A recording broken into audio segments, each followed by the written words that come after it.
Good evening, ladies and gentlemen. I am back. And we are ready to more post-Shadowbringers. I am also now poor.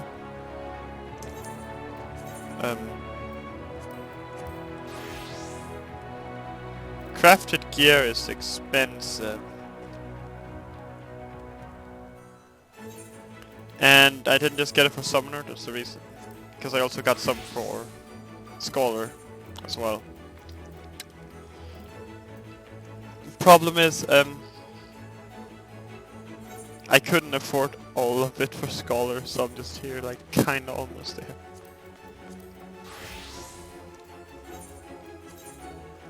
Luckily the MSQ gives me money, and I like money.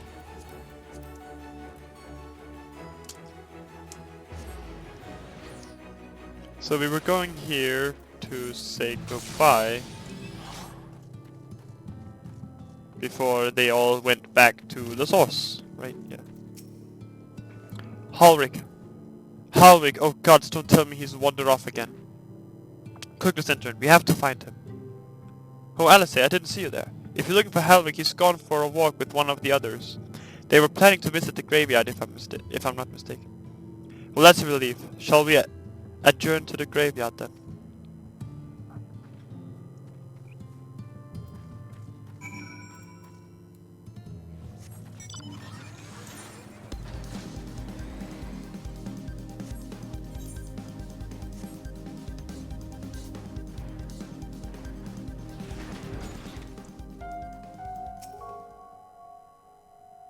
Let's go, gamers. There he is. I was afraid he'd wandered off again. Oh, there's no need to worry. Halric's safe and well. He's been showing good progress and likes to go for walks of late. Though his steps usually brings him back to this particular spot.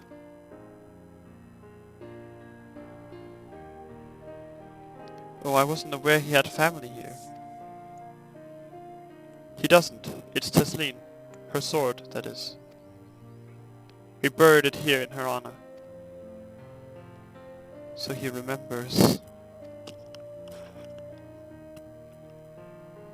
What brings you back so soon, out of interest? I didn't think the next round of treatment was due yet. No, it isn't. Look, I realize this is sudden, but I've come to say goodbye. It's time for me to return home. But rest assured the treatment will continue. Beg Luke will come to oversee them in my stead. I see. You did mention that you and your friends were searching for a way home. Needless to say, we'll be sorry to see you go. Shit. We will be happy to see you go. How very nice. We'll be sorry to see you go. But I know everyone will be happy for you, truly. Happy and grateful. You've done so much for us, achieved what none of us dared hope was possible.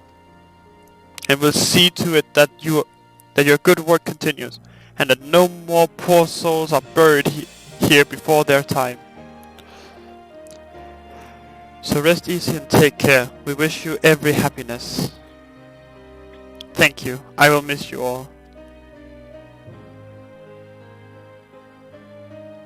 But it isn't time to say our farewells quite yet. So if there are any tasks that need doing, hunting beasts, fetching water and what have you, just say the word. I mean to make use of every last moment here after all. The time left to you is precious.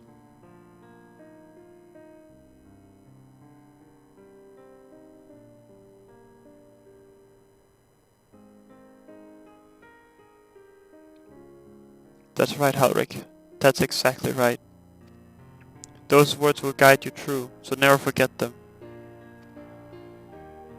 And neither will I.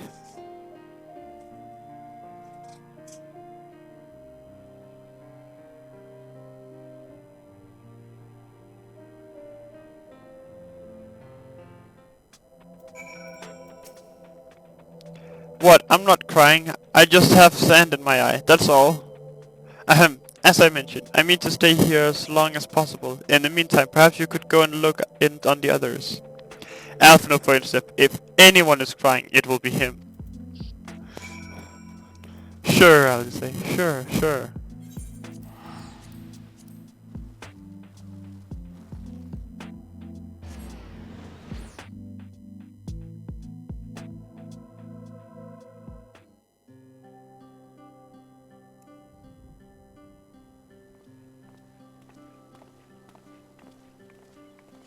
Alfie boy. Oh, Alpha, no!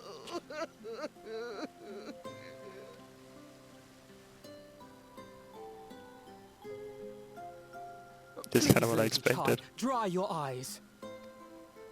The thought of never seeing you again is more than my poor heart can bear.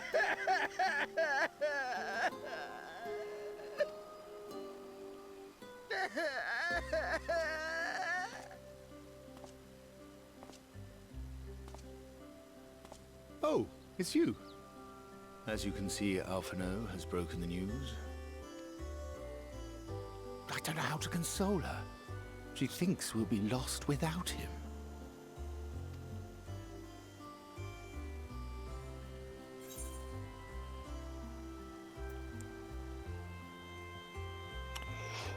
A picture paints 1,000 words.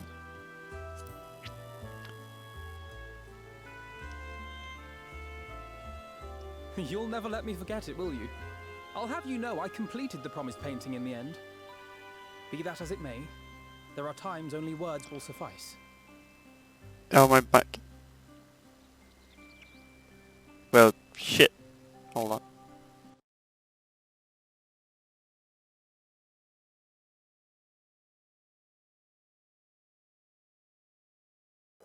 Is it better now?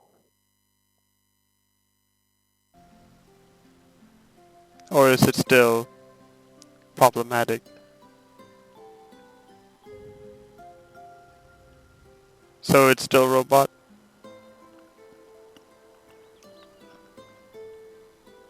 Ah, fuck, give me a sec.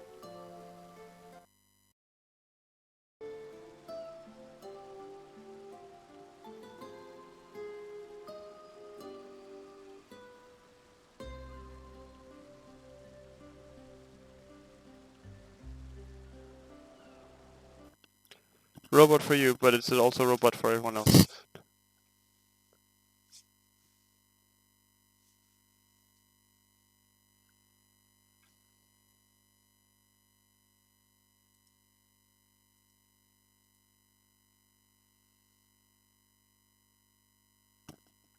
Is it still annoying?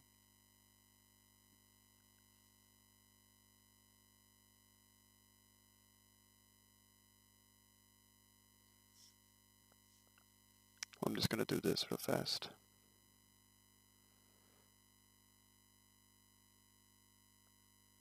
But it is still kind. Hold on. I'm gonna quickly close down Final Fantasy and then, so that I can really quickly reboot it. Let me just mute real fast.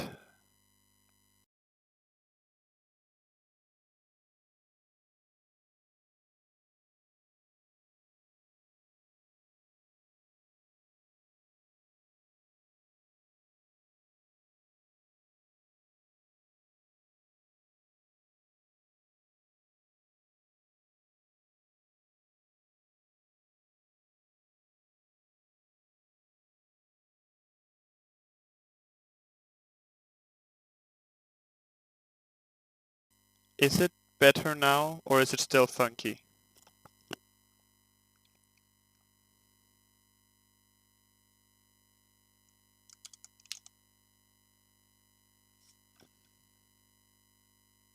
Did I even unplug the right fucking thing? Hold on.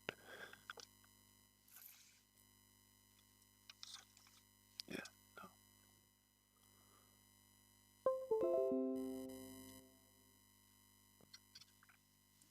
Ah yes, the sounds of disconnecting. That's good. Huh, hold on.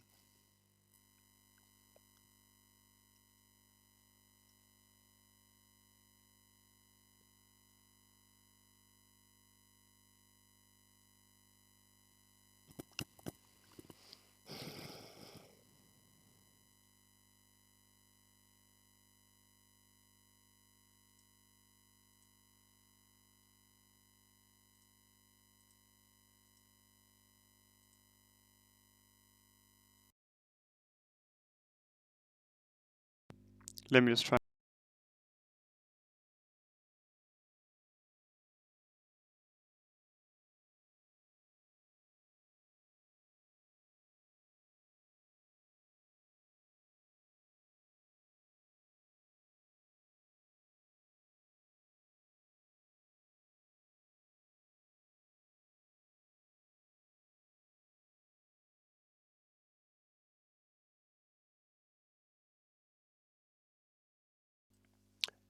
Oh god, he's getting catgirls. Oh god, not again.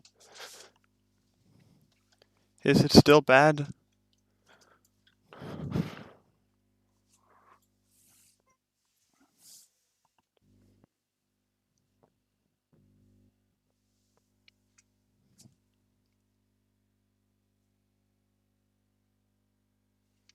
I don't know what changed then. I tried to adjust the volume of input.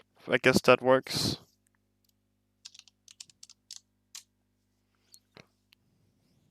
Highlight. Let's get back on that fucking Shadowbringers then. Thanks for telling me though, so I wouldn't end up with a fucking Mike did.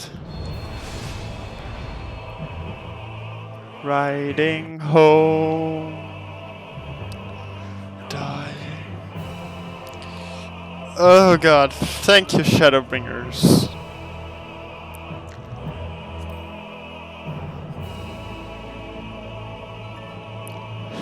It was a nice little wake up there then, just a, you know.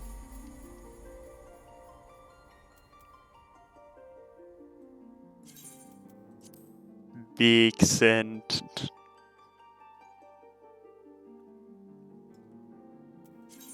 Anyway.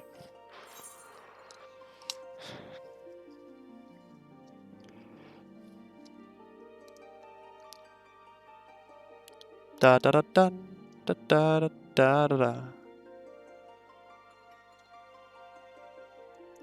Dummy thick.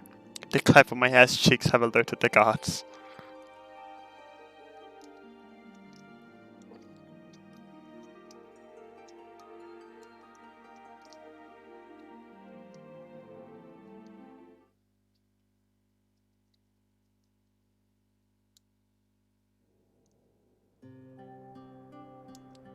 Ah, we just get the cutscene all over again. Nice.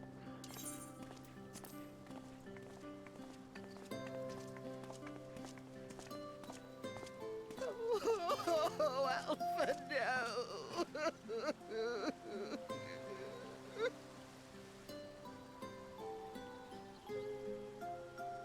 Please, Lady Chai, dry your eyes. The thought of never Thick cat seeing girls win. you again is more than my poor heart can bear.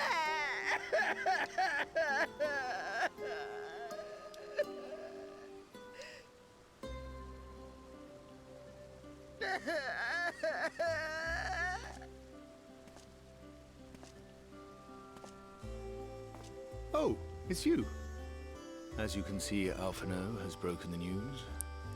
It's in case you need to get into a fight, you can just punch I don't know someone. how to console her. She thinks we'll be lost without him.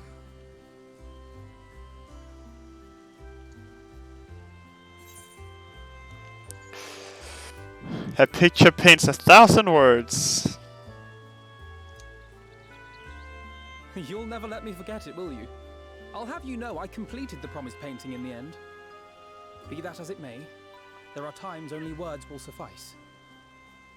DIY brass knuckles. Except they'll just leave them. Lady Chai, I have a confession to make. Wait, what?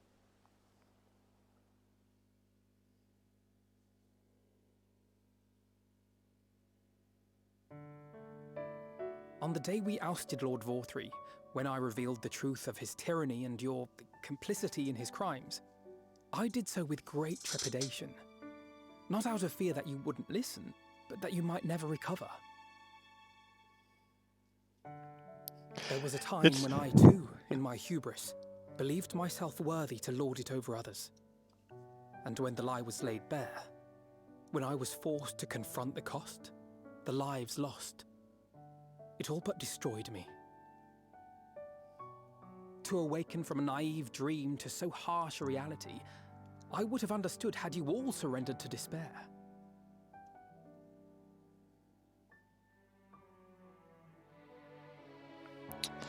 Leaving stamp marks on people's foreheads. Yeah, it's just like I said my regard. It's just something we'll never forget, ever. But you didn't surrender. Far from it. You picked yourselves up and rose to the challenge. You found a path forward and the strength to walk it, and to keep walking it, day after day. But what struck me is how much faster you found it than I did. Really? That felt pretty slow to me. But rest assured, we'll make Yulmore into a nation anyone would be proud to call home. Eventually. Chinuts. You can still come and go as you please, I believe. When we have good tidings to report, I may trouble you to be their bearer.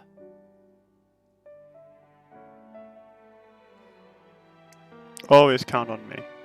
There I'm may a special also boy. be less than good tidings, in which event I hope I can trouble you for your counsel.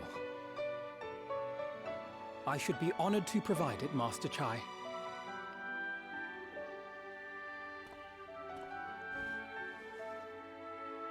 My mom says I'm special. Alphino, I know you aren't one to sit still, but do remember to take your ease from time to time.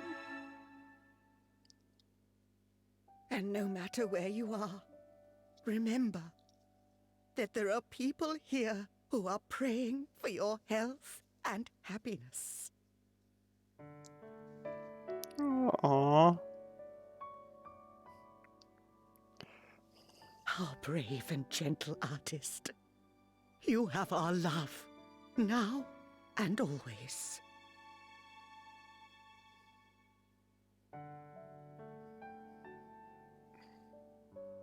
And you mine.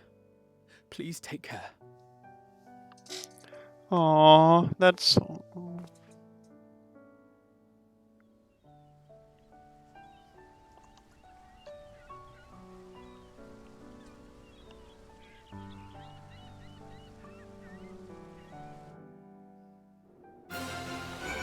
Oh, back to... Okay.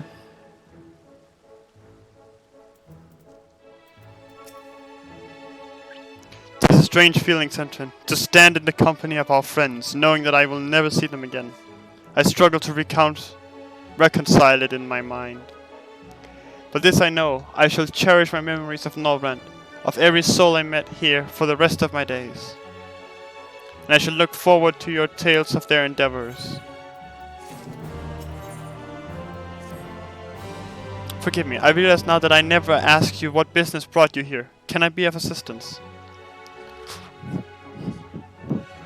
Alice said that, did she? Well, as you can see, I'm quite alright now. Unlike her, by the sound of it. Perhaps you might consider visiting Orianche next. Given his conversance with the idiosyncrasies of the faithful, I doubt it will be an issue, but a small part of me worries that they may not relinquish him willingly. As such, I would feel better if you were to look in on our friend, assuming you have the time, of course.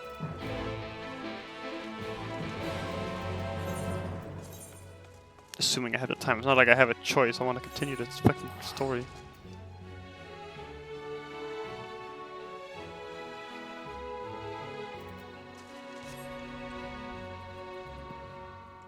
Ah, fuck it, I don't need to save money.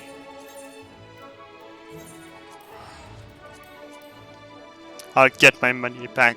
It's fine. My millions and millions.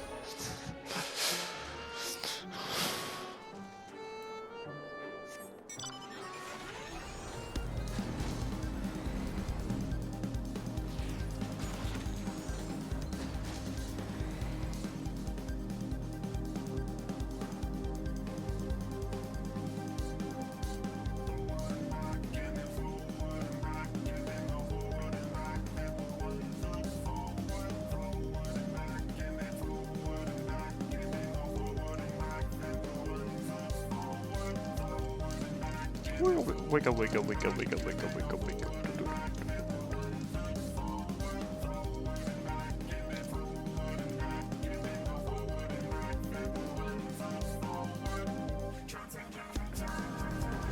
Ladies and gentlemen, it's your boy. Dancing. Yes, dancing. Ha! That I should have the pleasure of welcoming a guest, even as mine own occupation draweth to a close. What bringeth thee hither, my friend? So thou wouldst grant the exarch a final tour of the realm, which hath been his home these 100 years? A noble gesture. As for Master Alphino's concerns, thou mayest rest assured that all is well here. Far from detaining me, our fair friends have agreed to assist in the transportation of these tomes unto the Cabinet of Curiosity. Not more remaineth to be done. Regardless, 'tis well that thou didst come, for I had been meaning to show something to thee. An object I chanced to find after thy victory over Elidibus.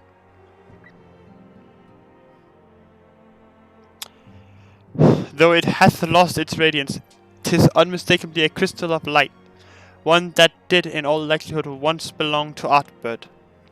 Having been entered with his body, it would have remained upon his person after his possession of by Elidibus, and when his mortal form was, forgive my indelicacy, consumed by thy foe to fuel his transformation, I posit that the crystal did tumble free.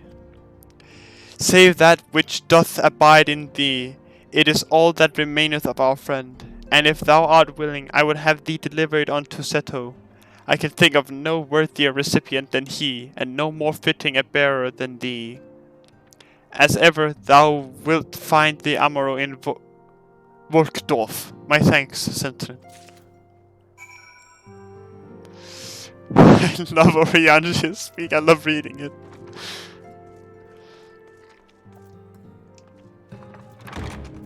Now let's go with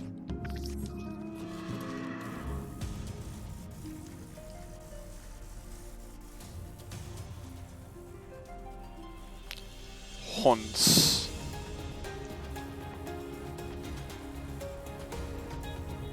Ah, yes.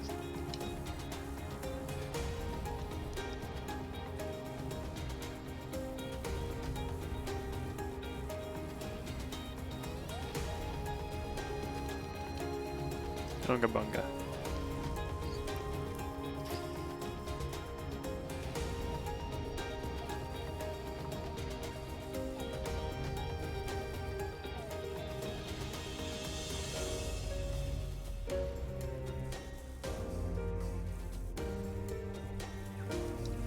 Dancing.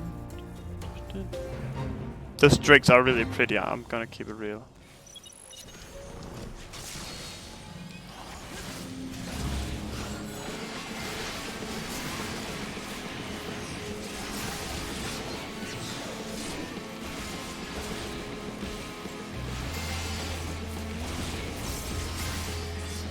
We should go get this as a mount, honestly. I want a dragon.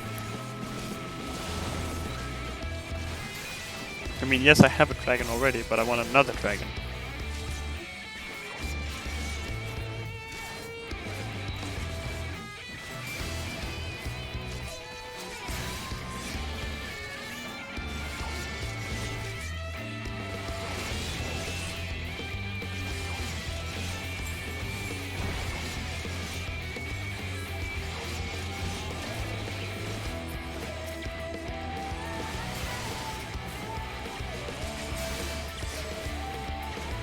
Wait, why am I doing this?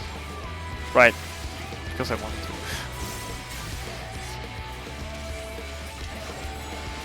I like Pretty Dragon, very nice, 10 out of 10, would recommend.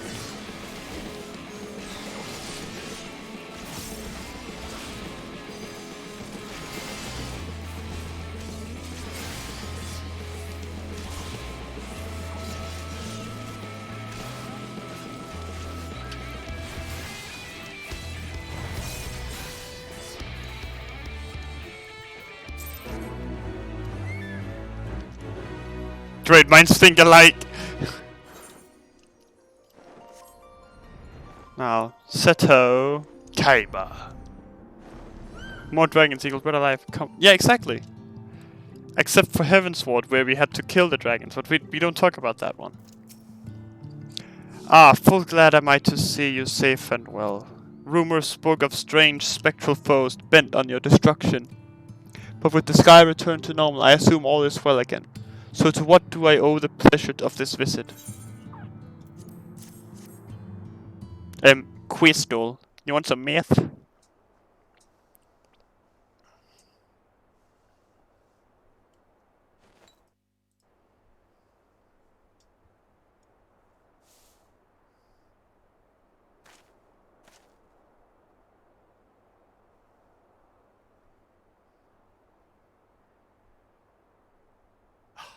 Is that Ardbert's crystal?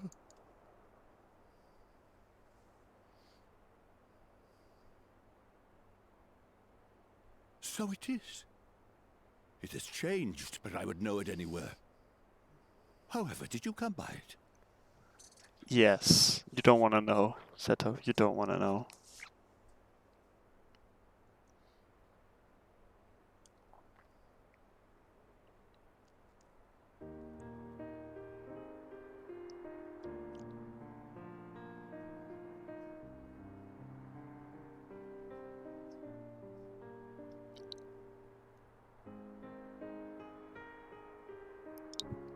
It's a very, very long story, Seto.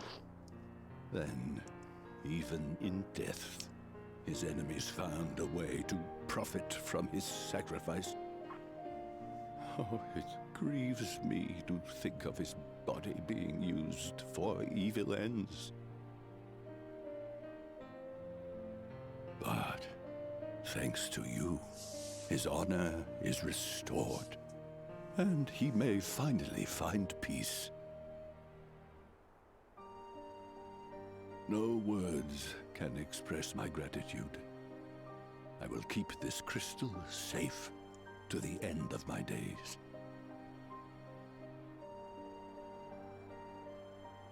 Rest easy, my friend.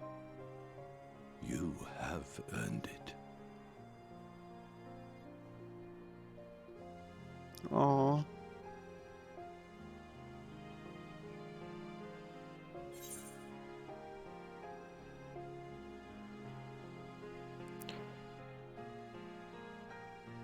Tell me, does anything strike you as different about my soul? Your soul?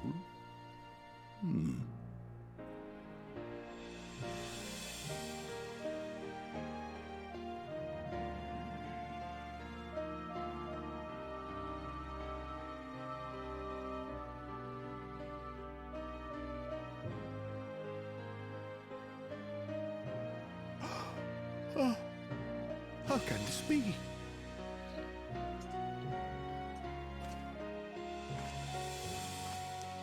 Oh. Seto, my old friend. You've grown. Oh no.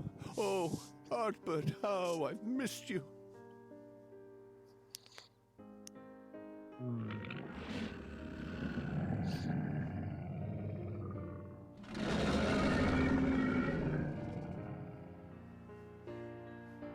I'm sorry I couldn't keep you safe or even console you. Had I only learned to speak sooner, I would have told you how much you meant to me, how much I cared.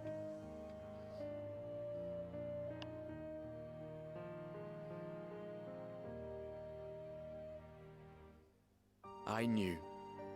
I always knew.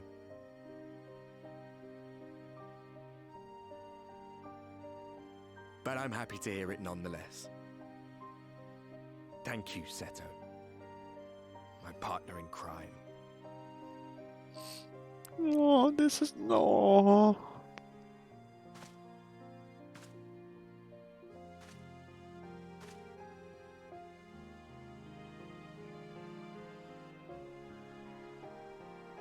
I see. His journey continues.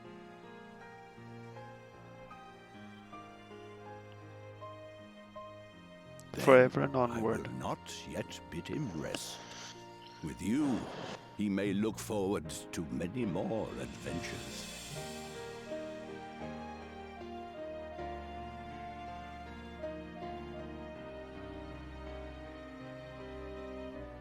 It has been a while since last I flew.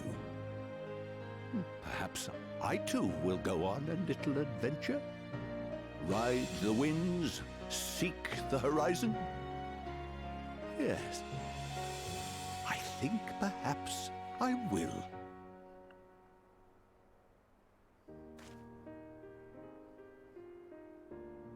Until dawn.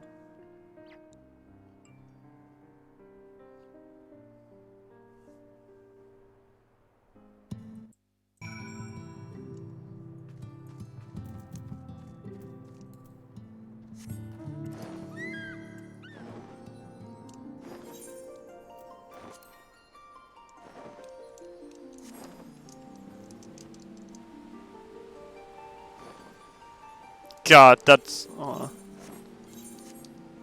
I like that cutscene. That was a good cutscene. 10 out of 10.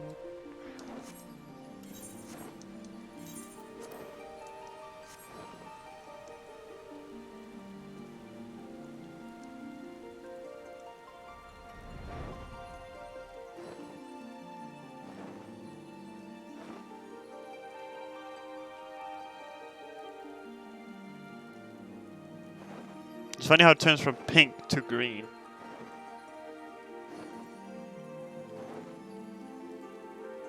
It suddenly just fades into green.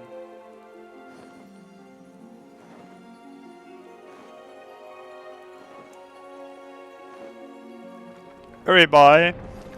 How you doing, fam? Ah, thou art returned. Tell me, how did Colus? Yes, exactly, Colus. Tell me, how did Seto receive thine offering? I think he took it pretty well. Remarkable. 'Twas fated that thou shouldst be the one to undertake this task, I think. As Ardbert liveth on in thee, so too shall he and his comrades live on in the hearts of the people of Novrand. And their tale rightly told shall inspire new warriors of light for generations to come. Money. Unto the morrow. Now, assuming thou intendeth to continue thy tour, might as you just Slitherbow as thy next destination. The task of tidying up one's abode is seldom light work, yet I expect your stole is heavier than most. Suffice it to say, a pair of helping hands might not go amiss.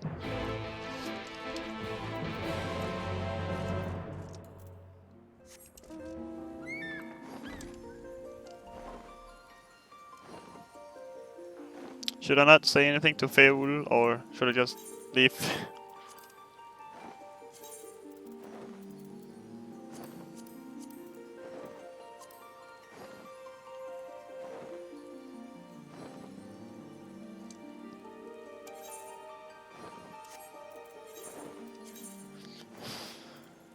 Excellent. What?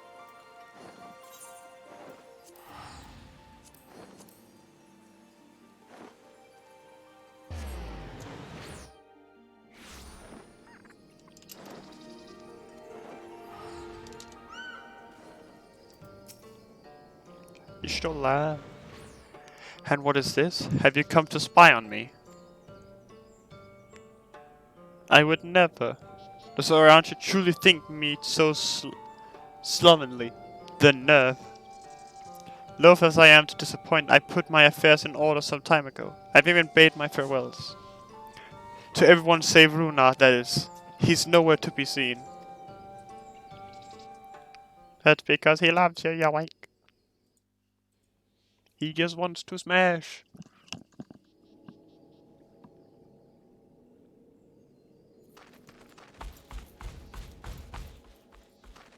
Master Matoya.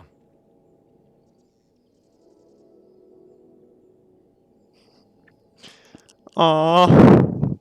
For too long I have remained silent, but no longer. I could not bear it if you were to leave. Please, stay. I beg of you.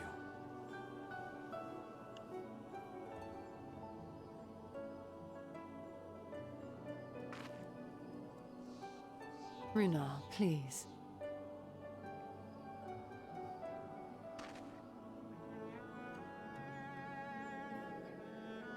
I jest, at least in part. What I came to say is this.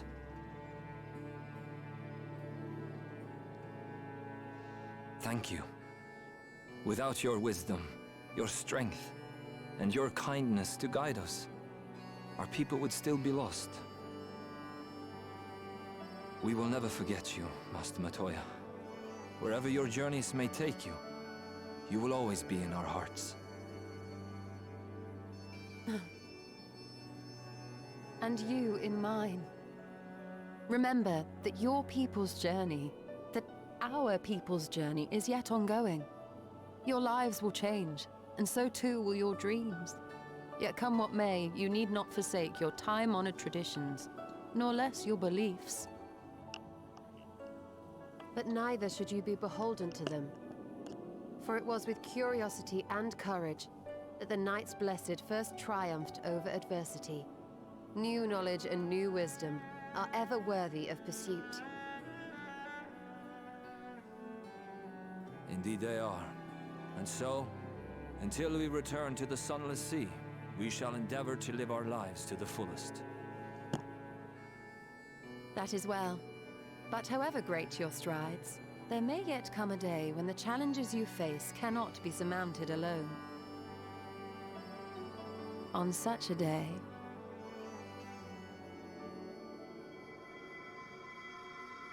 On such a day.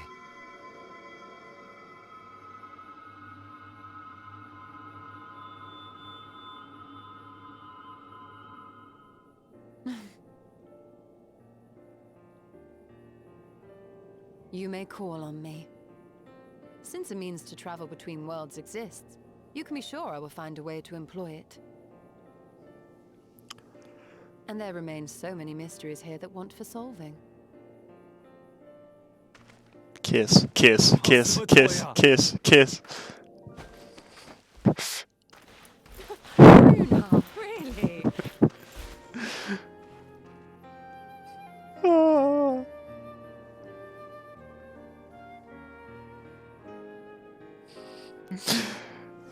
Oh god. I love Runa. He's great. 10 out of 10. Honestly, he's a boy in the body of a man. Anyway, it's time we head back to the Sam, shall we? You still have to talk the exarch to nab off the ring. I see. Very well. You can look in on Thancred while you're about it. His will be a difficult farewell, and I'm sure he would appreciate your support. The path goes through Twine. If you wait there, you'll like to meet him on his way back, if not before.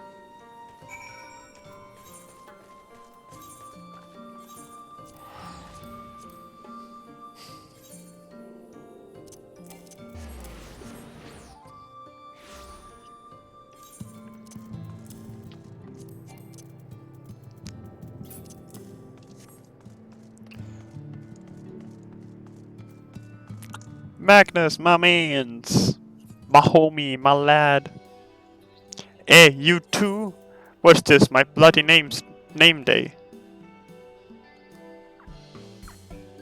I see. Yes, Thancred was here, and Reen too. They said they wanted to go to Napatharang, so we gave them the use of the trolley. That's right, the old girl's up and running again, but we didn't just put her back together, mind you. No, with a little bit of help from Master Chai. We made her faster. And stronger. And better. Oh yes, the future of trolleys is looking brighter than ever. Whisper it, but I reckon it might be time. Time to reach for the stars with a trolley of dwarfen. All trolleys. If you ask me, we'd be better off making them smaller. That way they can fit in narrow shafts. But that's genius. Why didn't I think of that? Enough. You can daydream in your own time. In case you've forgotten, our priority is to have more working trolleys. That's why we turned to Chai Nuts. By the way, not to make the one trolley we've got go faster. We needed help getting a few Talos back in working order, see? We were out testing him when your airship came down, as a matter of fact. You seem to have a habit of crashing things. Yeah, that just happened.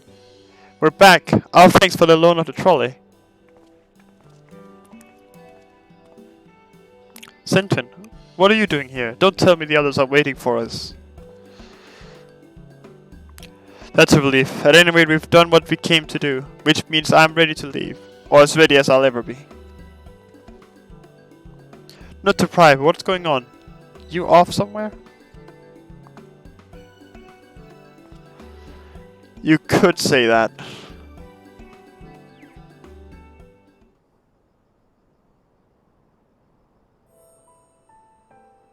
So you're heading home.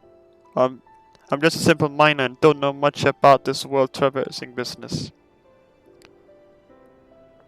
But the young lady here, she'll be looked after, will she? I'll be fine, thank you. I have a place to stay at the Crystarium and don't want for anything. Besides which, I have no shortage of friends I can turn to. Friends like you lot. So please don't worry, I'll be fine. Really. If you say so. It being a matter of life and death, I suppose you have to leave. But I for one would still be torn. If the choice were mine, I'm not sure I could bear to be parted from my family. No, but it's for the best. Marine has chosen to walk her own path, and she doesn't need me under her feet.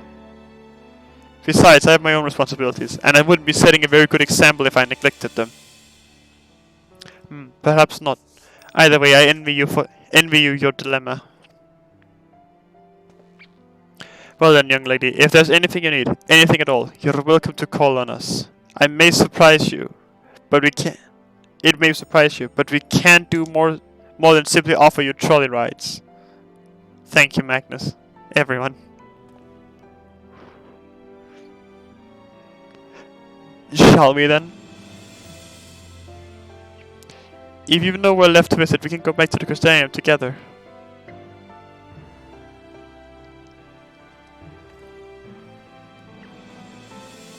And then they just leave me.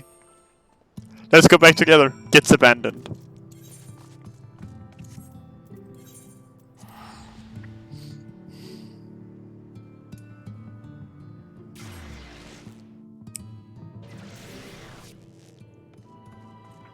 Reen? Oh right, Reen is not gonna go back to the first, is she? Oh, it's you. You're probably wondering why I'm not with the others. It's just, I always knew that everyone would leave one day. And I always hoped and prayed that we would find a way to send them home. But now that the time has come, I just feel lost. Lost and lonely. I don't want our last moments together to be sad. I want to hold myself together. Just long enough to say the things that I need to say. But I'm not sure I can even do that. I'll be there with you. Right. Thank you, Senton. I think we all feel braver with you around. Go on ahead and join the others. I'll be along after I've taken a few deep breaths.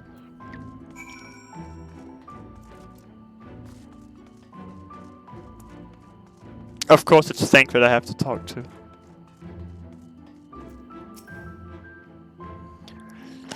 Shit's about to get spicy.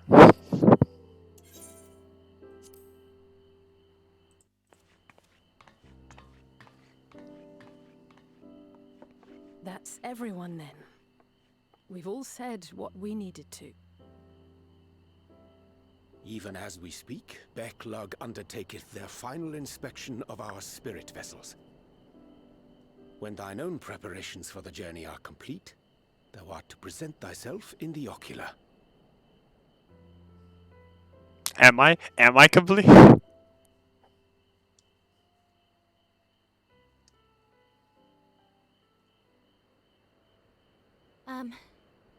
Everyone?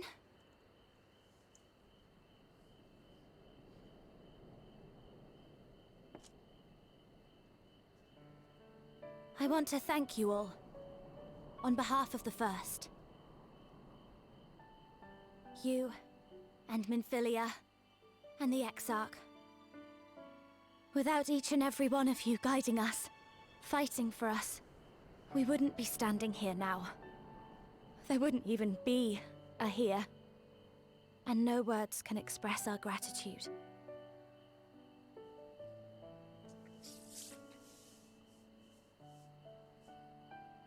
We still have a lot to do. Countless trials to overcome. But if it ever seems too much, I'll think of our time together.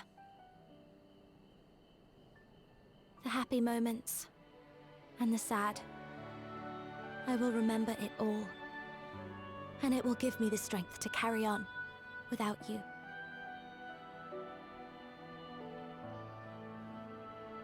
Because you made me who I am. Minfilia. Reen.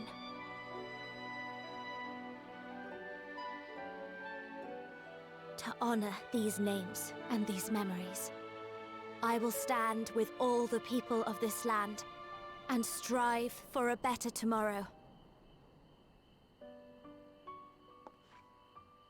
I'm going to cry. Fuck, not again.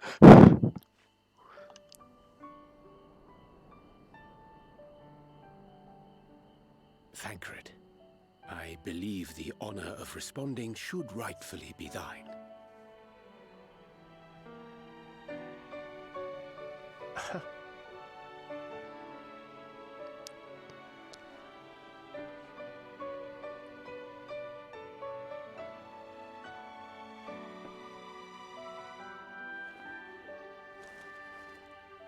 I know better than most how much you've grown, and I have every confidence you'll make your people proud.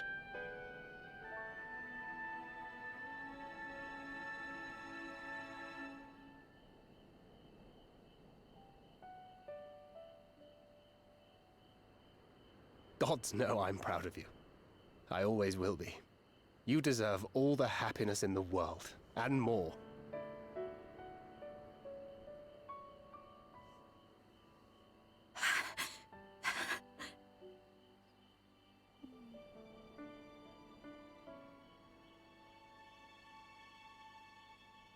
Might we also say a few words? Lena? Oh no, oh god.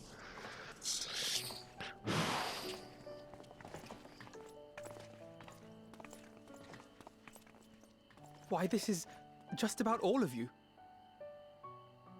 To see you off seemed the least we could do.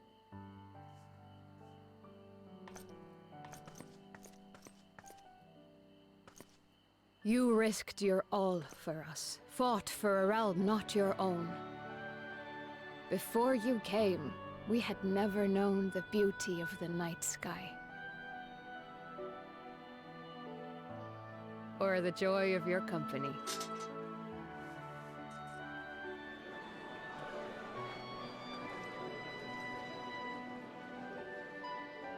Though it saddens us deeply to bid you farewell, it has ever been our way to send off friends with a smile. Wherever your road should lead, we shall pray for your safety. And following your brave example, we shall continue to fight for the Crystarium. With or without us, you've always taken good care of this city. I don't doubt for a moment you'll continue to do so. I, a more resilient people we have never known.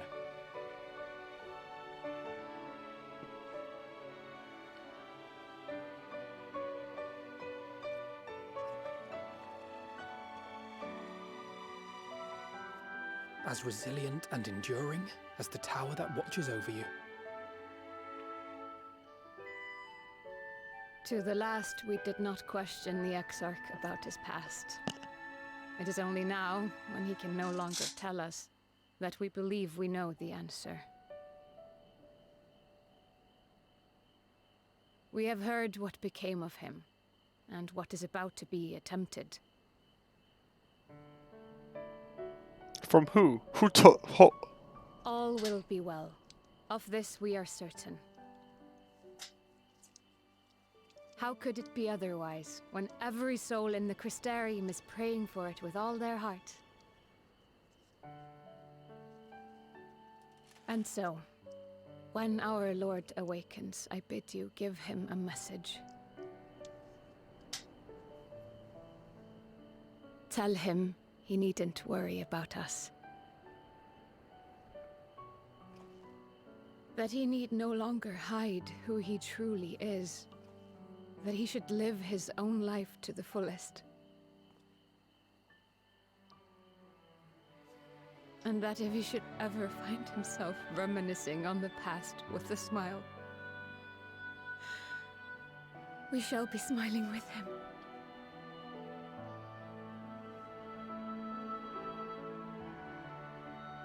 Will you tell him this?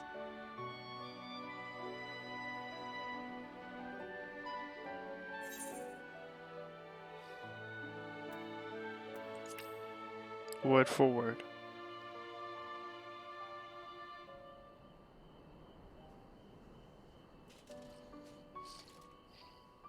Thank you.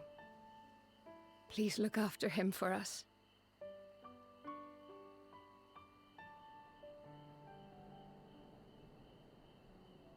I dare say we have all the good wishes we can carry.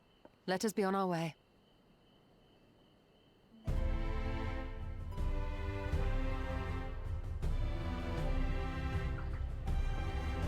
Back to the source.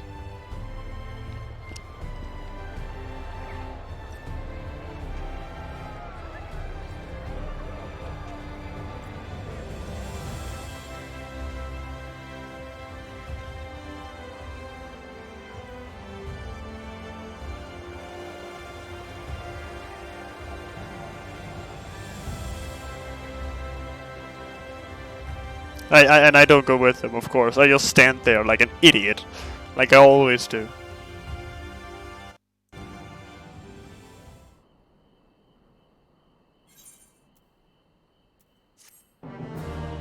Bam bam baram ba bam.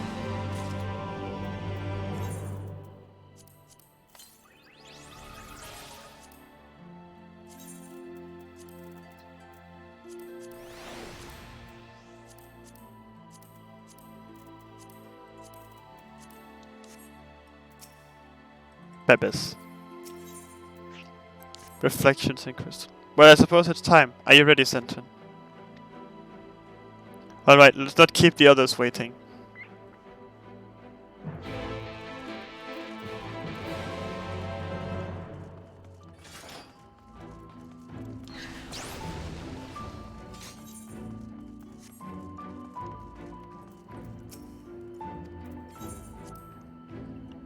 Yes, I have business in the goddamn fucking ocular.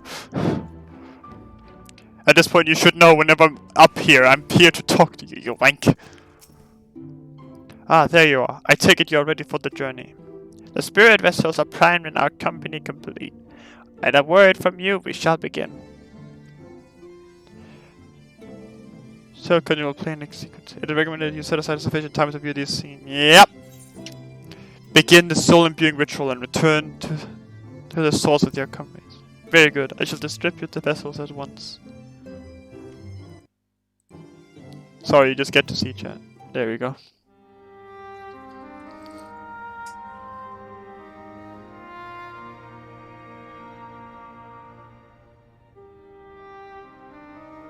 All right then. Pray proceed as instructed, beginning with your memories.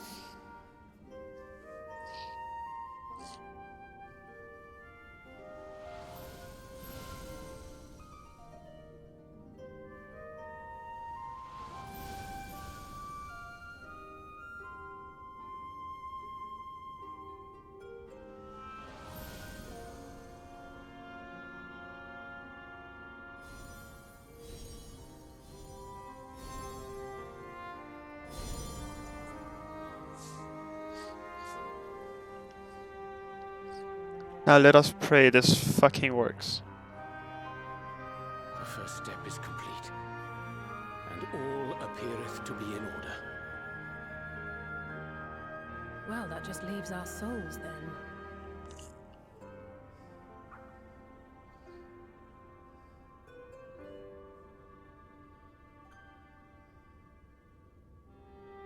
We're in your hands, Angelo.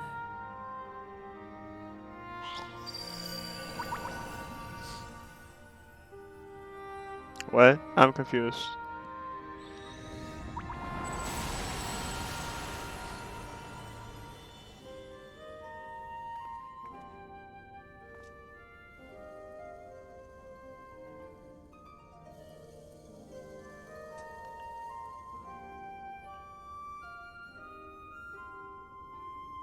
It is done! The vessels have received both their memories and their souls. I hereby entrust them to your care. They belong to you now. Just be sure to guard them well, yes? How do I tell them apart? This will work, won't it? Our theories have held thus far. But I make no promises about what is to come. Even the greatest mages in history No, knew not my better than to taste. transport a soul across the rift. We, my dear, are in unknown territory. Beck, look, you're really good at being Prepare as we reassuring. must, we cannot account for all possibilities. And it is in such circumstances that accidents are wont to occur. Yet miracles do happen.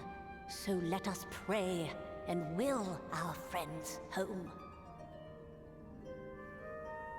I won't stop praying until I know they're safe. All safely stowed away? I do hope so. All that remains then is to step into the mirror. Go now, and safe travels.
Did it?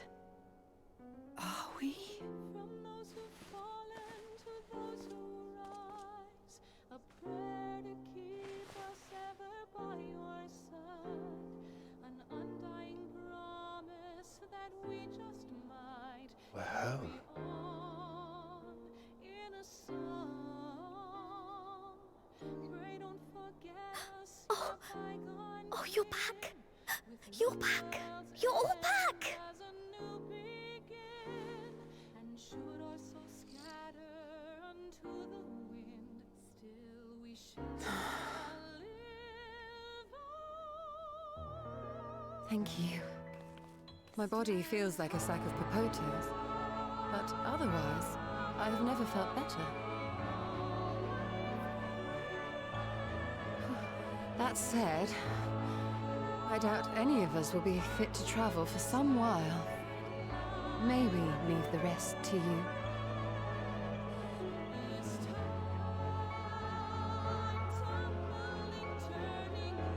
The vessel beareth our comrade's blood. With it in thy possession, the way will surely open before thee.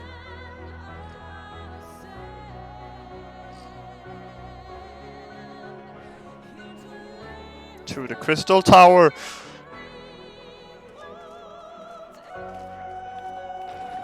What? But you've only just got here.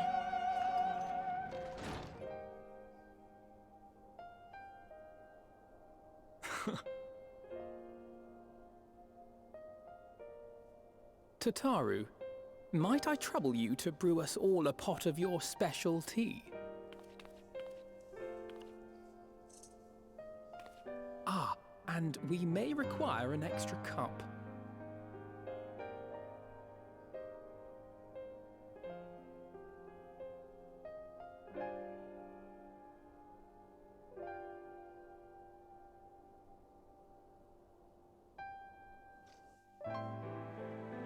Let's go get him. Yours is a long road, my friend, and it stretches onto places beyond imagining.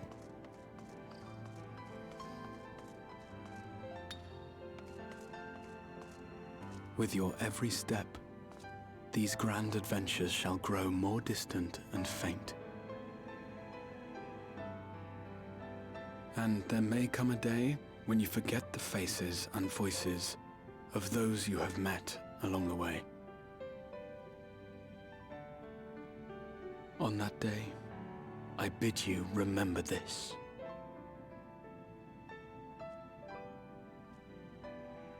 That no matter how far your journey may take you, you stand where you stand by virtue of the road you walked to get there.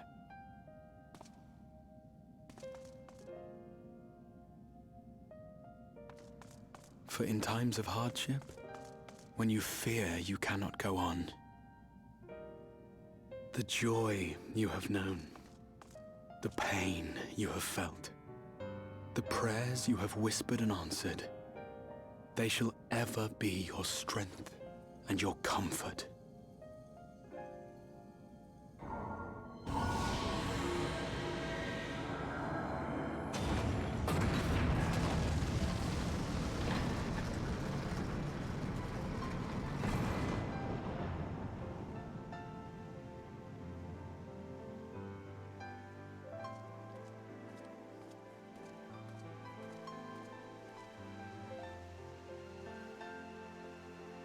This I hope, I believe, here at memory's end.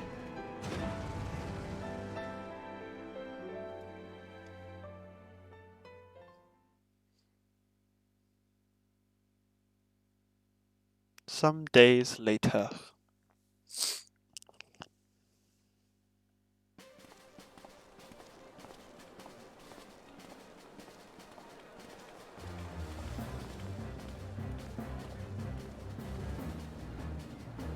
Morona is buzzing again.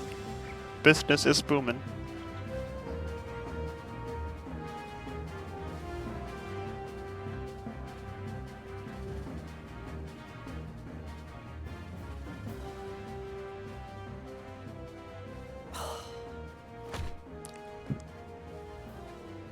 What is it, Alize?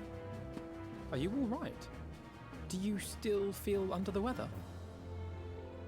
Physically, I couldn't be better. Thanks to Kryle's ministrations, I'm already looking forward to our next fight.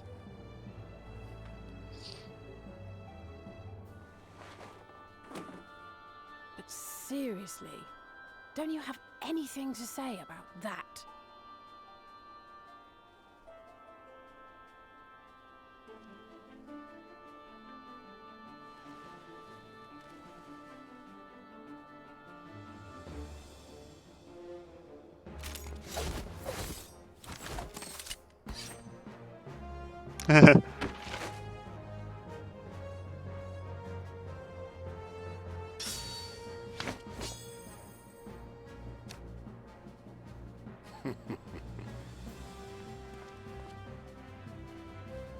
No less impressive than our garments.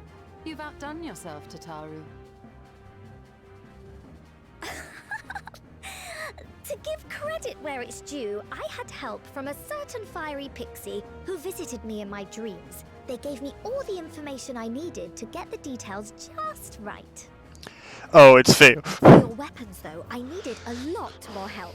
Thankfully, our favourite heads of state were happy to place their finest craftsmen at my exclusive disposal. Oh, and speaking of the Alliance leaders, they all expressed their unreserved elation at your safe return, and promise to come and see you in person as soon as they can. They really needn't have gone to such trouble. But we'll be keeping these gifts all the same. Do pass on our gratitude.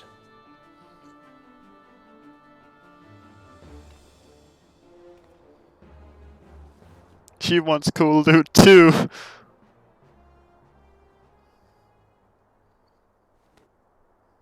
I realise we haven't taken up new martial arts, nor have I ever been one to set much store by appearances. But I can't help feeling a certain lack of, I don't know, personal development. I quite understand. But as you observed, the others had the more pressing need. Rest assured, our turn will come.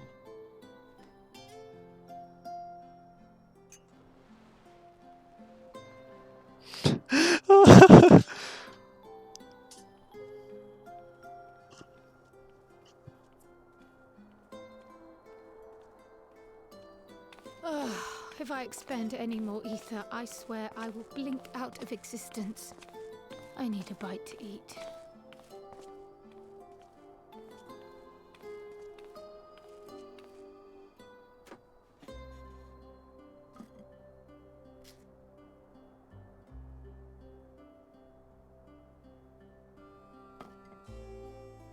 Tataru, a cup of tea, if you would be so kind. And something sweet. Is it the Shalian bread again? The fucking shitty ass bread. By Mistress Kryle's exhausted state, may I assume that the ward hath been restored? Indeed. We succeeded in weaving it anew, albeit at a slightly diminished potency than when I had Becklug's assistance. It is no cause for concern, though. The tower is not easily reached, never mind breached. And even should some few succeed, their presence won't escape my notice. Excellent. Said duty thus discharged, thou art free to go wheresoever thy fancy taketh thee. Upon which note, hast thou perchance come to a decision? The offer remaineth open. Well, if you're certain that's what you... I mean, if you think Dwaha, really?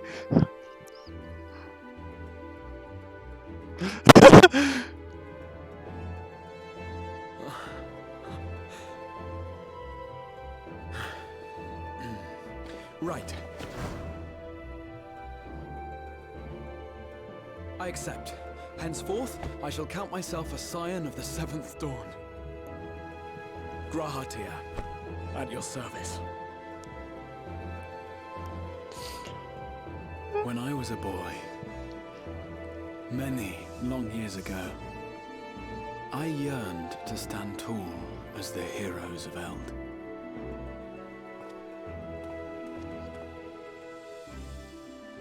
But, like a fool, seeking to pluck the stars from the heavens, my every attempt to reprise their deeds fell short.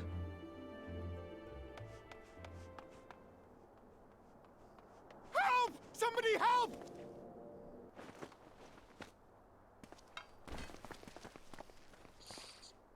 Alice, no.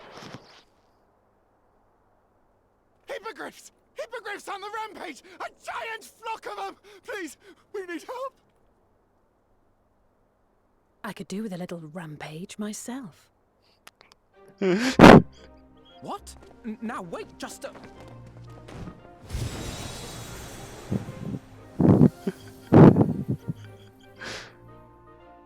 Here we go again.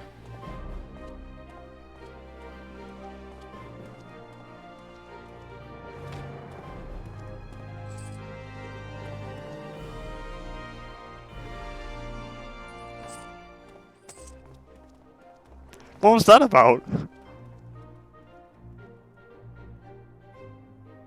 I will join the fray when I've finished my tea. Thus did the Avatar of Destruction descend, and in her wake leave naught but tears and ash.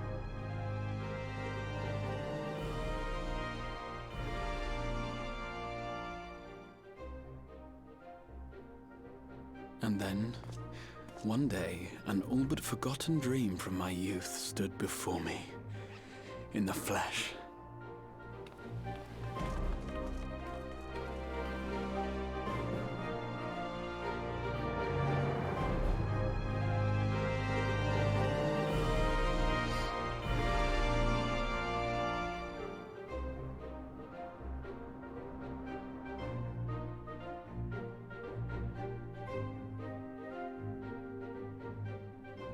I'm going to cry. Fuck this. So it was that a new adventure began.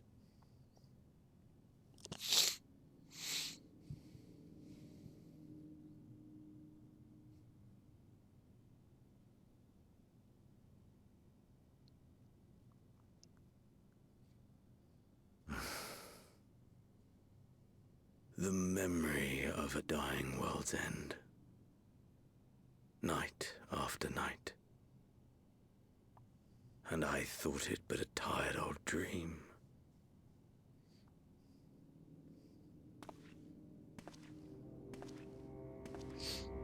I say, I knew that securing the palace would provide your radiance with depressingly little sport, but that you should fall asleep out of boredom.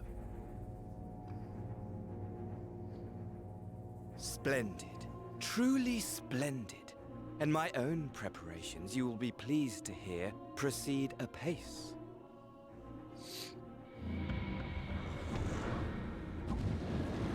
It's an Asian. Oh, yes. They proceed very well indeed. Frighteningly so. And we owe it not least of all to this singularly useful body I chanced to find. With the populares now all but destroyed, it will be the simplest of tasks to discredit their groundless assertions that I met with a grisly end.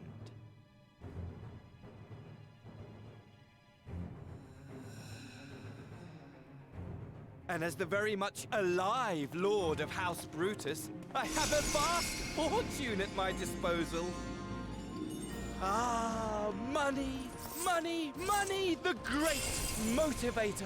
There is simply no better way to move men and expedite plans than with its alluring glint. Would you not agree?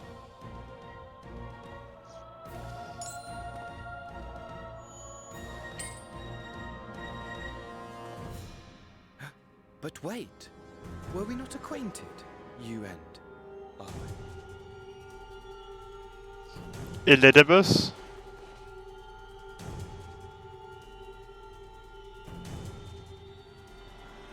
Oh, it's that bitch. From Stormblood. Should our familiarity cause you distress, I beg your forgiveness.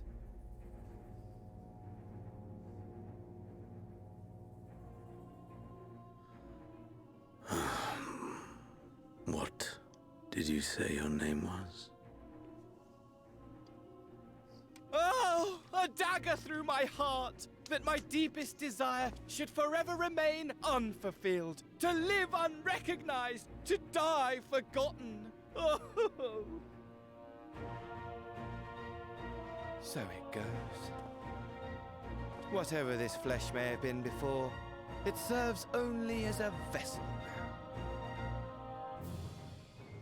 And I, faithful Fandaniel, labor only to advance my lord's ambitions. So there was not only 3. There was... Speaking of which, with the palace in our hands, we may now proceed with the next phase of the plan. But how very odd. Despite all our havoc-wreaking, old Elidibus did not deign to appear. Dare I hope that the last of the unsundered is gone?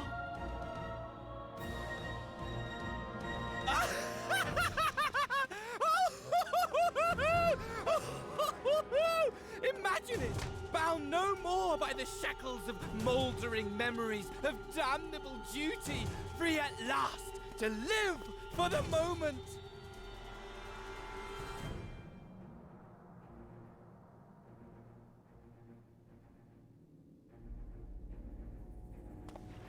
Your radiance, but give the word, and I shall go forth and prepare for you your hunting ground.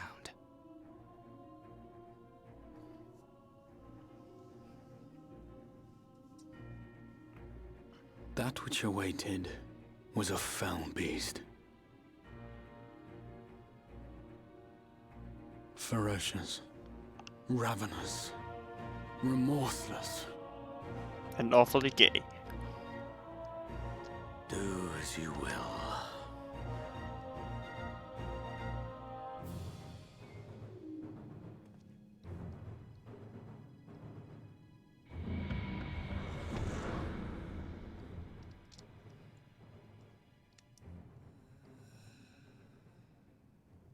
It has been too long, my friend. And insufferably dull in your absence. When you return to me, you will share everything. Every blow will be a story unto itself. Every triumph, every kill. Rest assured, we shall have a fitting stage for our reunion.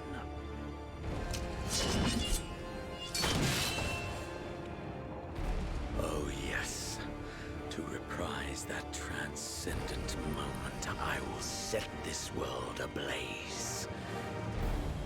We shall dance before the pyre.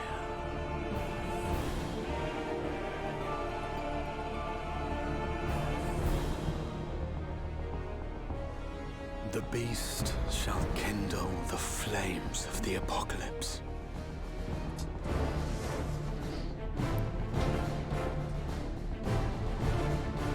Into its domain shall the hero set forth for the final chapter in the tale of this star.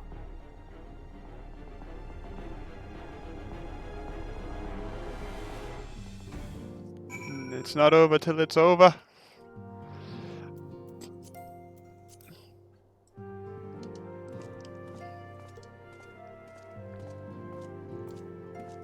Well, that's spicy to say the least in it, bruv. Ah, you're back.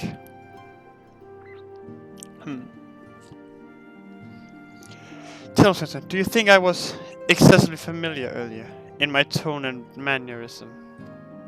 I thought it better to be familiar than formal if we are to be comrades, but now I worry that it may have detracted from the gratitude and respect I harbor for everyone. Perhaps you might consider it a nod to my regrettably less than humble beginnings. Yes, that will do. Being free to live as one pleases is not without its challenges. In a way, it was easier when I had a mission that consumed my every waking moment. It provided me with a focus, a constant push in a singular direction. By the way, was casting spells always so draining? I had quite forgotten what it was like to do it without the tower.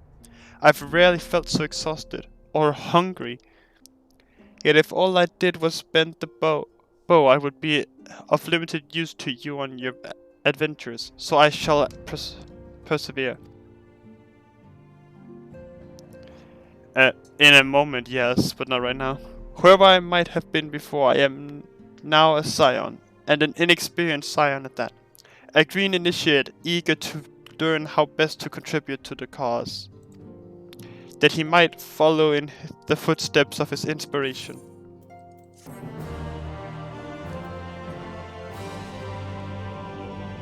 Gratio is now available as a trust companion.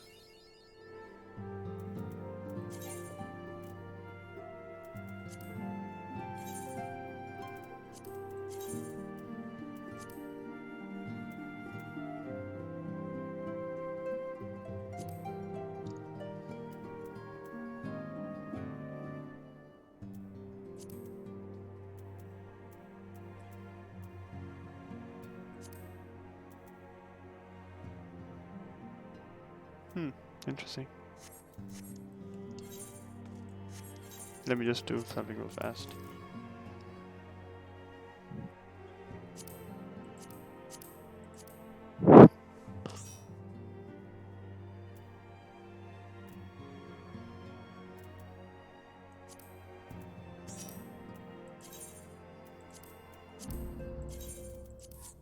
Hope that worked.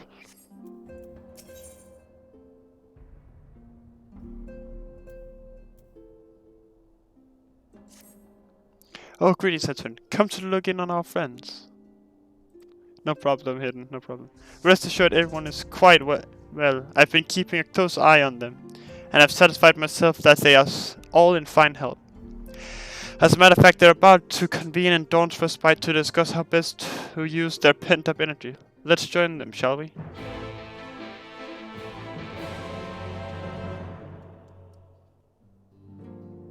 Shit's bitchin'.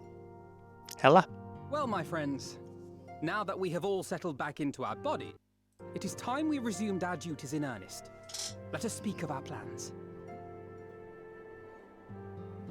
Ever since the Emperor's death, it's been one unsettling rumor after another.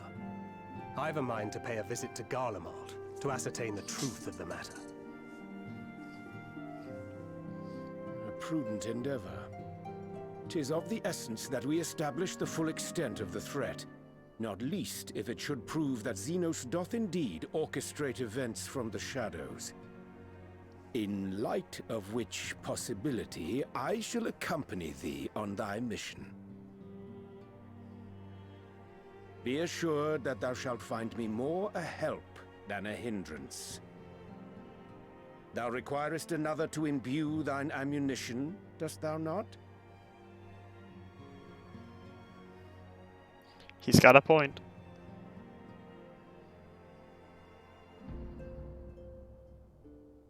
Assuming that's settled, there's something I've been meaning to look into as well. Gabu. Or whatever. Hey! Back, everyone! It's Lise, let's go! Lise?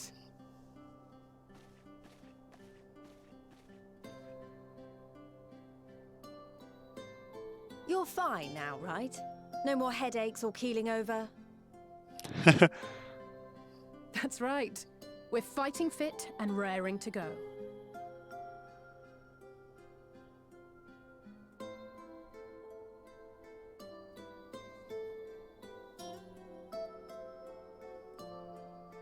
The famous Lise Hext, former scion and hero of the Alamegan resistance.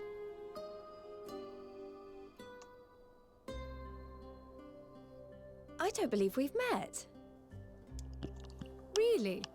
It's so easy to assume that all Archons are acquainted. But then I suppose your fields of expertise are rather different. Grahatir, at your service. I have read much and more about your exploits, Commander.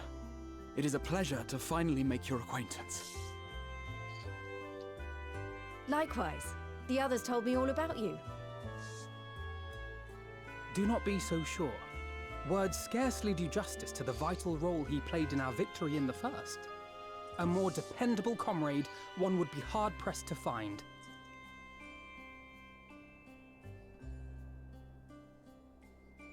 Aww. Oh, right. I did glance at the report. But I'd be lying if I said I understood half of it.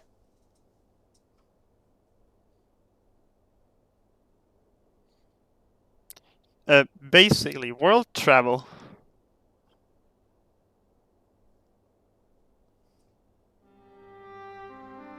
Well, well, that's a lot to take in. Just to be clear, this means we're not heading for another calamity, does it? Shorn of their unsundered master's leadership, what Ascians remain shall struggle to see their plans to fruition. And though I would ever advise caution, I believe we may rest easy for a time. I'll take that as a yes.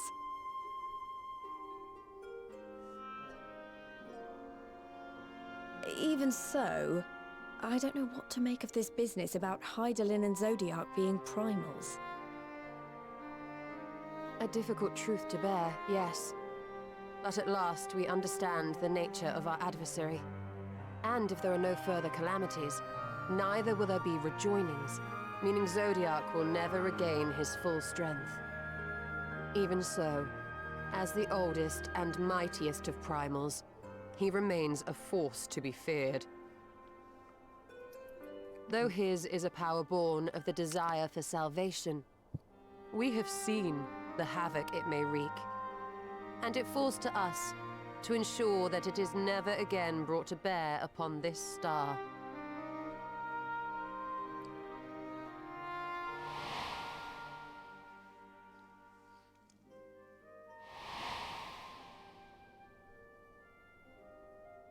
But tell us, Lys, to what do we owe the pleasure of your visit? What do you mean? Isn't seeing my long-lost comrades reason enough? Alright, there was one other matter. I have a message from the Alliance, and before you ask, yes, it's about the Empire. So, after Emperor Varys' assassination, it seems his cousin Nerva made a bid for the throne.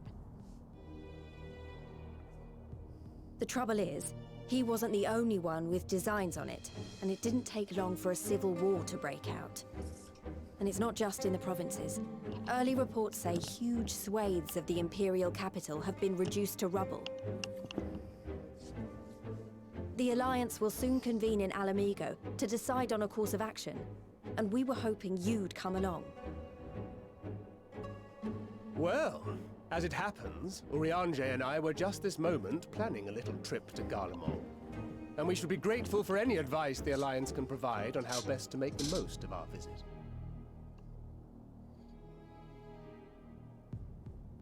To Alamigo, then. To Alamigo. Why don't you go on without me? There's something I need to look into. Oh, forgive me. You were just telling us. What is it, if I may ask? I want to find a way to cure the Tempered. Of course. You think it may be possible to adapt the treatment you use to help those corrupted by the Sin Eaters? I'm sorry, a cure for tempering? But that would change everything. Alizé, consider yourself uninvited. Go and find us this cure. I'll do my best. I was hoping you might join me. Don't worry if not, though. I won't hold it against you if you'd rather attend a stuffy meeting.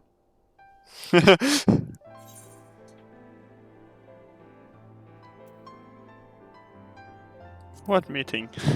Lead on. I knew you'd say yes. I'll come too. If you don't mind, that is.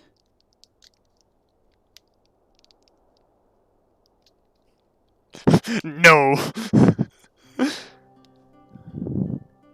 Mind? I'm sure they would be glad of your company. Pray, enjoy your time together with your hero.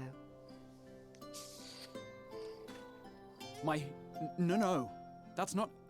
I mean, I simply thought my knowledge might be of some use. Yeah, sure. We shall be on our way then. Godspeed.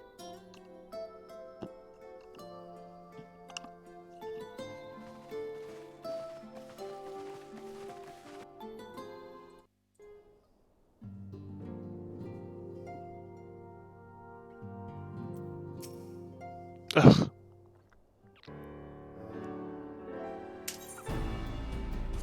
Ah, fuck. Similar to, hold on, wait, I can find this, hold on. When I set out to save Halvik, I think Gabu always...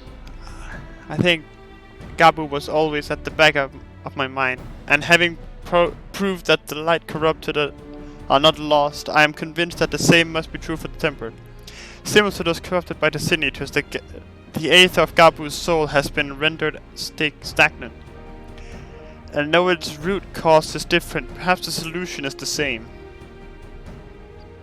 It is by no means an unreasonable hypothesis, shall I say, and it warrants full investigation. If there's even a chance we can save Gabu, we have to try. But however much I'd like to race over to Limsa and set to work, there's no room for recklessness, not when a child's life is at stake. As I'm sure Begluk would remind us, we still know little and less about the soul. Any number of things could go wrong if we don't exercise due caution. And so before attempting anything, we should learn all we possibly can about tempering. There's just one problem. Research into the condition has long since ground to a halt, and the combined work of the many scholars involved doesn't exactly amount to a wealth of knowledge. Not of the modern scholars, perhaps, but what of their ancient counterparts? I know the Allegans took a more than passing interest in the subject. And if what we seek is to be found anywhere, it would surely be at the Aether-Chemical Research Facility.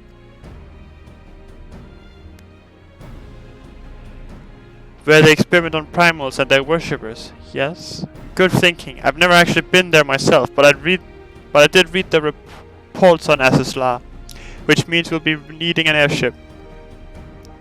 It's that boy, yes. An airship, you say? Meet me at the northern bank of Silvertear Lake. I've got a little surprise for you. Oh, and come prepared to travel. Hey, Bull, welcome.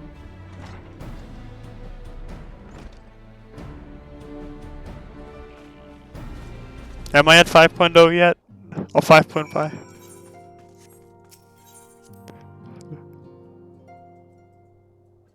Please, Iger.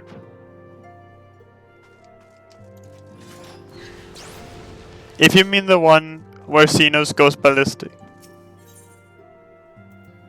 I mean, if it's the one with Xenos, I just watched it. I just finished.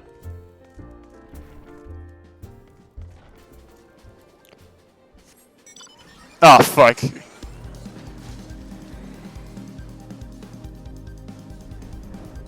And again, I forget.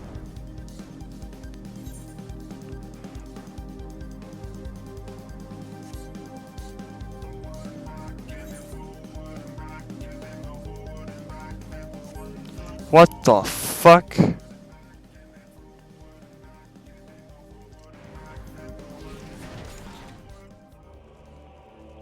What the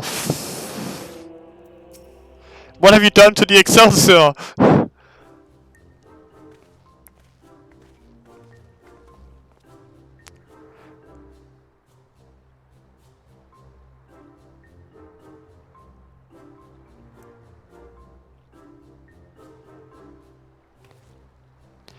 I give you the Bonanza, the Scion's very own airship. I built her as a company project with help from our friends at the Rising Stones, and named her for luck and prosperity. Tataro, this is amazing. We'll be able to fly just about anywhere we want.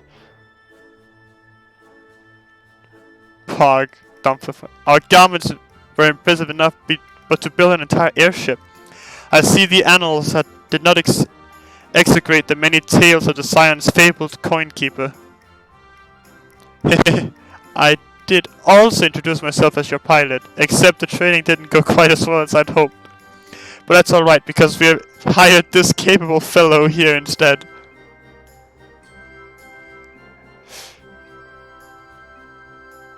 The Bonanza is equipped with a full complete of mana cutters by the way. Feel free to use them to get around Asisla.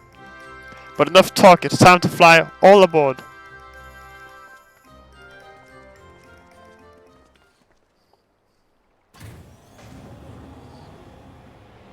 This is the dumpster fire 2.0. Oh no. Wait, where were the mana cutters on it?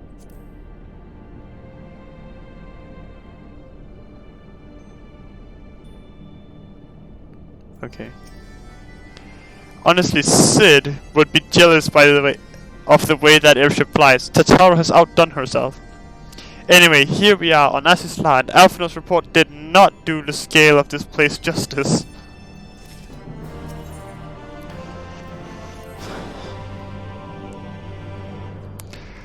This appears to be Helix, which means we stand in the Alpha Quadrant. To the east lies the Beta Quadrant, and... yes, I believe I have my bearings. Though this is my first time on Asisla, I do have some familiarity with the place, thanks to the records in the Crystal Tower. Unless I'm mistaken, this path leads to an aetheryte beyond which there will be an information terminal. I suggest we begin our search there.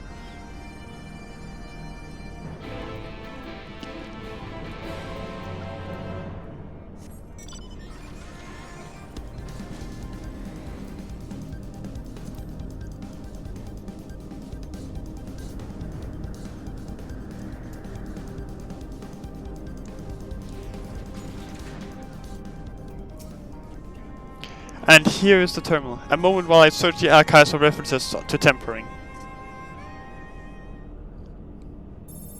Just like open up the thing that's on Google, like you can just search up how many were.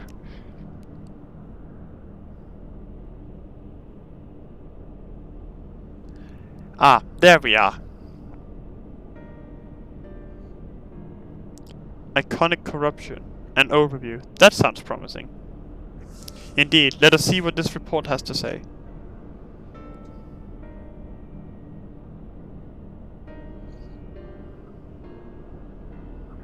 Confounded. The contents appear to have been deleted. What? No! Isn't there something you can do? Not from here, I'm afraid, but it may be that another copy of the report exists elsewhere. The question is where to look. It says here that the report was written by someone named Owen. Is it likely that he kept a copy? I would say it is a distinct possibility, assuming he was a researcher here. He will have had quarters on the Habisphere. We can ascertain the details that Habisphere control. Let's return to the Bonanza and avail ourselves of the mana cutters. We will need them to reach our destination. I forgot you already had a suitable means of transport, don't you? No need to waste time accompanying us back to the ship. We'll see you at the Habisphere. Yeah. Yeah, I have a mana cutter.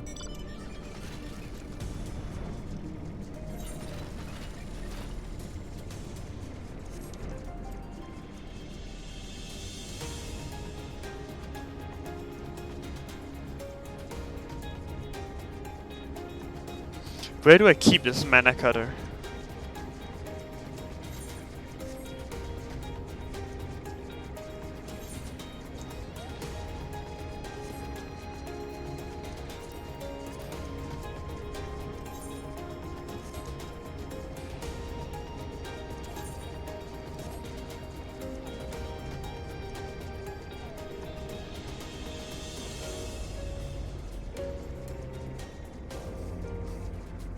This is very boggers. Love traveling in Asisla, definitely.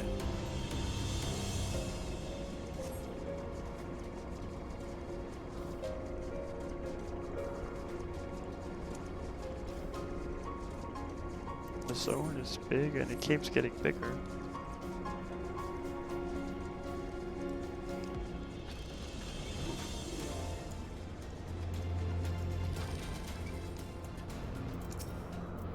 Wrong. If the late Owen did indeed have a chamber here, this note will be able to tell us its number.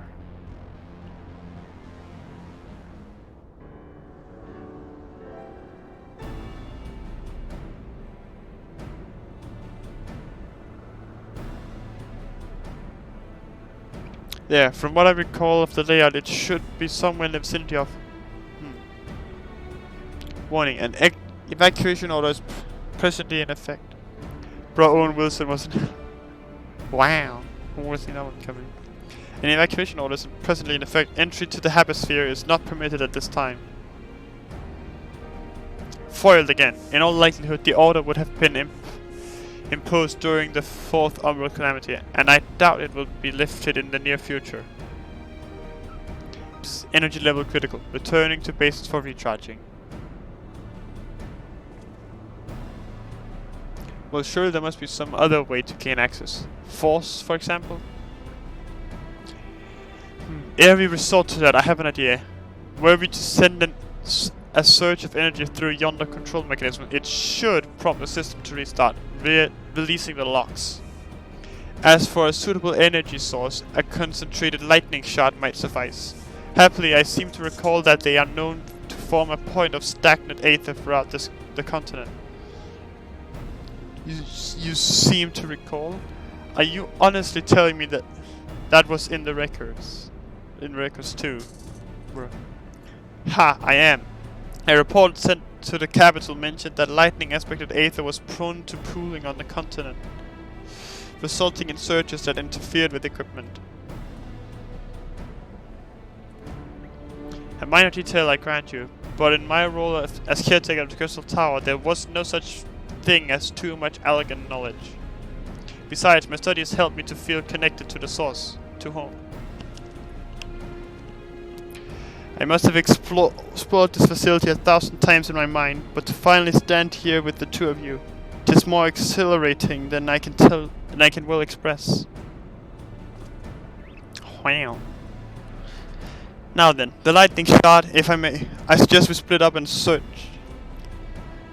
I researched the beta quadrant. Oh, but be aware of sprites. They are wont to manifest where the aether is stagnant. Now you're just showing off, which makes me think we should make a contest out of this. The first to return here with a shot wins. What do you say?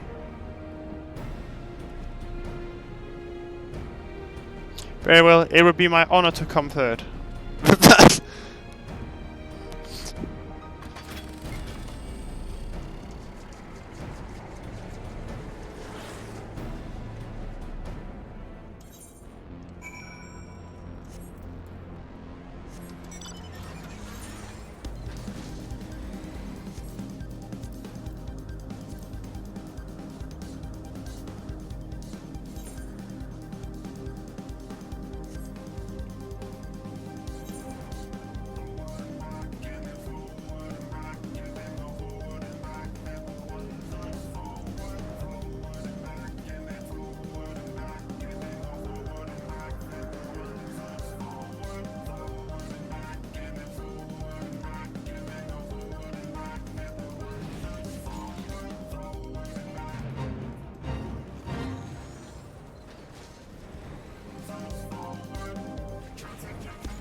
Just stagnant lightning.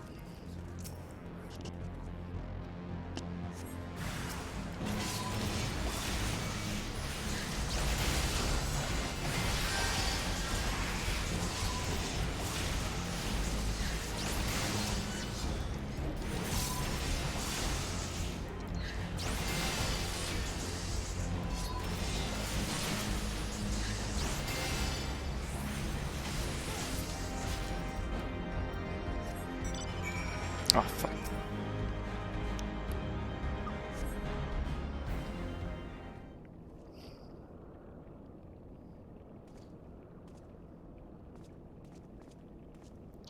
Bravo, that was quite a show, adventurer. Why, the spectacle proved so enthralling that all thoughts of the prize slipped my mind. I appear to have forfeited our little race. Congratulations, the lightning shot is yours.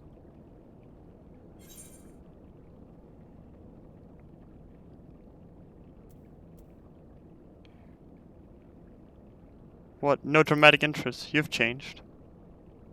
Wait, I don't know who it is. I'm keep it real. Ah. Okay, remember that. In my defense, I was caught up in the moment. It isn't every day you meet an honest-to-God hero, after all. Well, the contest continues, so you had better hurry back. Ah, but one last thing.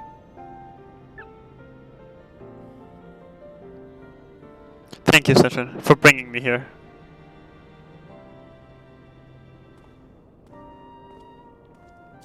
Honestly, just waiting for the day that Grahati kisses me. I'm keeping it real.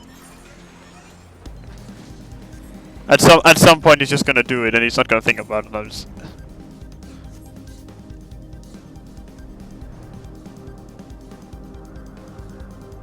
Yeah, exactly. He's just such a simp.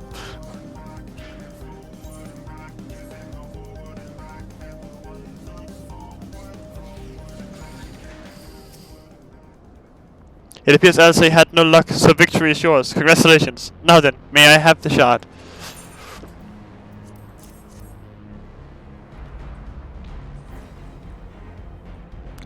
What is that? What is it that makes you so much better at finding things? What do you have that I don't? That is a question I too have asked myself on numerous occasions. I suspect we could both learn a great deal from Centron. And not only about the secrets of adventuring, but come, we should attend to our mission.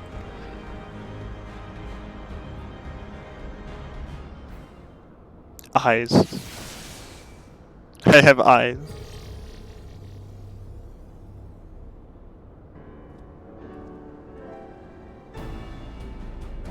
Excellent, the system responded exactly as intended. Not only about the secrets of it, but God. Excellent, the system responded exactly as intended. We now have access to the Habisphere. Only one obstacle remains, the security systems within. Should they be triggered, they could make life rather difficult for us. In light of which, pray leave the rest to me. If I am right, my royal blood should allow me to venture in unmolested. Assuming this place works like this crystal tower, yes. But if it doesn't, you'll be on your own. I want you to promise us that you'll get out at the first sign of trouble. I promise, wish me luck. This is gonna go great, isn't it?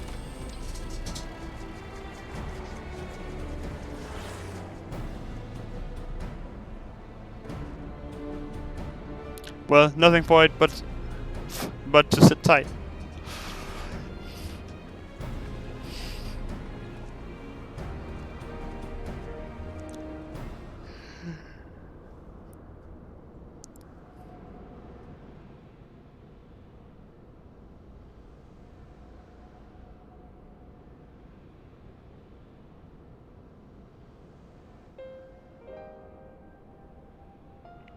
I'm sure this Owen fellow was very learned, but iconic corruption and overview sounds like a studium thesis.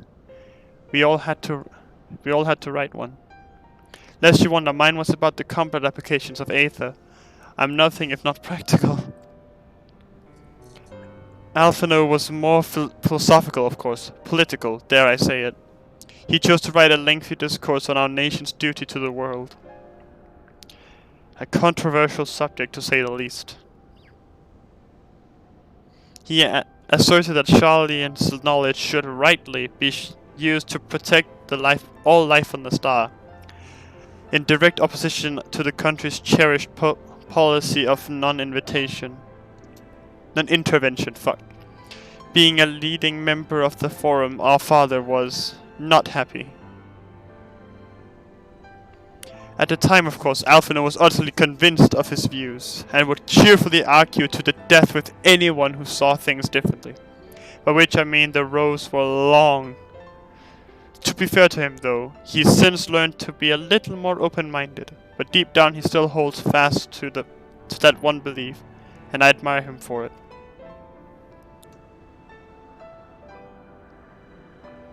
I should have liked to meet the young Alphino. For what it's worth, my thesis concerned the elegant civilization as depicted in folklore. Oh, you're back. I didn't know you attended the studium. I didn't. A thesis was required to earn my Archon's mark. My peers at the Students of Valdesian convinced me to write one with the promise of unfettered access to forbidden tomes. Though I considered it no more than a means to an end at the time, I will admit, it was gratifying to have my efforts acknowledged. Good gods, an Archon's thesis. I shudder to imagine the work involved. But enough about that. Is that the fruit of your foray? Yes, Owen's archive node. It was waiting for me in this chamber. If a copy of his report still survives, it would be stored in this device. Shall we find out?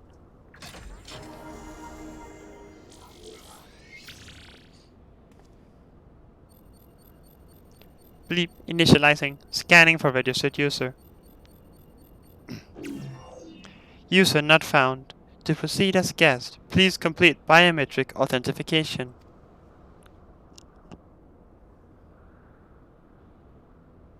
Oh, Owen's archives is stored in the balls! Bleep. Verifying. Bloop. Authentication complete. Guest identified as member of the royal family. I am your most humble service, your highness. It never ceases to amuse me. 'Tis but a pity the effect will not last forever. Doga and Une said as much when they granted me this gift, but until such time as it fades, I shall use it gratefully. Search archive for iconic corruption. Searching. One item found. Iconic corruption and overview. The report is locked by the author. Please state password. Well, go on then, your highness. Tell the nice node the password.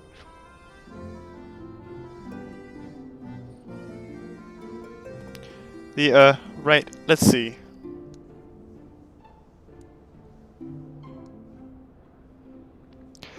Glory be to Alag.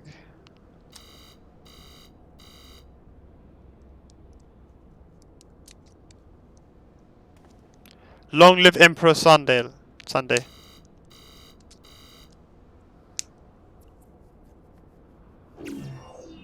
Bloop. Password incorrect. Please try again. Confound it. Come now, passwords are invariably short and simple. For instance...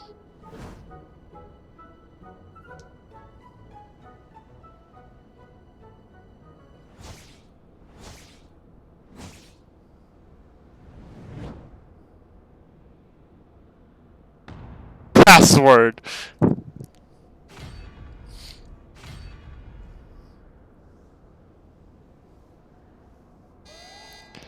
The notion that the password could be something so insane would be laughable, were it not dangerously stupid.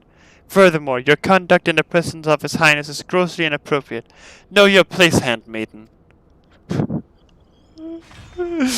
What did that thing just call me?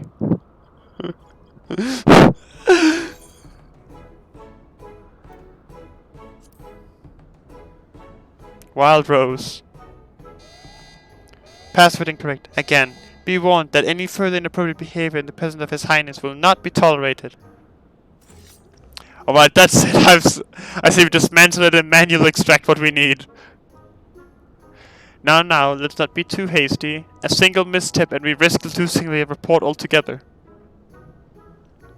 I believe this may be a task for Siddha and his colleagues. If anyone can coax Machina into cooperating, it is them.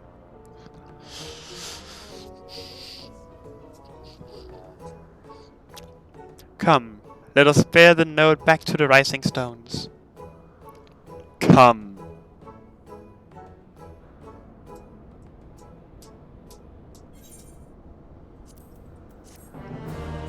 When was Endwalker gonna get released again? It was sent out for December or some time, wasn't it? I should probably mention that I have yet to meet Sid since waking up. Rambros did send word to the Ironworks, but it appears our friend has been afield on urgent business. December 4th, I think. Oh, piss. Nevertheless, I assure you my proposal to seek his help is no pretext. However much I might look forward to seeing him again. Him and everyone but come. Let us be on our way.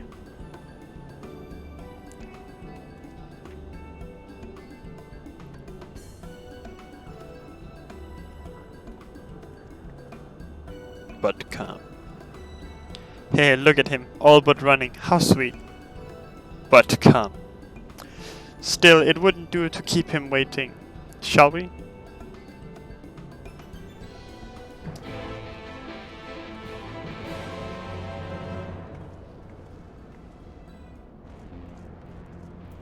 Pray return to the Rising Stones.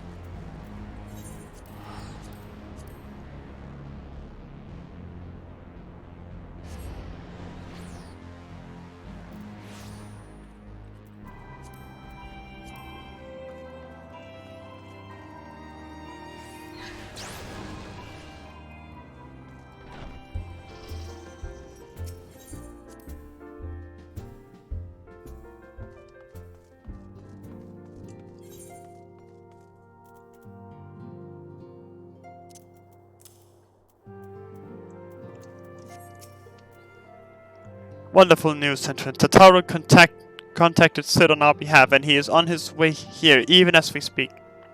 While we wait, I should like very much to hear what transpired at the Alliance Council. Would you be so kind, Kryle?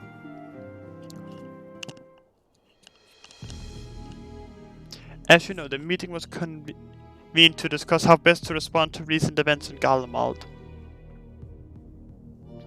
According to intelligence from our Doman allies, the War of Succession rages on, and the Empire remains without a leader. Amidst the chaos, the Imperial legions in the provinces have begun to move independently of the motherland. Of greatest concern to us is the Ild, a legion aligned with Lord Nerva. It appears they have received substantial financial backing from House Brutus.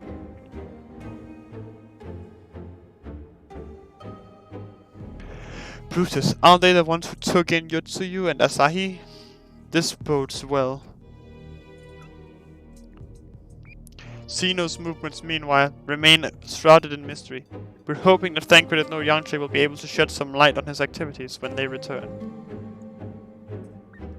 Until such time as they do, the Allied leaders feel it would be unwise to interfere in the conflict, and so, thanks in part to the Imperial withdrawal from Gimald, they have decided to turn their attention to the primal problem once more. Working with friendly factions among the beast tribes, they hope to reopen dialogue and explore new avenues of peace. Given the timing, I suspect they wish to put their respective houses in order ahead of a decisive clash with the Empire. Whatever their intent, this is not a problem easily solved. The Luminescents in particular struggle in their efforts, and Alphino and Strolla have been called upon to aid them. So long as we are dealing with the Temperate, I'm afraid no amount of dialogue will avail us. But if we can develop a treatment for tempering, then anything is possible. Which is why we must succeed. And on that cheery note, why not make yourselves comfortable in Dawn's Respite? I'll show Sid in as soon as he arrives.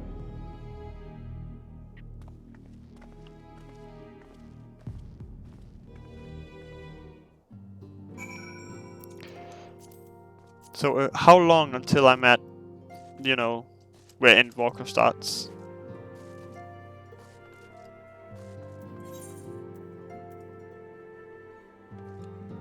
Actually, I could maybe just look that up.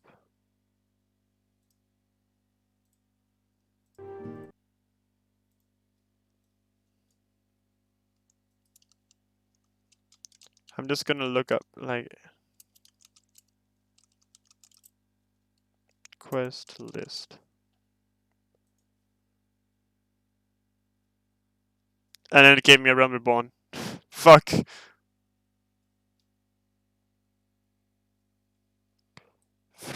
Let me just scroll down to the bottom. Great, advertisements.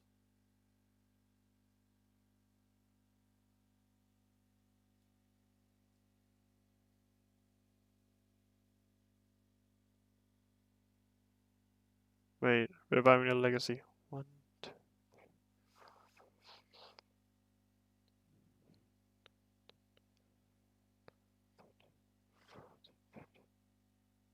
Wait.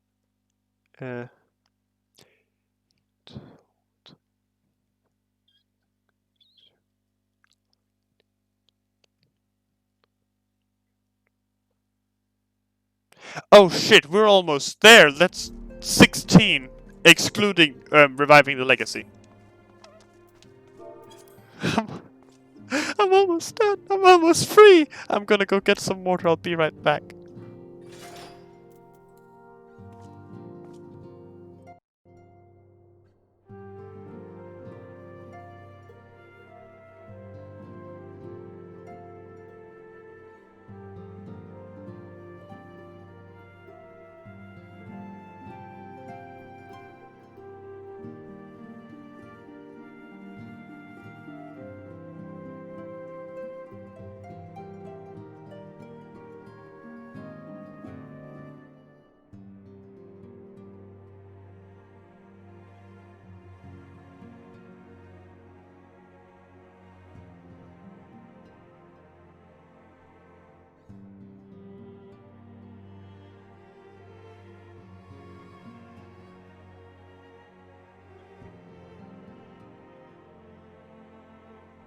It is time.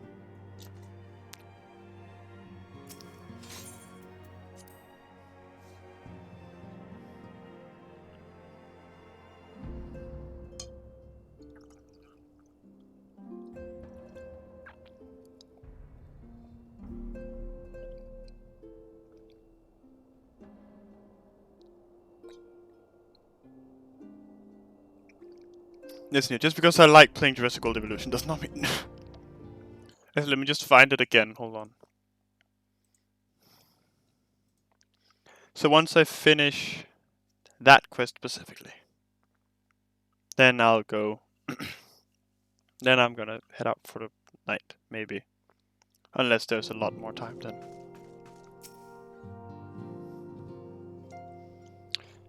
Yes, once I'm free I'm just gonna go play Jurassic World Evolution 2 again. More dinosaurs. Shit's bitchin'.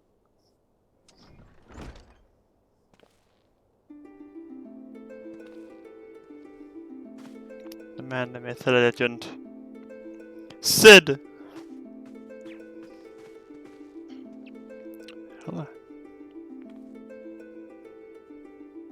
Forgive us for not coming to see you sooner, my friend. As you may have heard, we've had our hands full. In our defense, you are up rather early. I was under the impression you'd be slumbering a while longer. Oh, I would have been, had you not fulfilled your promise. Ha! I struggle with that idea. From where I stand, the secrets of traversing time and space seem exactly as unfathomable as they ever did. But if an alternate version of myself has already laid them bare, I dare say that frees me up to concentrate on other endeavors. Speaking of which, you wanted my help with something. What is it?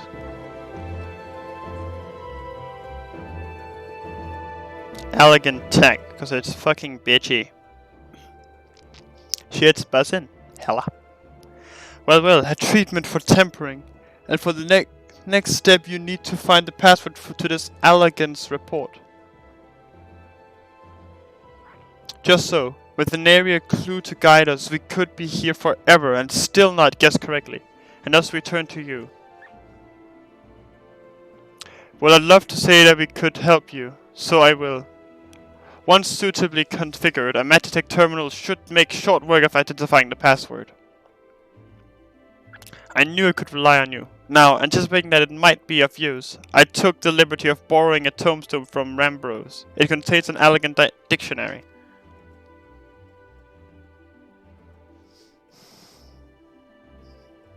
Good thinking. I'll transfer the information to a terminal and set it to work right away.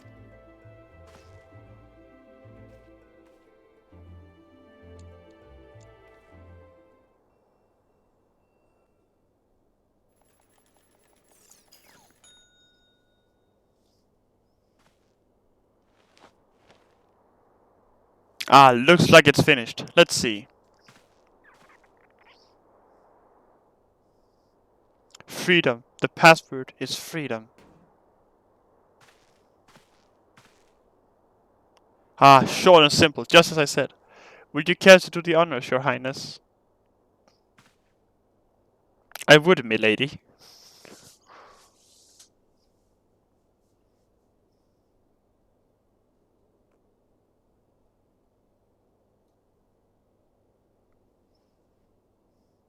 Note open the report entitled Icon Corruption, an overview. Password, freedom.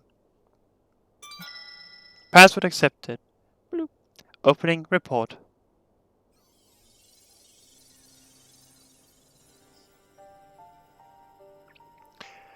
This report seeks to provide an overview of the mechanisms by which icons corrupt and bind men to their will.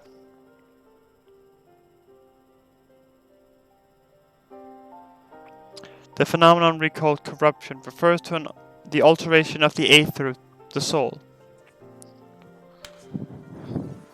Of the soul. Said ether ordinarily exists in equilibrium. No one elemental being more prominent than another.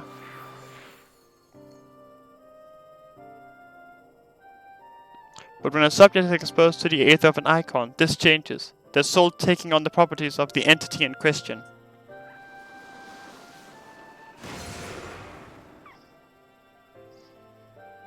By way of example, exposure to the aether of the fiend, Sephiroth, would cause the subject able to become aligned with the element of earth. But wouldn't Titan also do that? As a consequence, the subject would attain heightened affinity with earth-aspected magics, as well as preternatural levels of endurance. Repeated exposure would further enhance these traits, ultimately altering the subject's very flesh.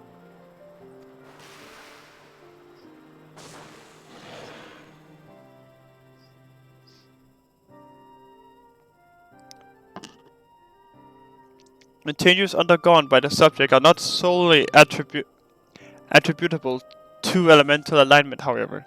Further testing has determined that the subject's soul becomes umbrally charged, or stagnant during the process.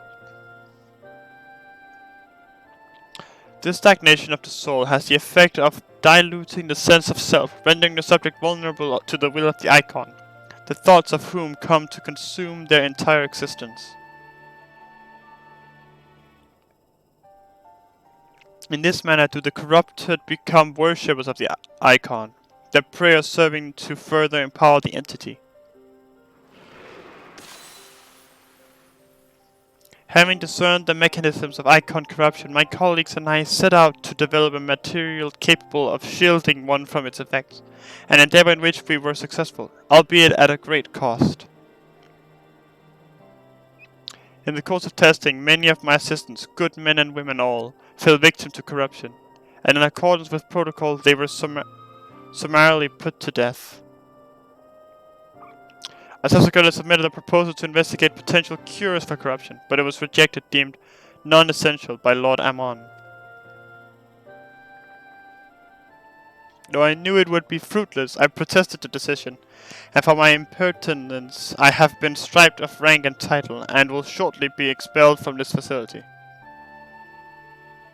In all likelihood this report will be expunged from the archives. Nonetheless, I recorded in the hope that one day someone will undertake to do that which I could not, and find a cure for the victims of icon corruption. And end recording.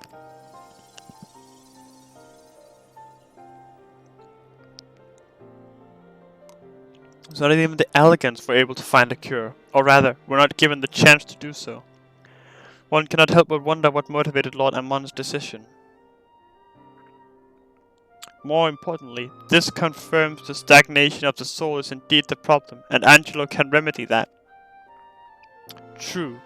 Yet were we simply to reanimate a tempered soul, I fear it would do naught to diminish the individual's fanatical faith. Indeed, it may well intensify it. No, we would somehow need to suppress the primal's hold over the subject or at the same time, or risk them ever remaining its thrall.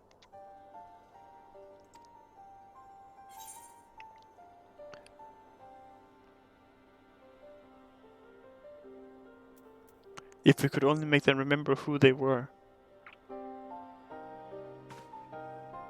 But of course, memory transference. The process has the effect of compartmentalizing memories, separating them into manageable bundles, if you will.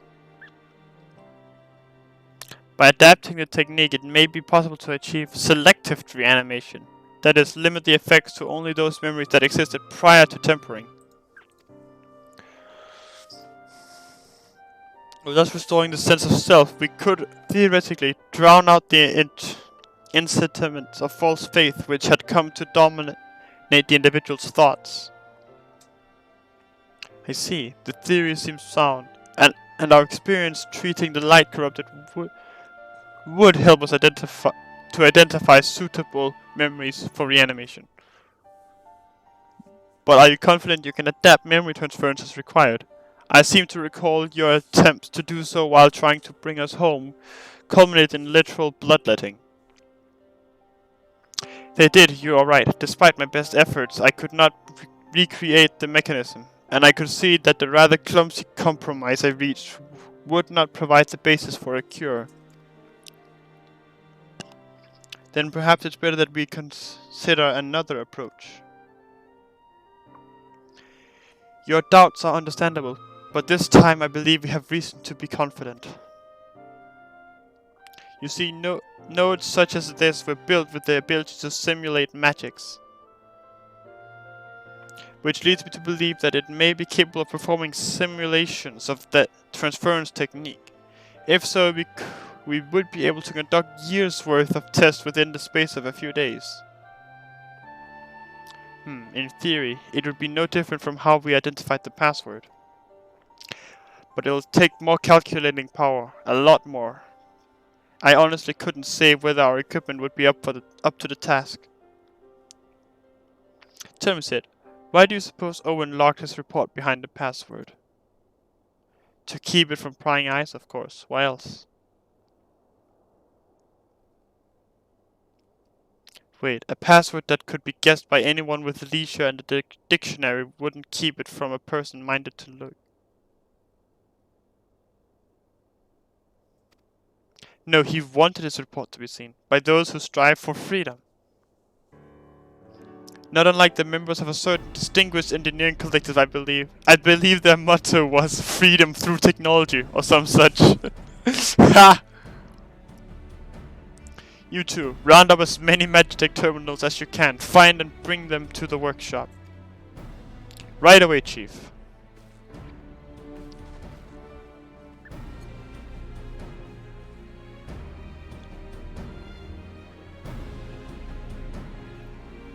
Things are about to get very busy.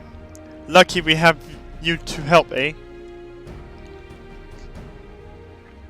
Shit's buzzing. Hello.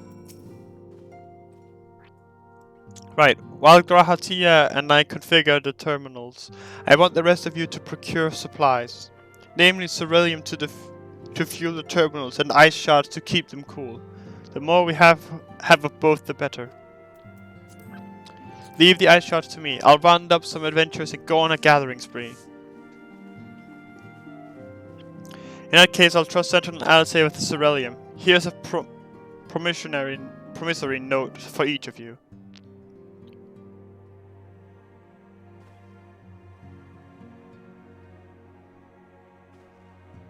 Take them to the Skysteel manufactory in Ishgard and the ceruleum processing plant in Thanalan. The people there will give you what we need. Yours is a well-known face in the Holy See, I believe. If it's all the same to you, I'll head to Thanalan.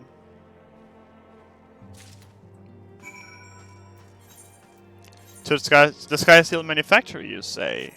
Machinist, you say?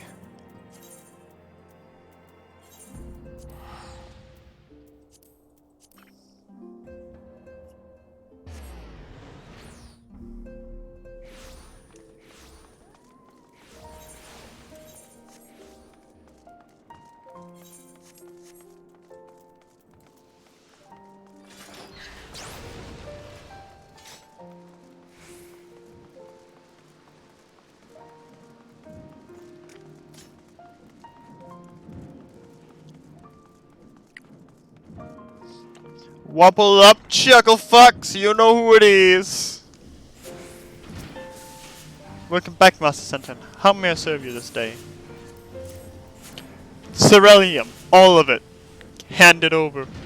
So you're after Ceruleum. In that case, please present a note to our engineer at the airship landing. He shall be glad to assist you.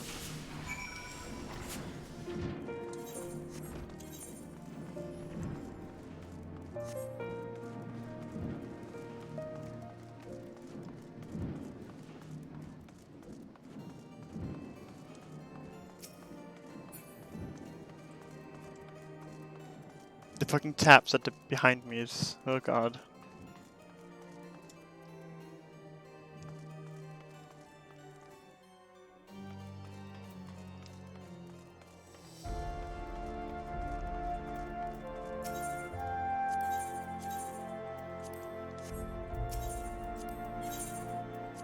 Actually, it's not because I want to purchase, it's because I want to sell it. Thank you.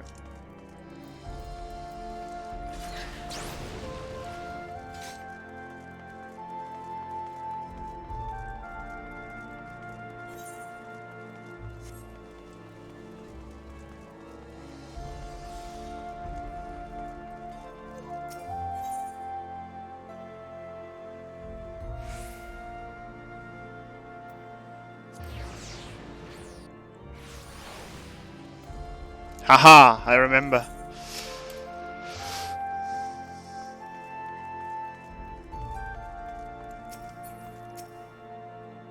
Ceruleum, you've come to the right man. Fair warning though.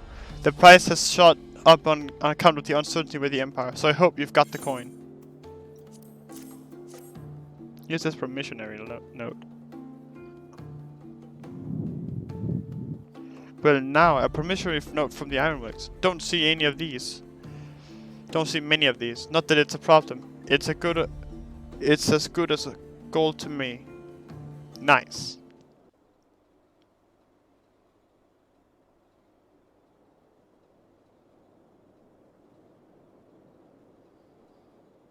Only gotta get it to Modona. It's the boy!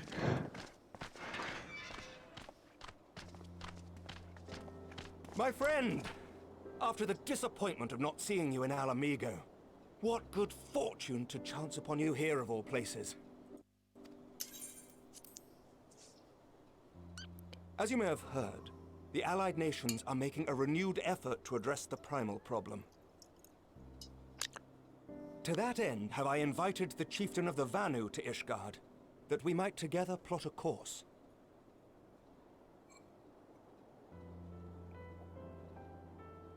Since the war with the Empire appears to be nearing its conclusion, I would also like to call upon Estinian's lance. Alas, he is, as ever, a difficult man to find. I am informed he recently paid a visit to the Rising Stones. Should he happen to do so again, be sure to pass on my regards, won't you? But No, tell me, of course. what business brings you to our fair city this day? Ceruleum, and a lot of it. A cure for tempering. You never cease to amaze me. Until now, our only hope has been prevention, our every failure irrevocable. But this would rewrite the rules of engagement. It could end the cycle of bloodshed. Very well. You shall have all the ceruleum we can provide, and an airship with which to transport it.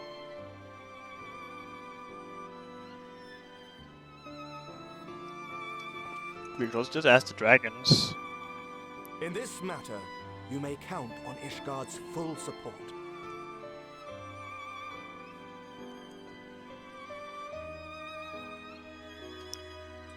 Well, that's a bit hasty, isn't it?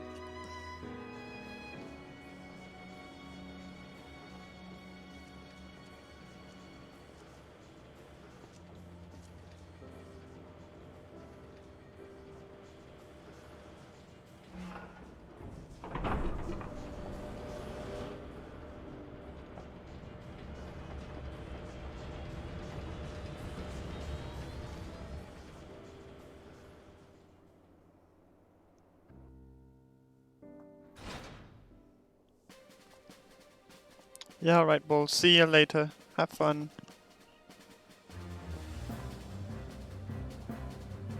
That's a lot of Magitech. It's like doing a mecha all over again.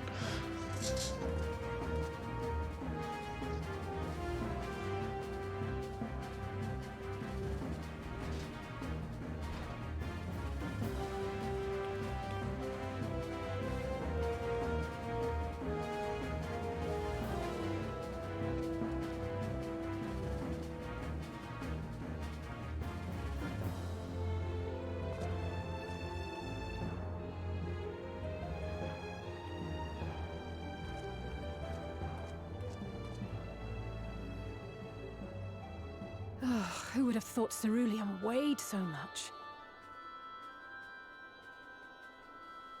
Serves me right for being stubborn, I suppose. I should have just done what you did and accepted help. It's so much easier. He just nods, like, yeah, you should, and just straight up Good leaves work, immediately. you two. Wow. This is all we asked for and more. Quite a lot more now that I look at it.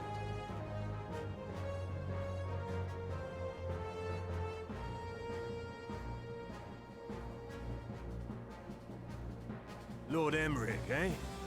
And entirely by chance. Ha! Some people have all the luck. We have also succeeded in configuring the terminals, thanks in no small part to our able assistant. Nero Tolskeva. It's been a while, hero. You seem surprised to see me. Lest you misunderstand, I've no interest in such things as cures for tempering. But if you mean to achieve that which eluded even the storied Allagans, it seemed plain that you would require my expertise. And so it proved. Is that not right, Garland? For all the effort it took to track you down after your latest disappearing act, you could find the cure for death, and it wouldn't be worth the trouble.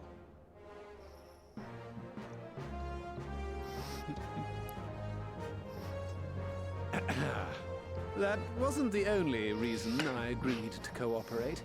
I'm reliably informed that Garland and I are destined to unravel the secrets of travel not only across dimensions, but through time. Doubtless the lion's share of the credit lies with me. 9 parts to Garland's 1. And this research will be a stepping stone to that illustrious achievement. Very well then. I'll do 1/10 of the work. Just the part that's beyond you. Whatever you say, Garland. Right. Yeah, just kiss already, goddamn you.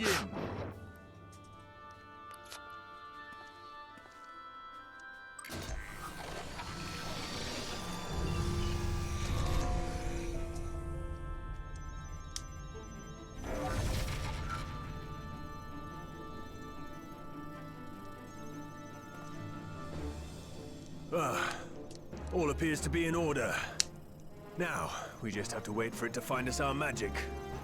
Why not take this opportunity to put your feet up? This may take a while.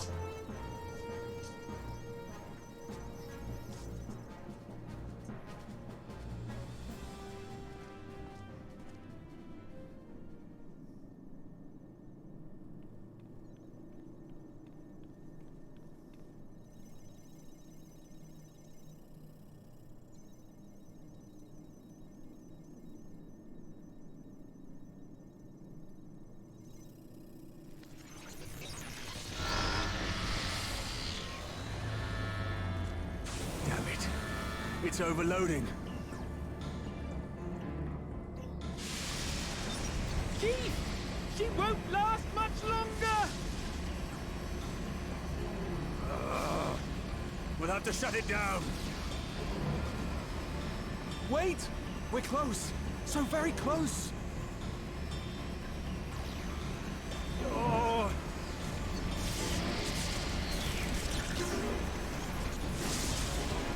Well, this is going swimmingly. Please, a moment longer.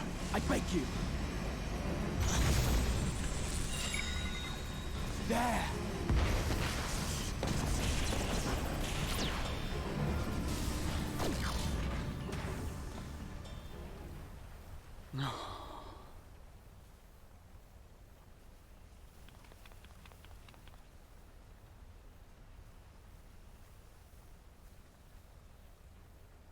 I was able to memorize the magic before it faded.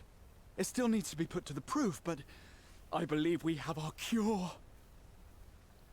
Well, that's convenient, isn't it? How did he do that? Hacks, clearly.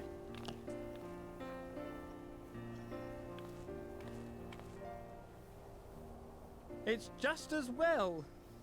She'll never run again. Unless... The fault is mine. I'm sorry. Don't be. It may fall short of dimension hopping, but a cure for tempering is not to be sniffed at. This, my friend, is a world-changing discovery.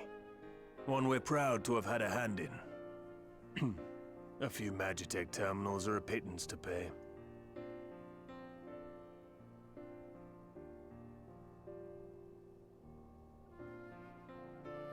Thank you.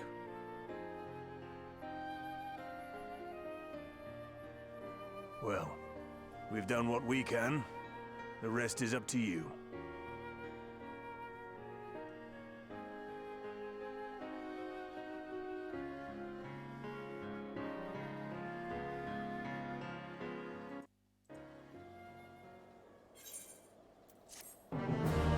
Nailed it. Professional gamers. Righty.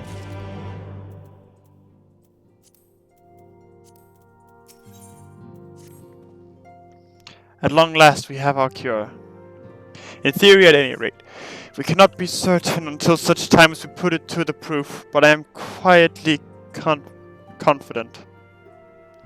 Well, if we're to test it on someone, then I suggest Gabu. His symptoms are relatively mild. It'll be fine, I'm sure. I'm sure of it. Yes, as long as we exercise due caution, it will be fine. Without further ado then, let's make for Limsa. We've kept Gabu waiting long enough.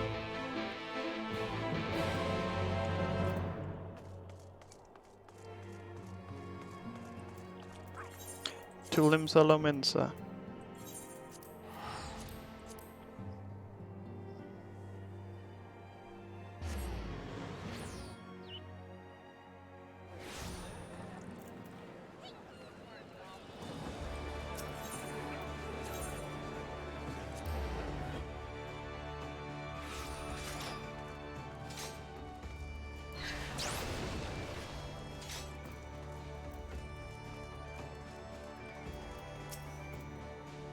Well, this is the moment of truth. I'll have our host bring Gabu to us at once.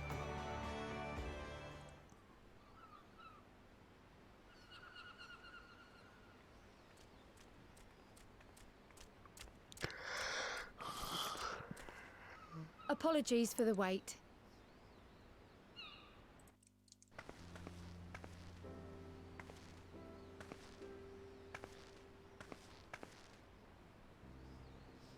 Gabu, have you been good?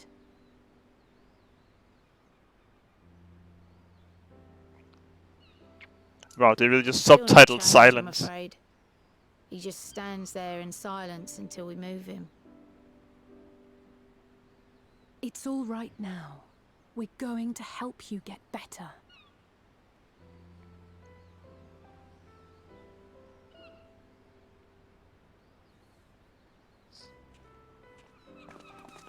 Fancy meeting you here. Alphino Yushtola! I thought you were attending to primal matters. We were, and came here for a meeting on the subject. Certain pirate factions did not deign to attend, however, and it was cancelled. We had resigned ourselves to having wasted a journey when we chanced to espy you. Could it be that there has been progress with the treatment?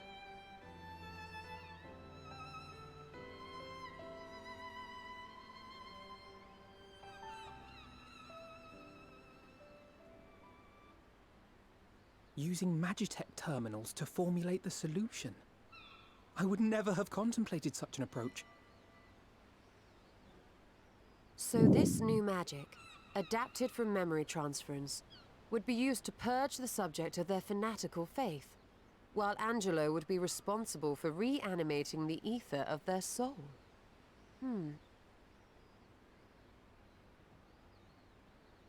Yet I wonder at the practicalities. If one were to reanimate the soul first, it would only serve to exacerbate the tempering. Conversely, a stagnant soul would not respond to the effects of the magic. Would both need to be performed simultaneously? Ah, nothing escapes Master Matoya's inquiring eye. As you say, both must be carried out simultaneously. And thus, I propose to imbue Angelo with the tempering treatment in much the same manner as I did the spirit vessels.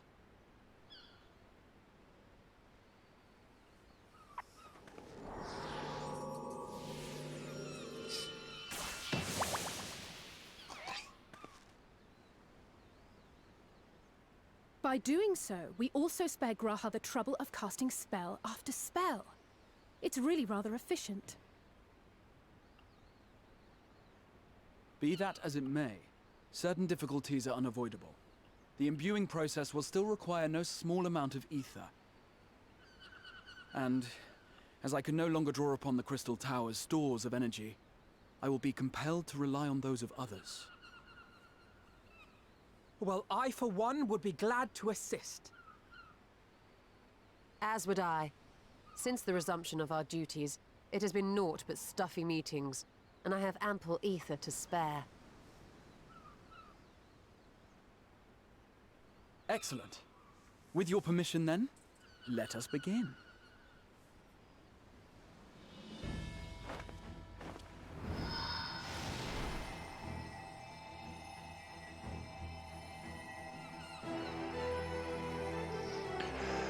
Let's see if this actually works.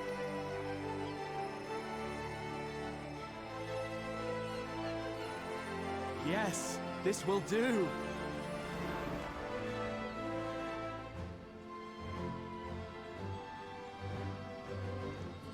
And now, it's my turn.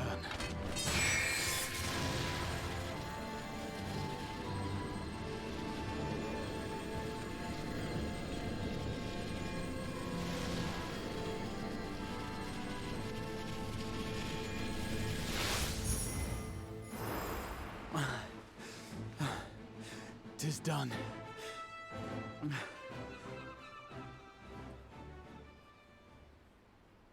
No small amount indeed.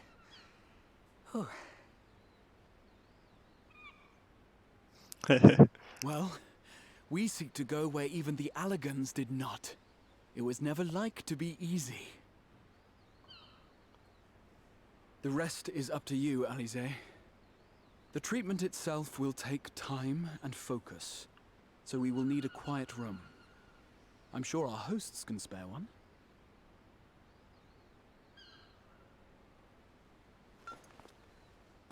I will go with her. It may be a while before we return, so I would ask for your patience and your faith.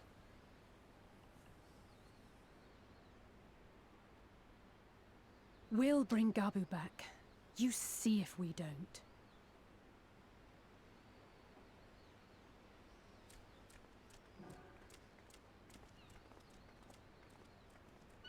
Twould seem our part is played. Let us find a place to recuperate while we wait for news.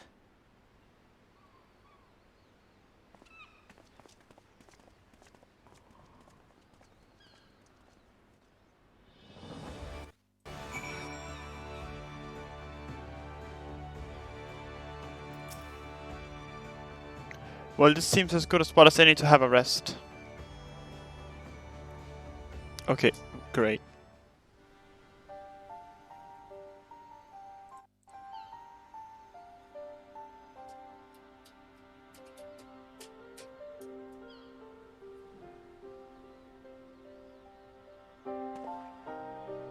For years, Eorzea has labored to find a solution to the primal problem, without success. Any hope that tempering could be reversed faded long ago. I myself had given it up as impossible. Given up on the tempered and the light-corrupted alike. They were problems to be tolerated, or else eliminated, I believed. And to think otherwise was pure naivety. Childishness, even. But Alisaie refused to give up. She struggled and she struggled. And her efforts were rewarded with a way to bring back Halric. And now countless others may no longer be beyond salvation. However much we bicker, I have the greatest respect for my sister. Had I half her stubbornness, nay, her unwillingness to accept the status quo, I would be a far better person. A far better scion.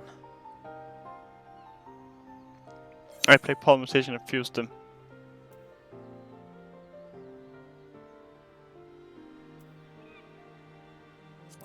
But if it's any consolation, she is in awe of your work. She told you of my graduation thesis. How very embarrassing. Nonetheless, it is comforting and not a little surprising to hear that I'm still capable of impressing my sister.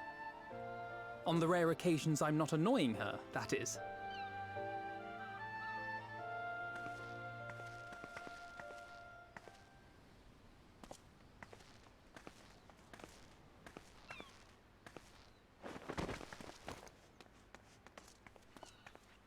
Alisaie, are you all right? The treatment. Did it work?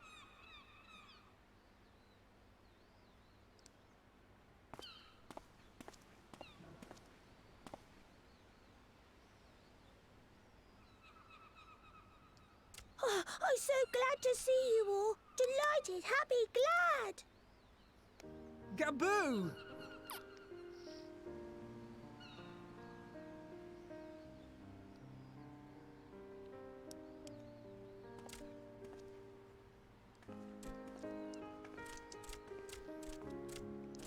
I get the feeling that it did in fact work.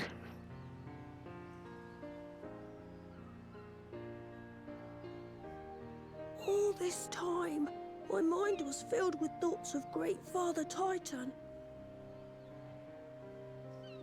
But I never forgot about Mother and Father. Always, they were in my heart. Constantly, ever, always. So I tried to focus on their faces. Theirs and yours. Alisaie's and everyone's. And I found that I could remember. One thing, then another, and another.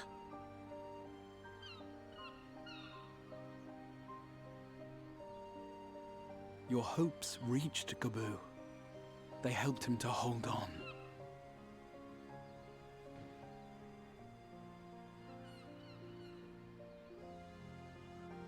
I'm so proud of you, Gaboo. I couldn't have done it without you, Alisaie. Can you help the others too? Cure them, heal them, help them? Yes, we can. All of them.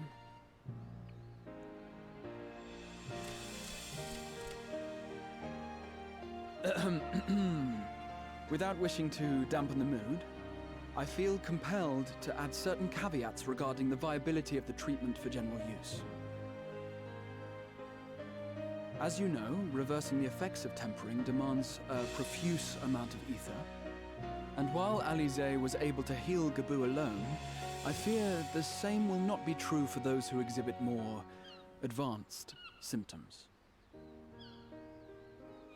Moreover, the treatment's effects are limited to the soul. It offers no succor to those whose very flesh has been altered through prolonged exposure to a primal's influence. All of which is to say that we cannot save everyone. Maybe we can't, or maybe we can. No one gave us a hope of saving Gabu, and yet here we are. We must find a way to treat as many as possible.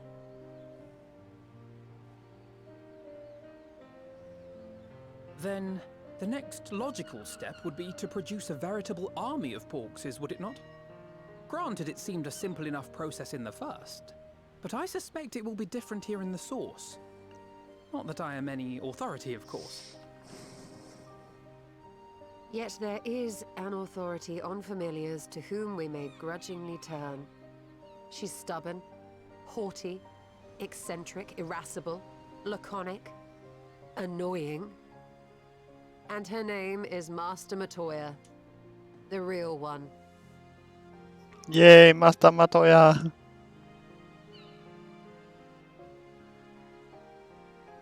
I have to go now, Gabu, but the people here will look after you, all right? And I promise to come and visit you again soon. All right. Thank you, Alize. Thank you.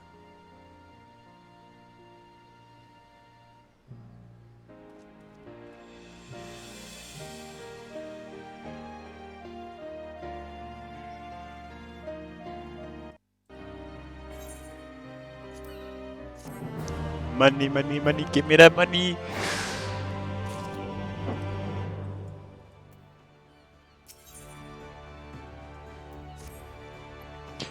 As she will be at pains to remind me, I have not paid Master Matoya a visit since returning from the first, but this means as good as a time as any. Come, let us make for her cave.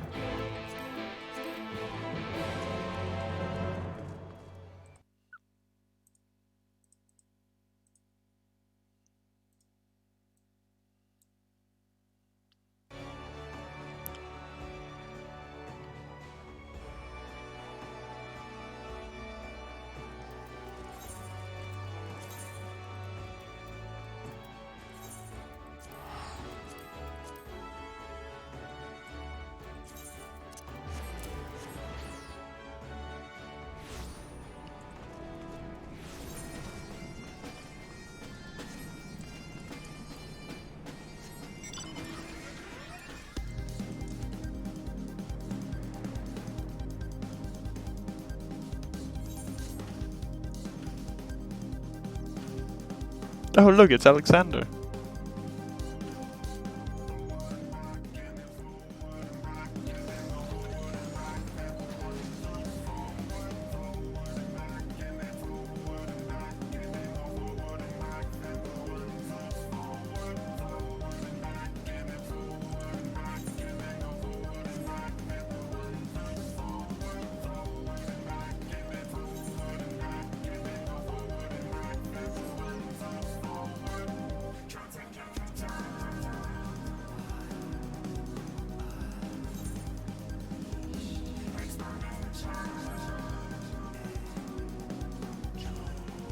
Oh shit, a new Ethernet shard. I didn't know. I haven't noticed that one before. Huh.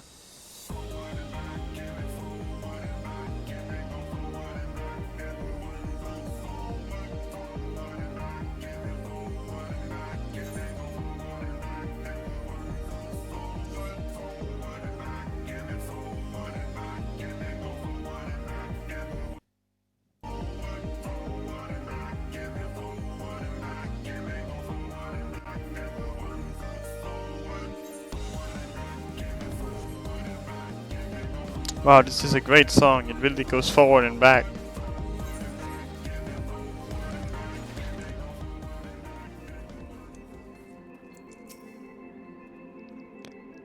I take it you are ready to bear witness to the joyous reunion of master and pupil. Very well.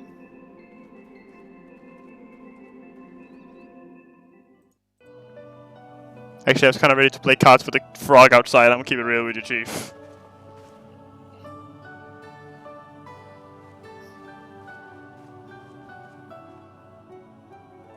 Nary a word from you all this time, then you bring every man and his pirogo with you.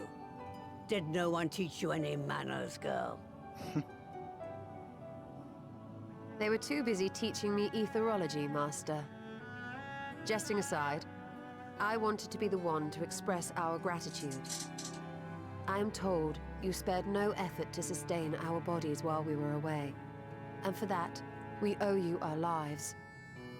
Thank you. You were gone so long. I was starting to think you'd set your heart on staying.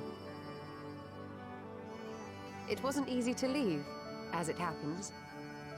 Seldom does one have the opportunity to study other worlds, and I would not have minded extending my stay by a handful of years. Ever the scholar. Y'shtola dedicated herself to studying ancient civilizations of the First, befriending a tribe known as the Knights Blessed in the process. There she took on the name of Matoya and won the respect of all the children of the forest.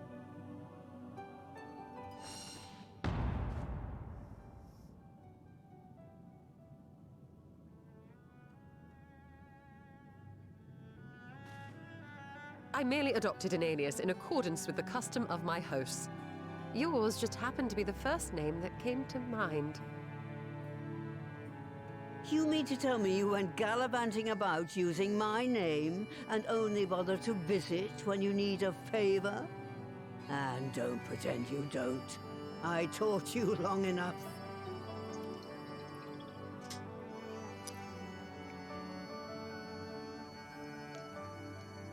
Indeed.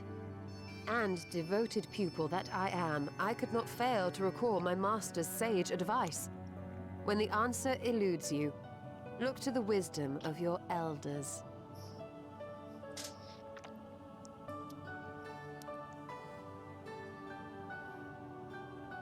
You there.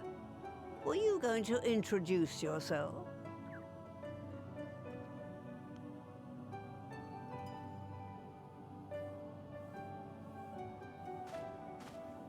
How remiss of me. Grahatia is my name, and I'm proud to call myself a scion. I too wish to offer my gratitude for your invaluable aid in sustaining the Archon's bodies, as well as my apologies. It was my inexpert summoning spell which endangered their lives in the first place. Ah, yes. The one bent on digging up the mysteries of Alag. Old Galaf used to speak of you, and Kryles told me all about your recent exploits. Do you have a bad back or something? At ease, boy. Whatever mess you've made, I'm not in the habit of dwelling on the failings of the younger generation. You are too kind. I've also heard much and more about you, Master Matoya. 'Tis an honor to finally make your acquaintance. Well, that's more than enough pleasantries for anyone. Tell me what you want. I haven't got all day.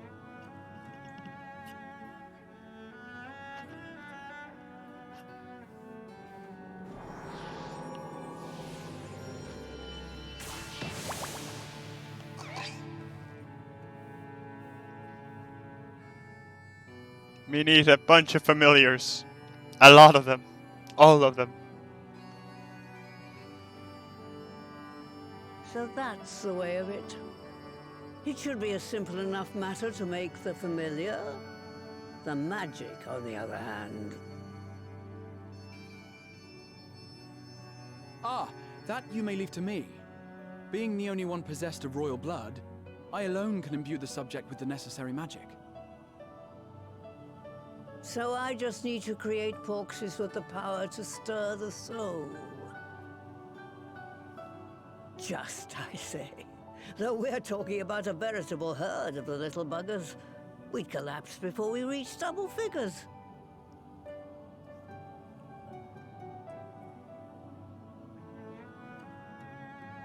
But if I could get a familiar to create the familiars, a mother porxie, as it were.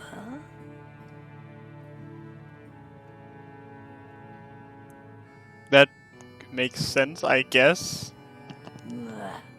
Seems I haven't seen the last of that moldy old hole after all.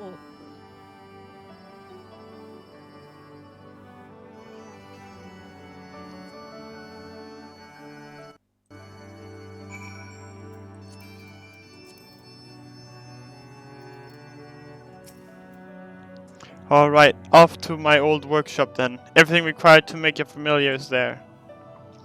That may be, but no one has set foot in there since the Exodus. I dread to imagine what has become of it. Oh, there's sure to be a handful of feral familiars and mayhap a monster or two, but nothing to trouble the likes of you. You can consider cleaning up the place payment for my help. Fine, we'll do it. A good girl. Now, if there are no other objections, I suggest you run along to the Maker's Quarter. I'll send you one of my portals ahead to let you into the workshop. You need only tell him who you are. One can't be too careful, after all. Off you go.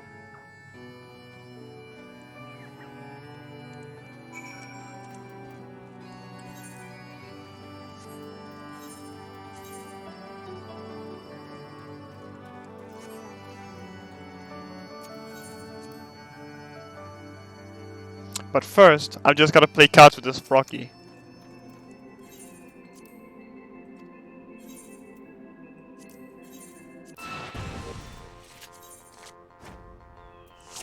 Ah, piss.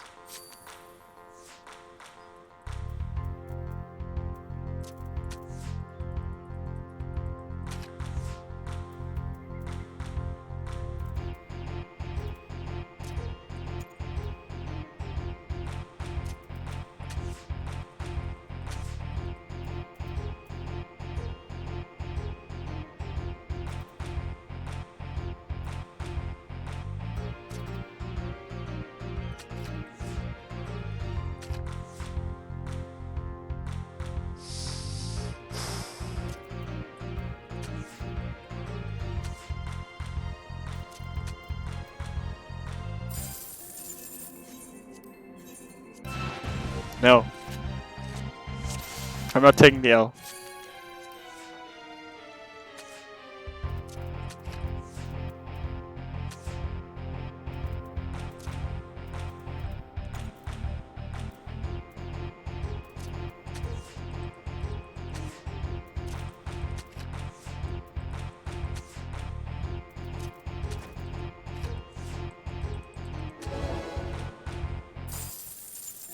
Boom.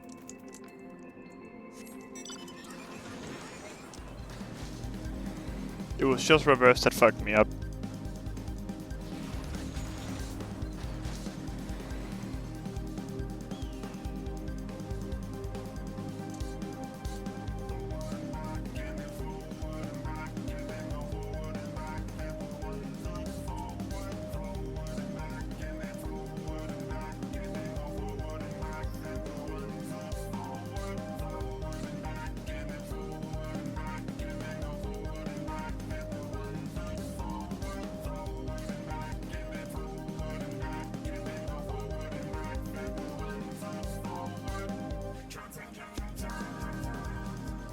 Big boy.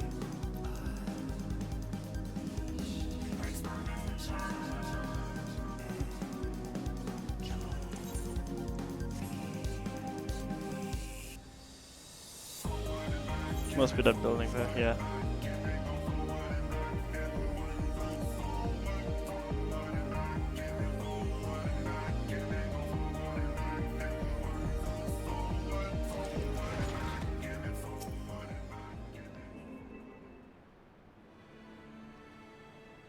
Greetings, Ribbit, and welcome to my mistress's relic. Rocco is my name, and I'm honored to be your guide. Within, you will find a space dedicated to the making of familiars, along with a cavern wherein the requisite ingredients may be had. I must warn you, however, that the place was not played host to a single soul, much less a broom, in over 15 years, and will, I regret, be in some disarray. But rest assured, my brothers and I shall see to it you do not lose your way. Now then, Ribbit, only say the word and I'll show you in. Matoria's relic, now accessible.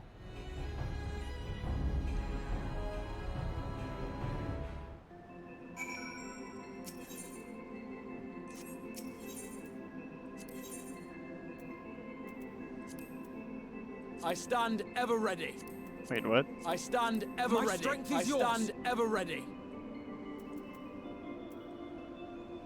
So he can just do whatever he wants. My strength is yours. Victory I will be stand ours. ever ready.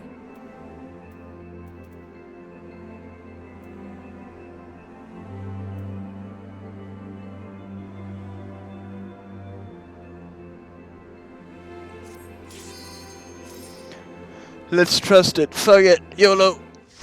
Wait, could he tank? That would be spicy. Caster tank.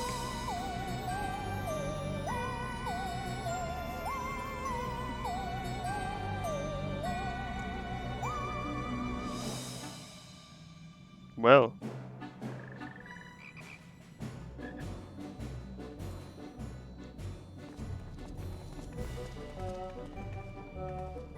Right. To begin with, I need you to gather a few ingredients. Listen well to what the Pirogos say, or you'll wish you had.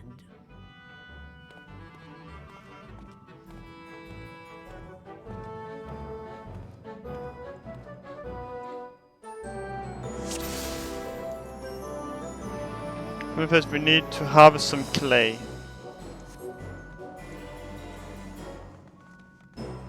The clay can be...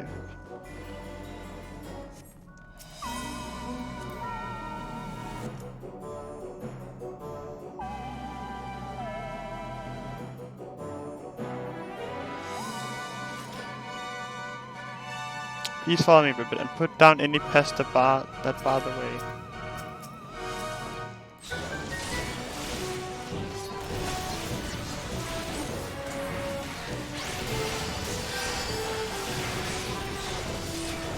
The music is interesting, to say the least.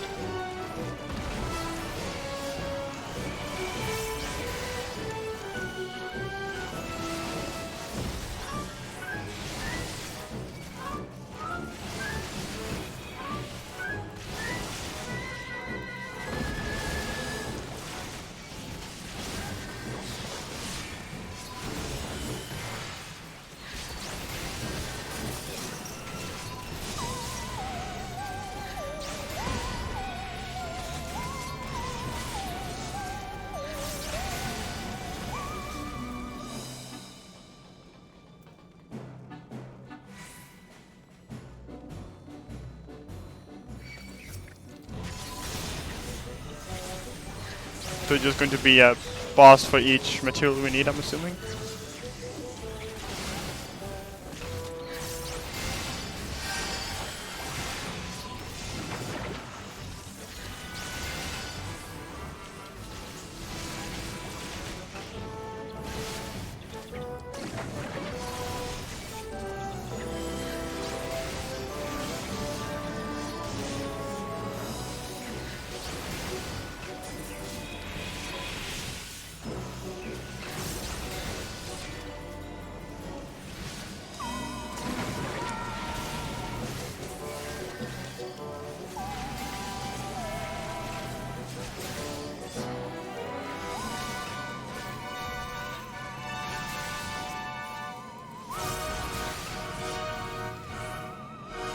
Allow me to assist you with the gap.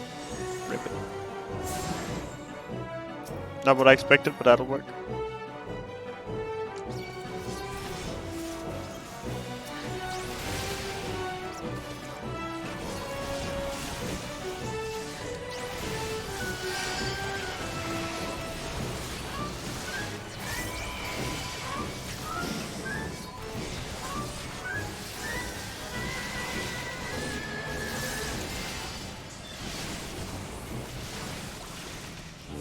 I will not hold back. Fuck. Got something stuck in my throat.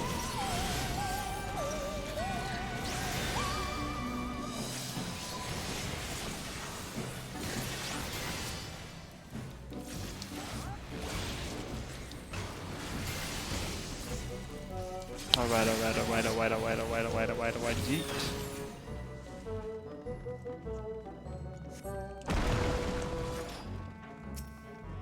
Sonny of Siki.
much, man.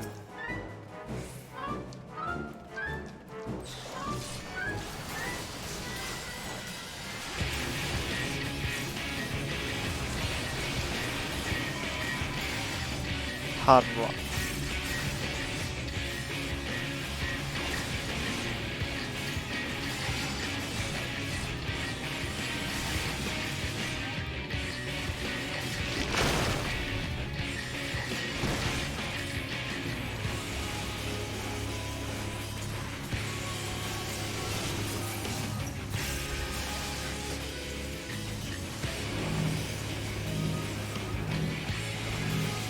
I'm assuming they are coming towards us. Don't be so reckless.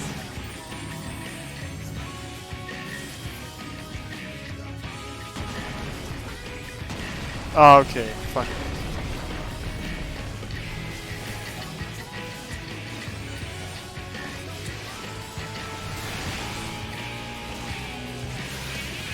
Ha!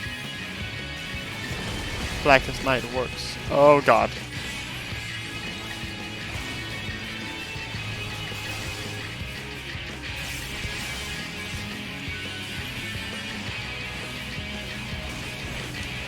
So Hard Rock is a tank buster, okay.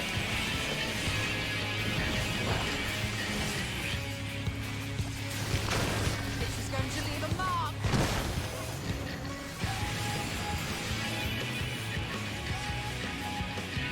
I'm assuming we're not supposed to let it hit those guys.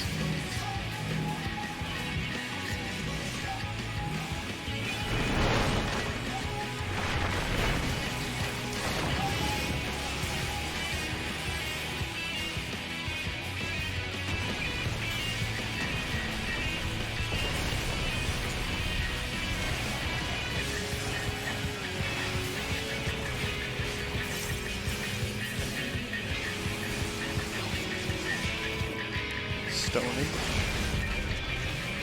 Eerie then.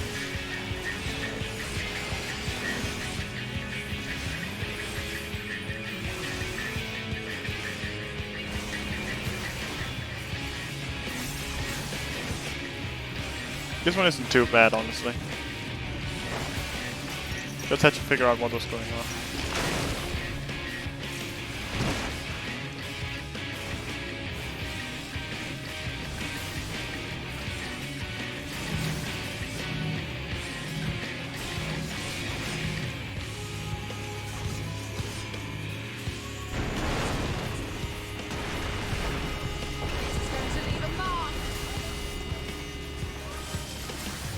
Bullshit.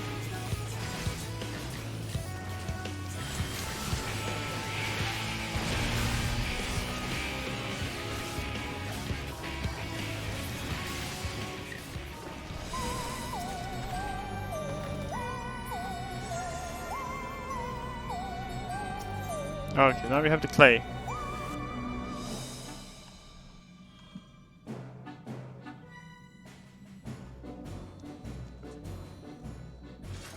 Next we need to get the water flowing again.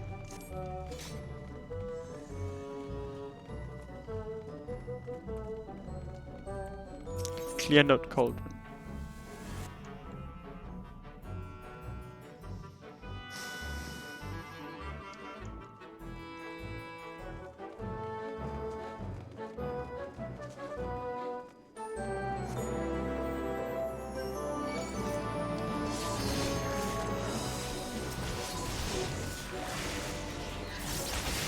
Fuck it, let's try and pull a bit more.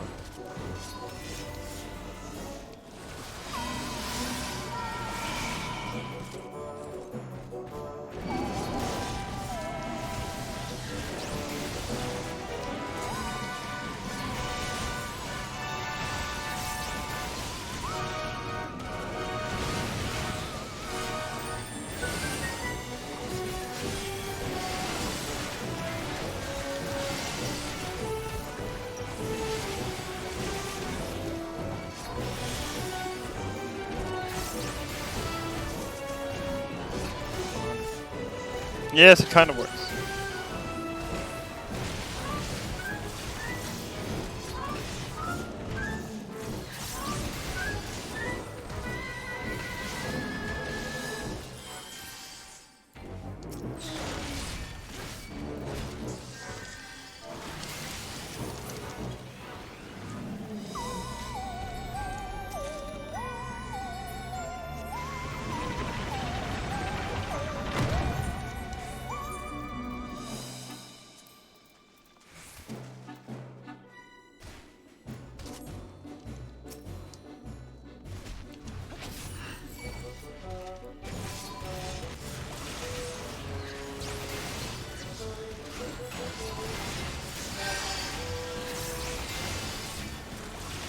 Alright. This isn't going too bad.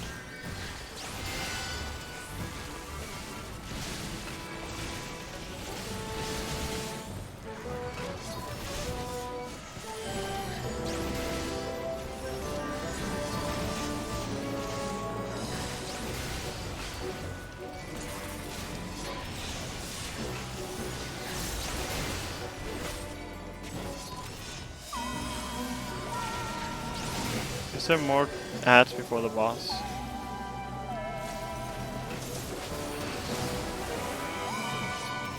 There are. A lot more.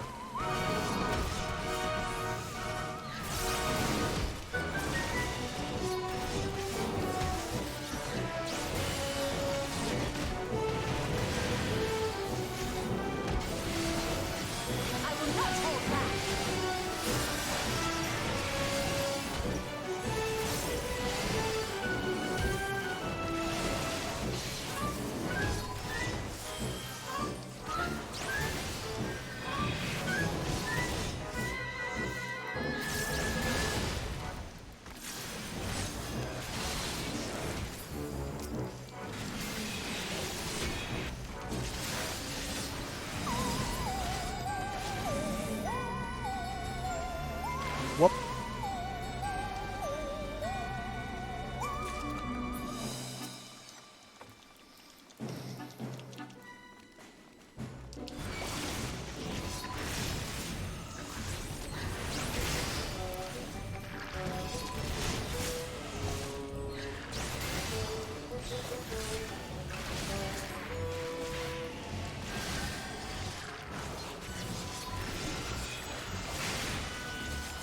Fuck, wrong button.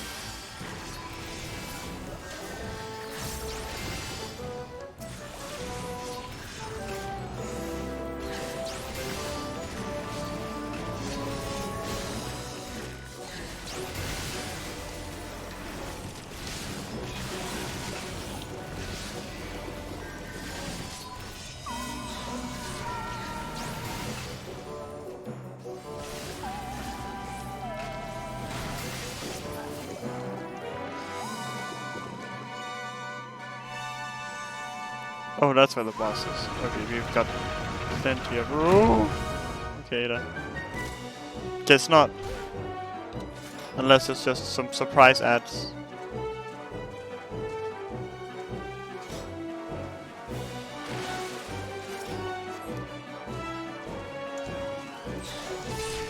Let's give them a show. Emo, what's up to the emote in the glow sticks name? I see people. It's from the store, so it's called the cheer emote.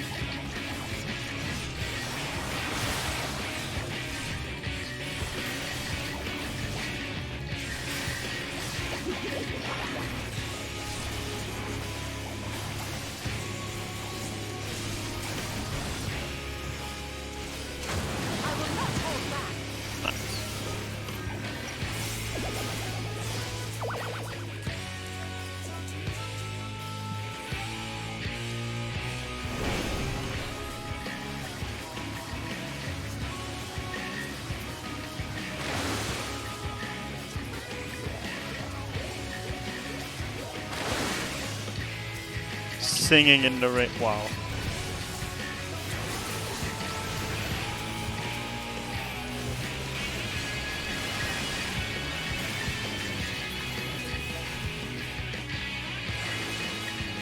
Yeah, some emotes are just store emotes for some reason.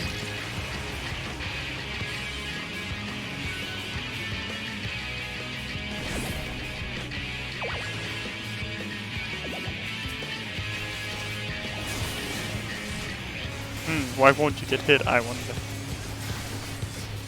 My job is literally to get hit.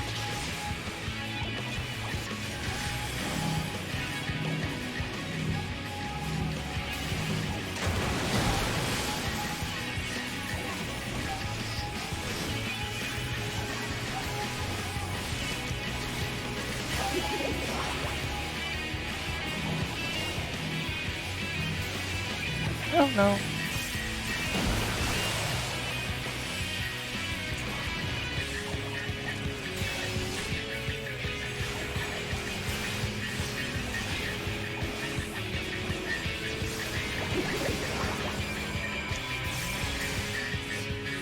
Oh, it's casting Splish Splash.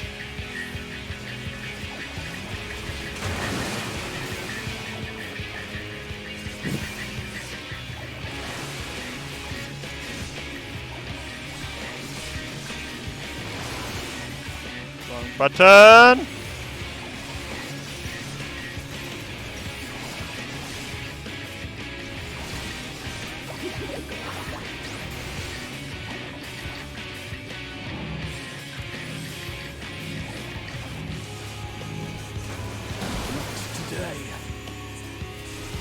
Graha.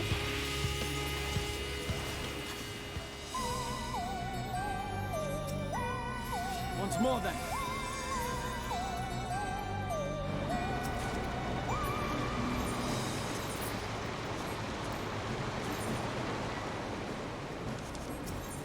Kinda like those.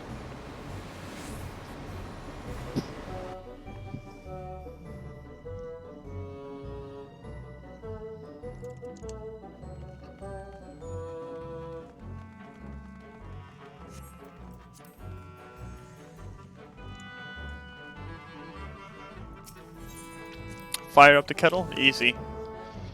Then we just use Verifier, LSA. Whoa, Jesus. Gay lava.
I will not hold back.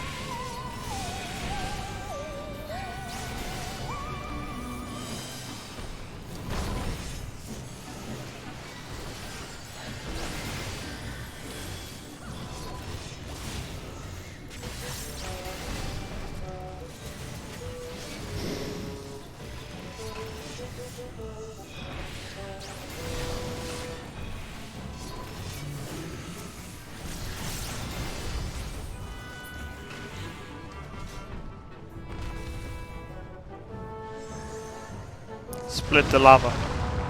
Moses Frog. All hail.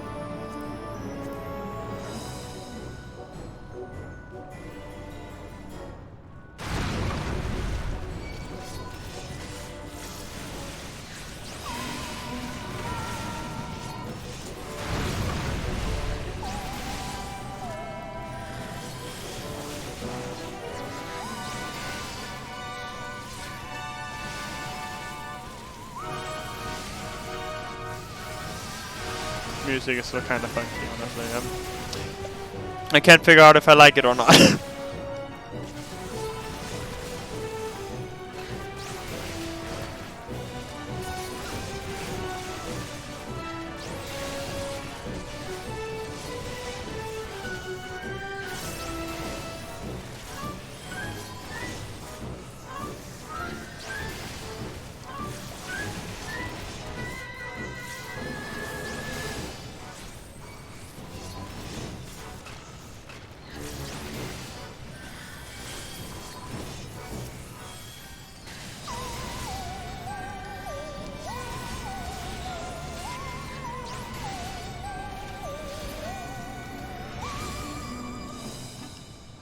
Hello there, fellow gentlemen.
10 for bad.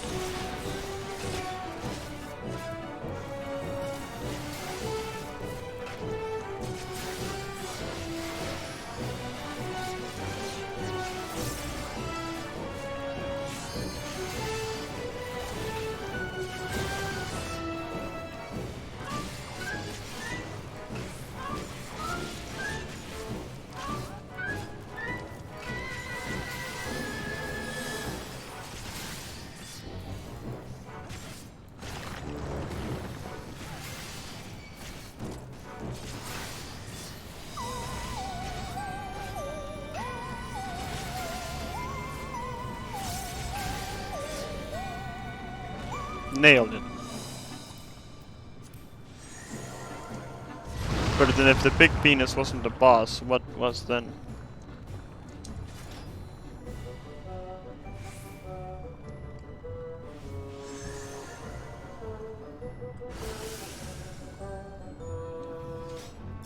Oh, okay then.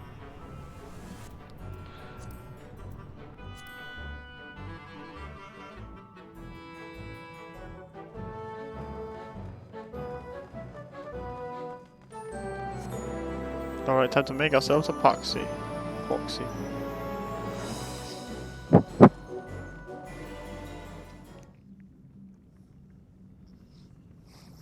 Poxy time, let's go, gamers!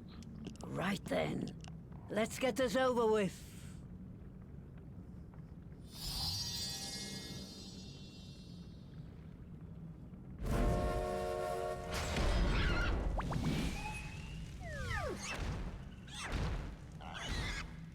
Newborns are wont to be difficult. Sure, who's in charge?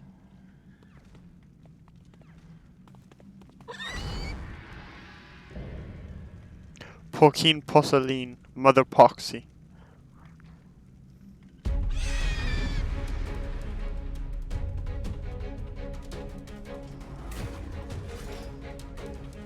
Oh.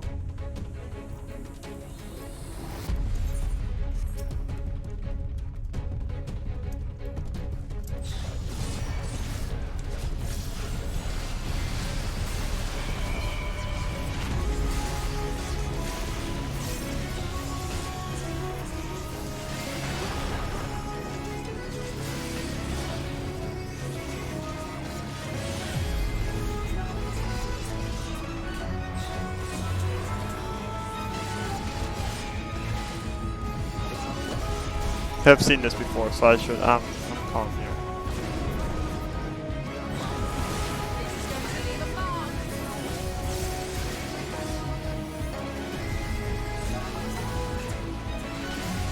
Haven't seen this before. Didn't know that was a thing.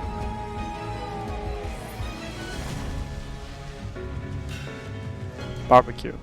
Just stay here.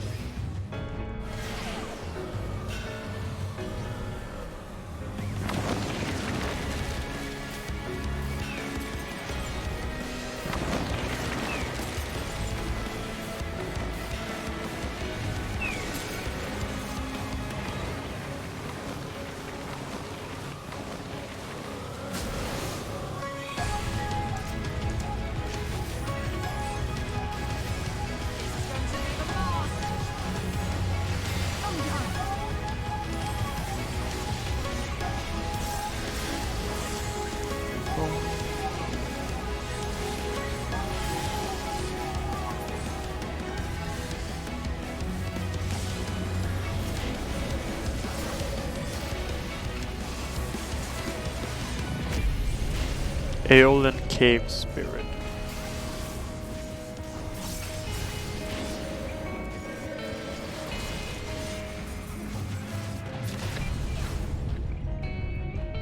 From there, going that way.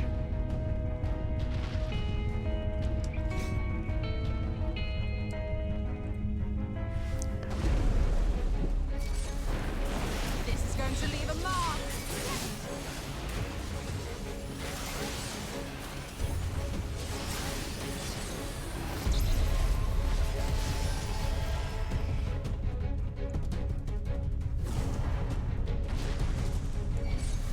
Ah, it was lingering. Oh, I thought it was a lingering AoE.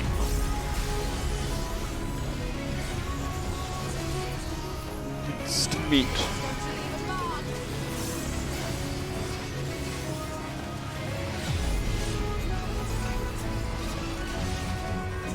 Tenderloin. Is this just going to be a bunch of meat-based jokes?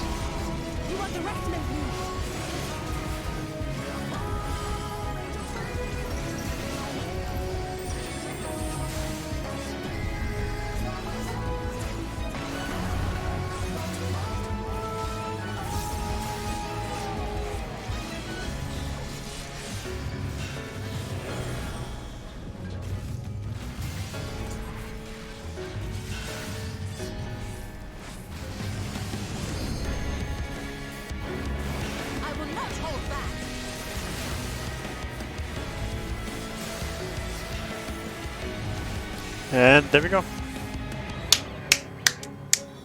No XP, but got some money.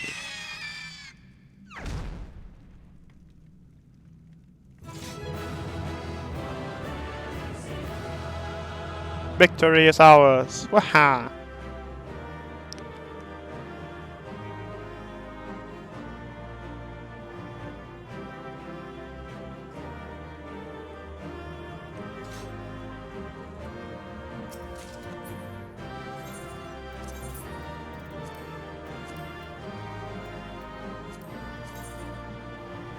That's okay.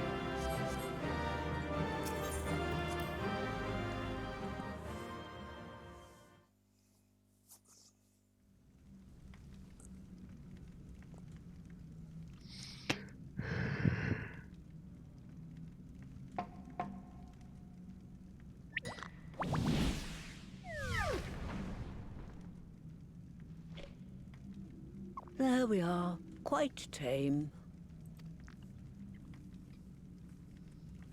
Then all that remains is for me to imbue her with the magic. My friends, I'm afraid I must trouble you for your ether once more.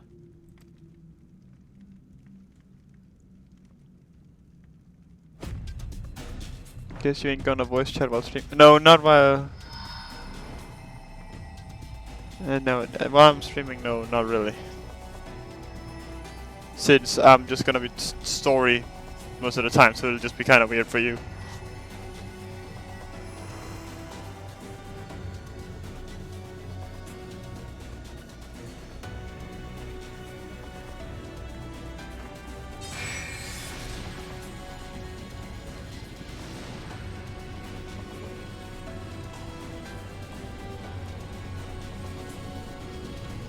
Minor details.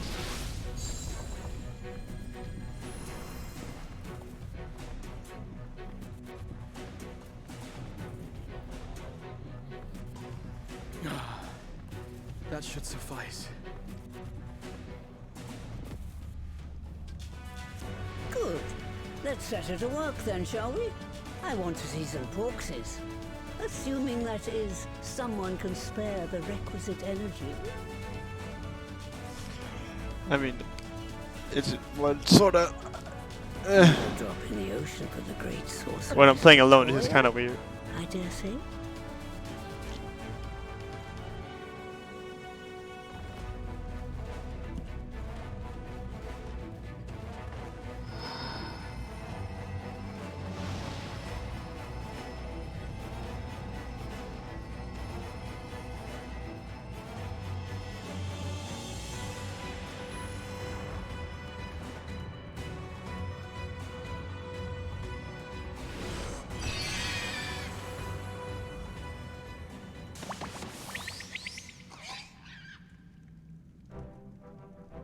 Excellent.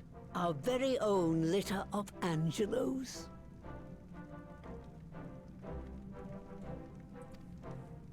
And we can make as many more as we want, simply by providing the mother Porksy with additional ether.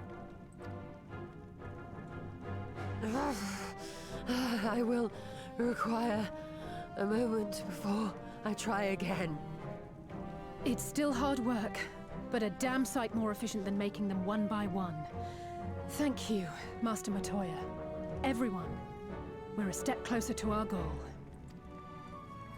Distributed amongst the allied nations, they should do much to facilitate closer dialogue with the beast tribes. and given their present travails, I believe our friends in Limsa Lominsa should be the first beneficiaries. Agreed. Though I must leave this errand to you. I doubt my legs will carry me out of the cave, much less to Vilbrand. Thank you for taking the lead in gathering the ingredients.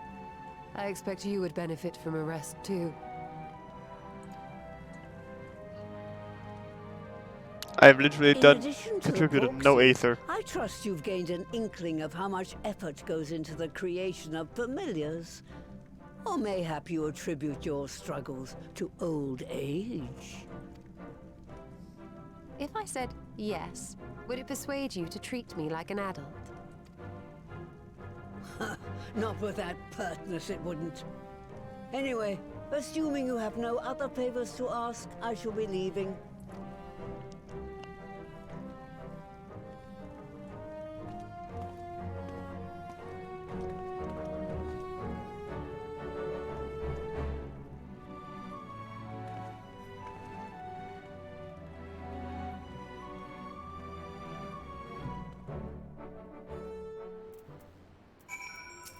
If your slices right is hard, just get good for it. Lest you wonder, Master Matoya has returned to her cave with Ishtola. They are as peas in a pod, are they not?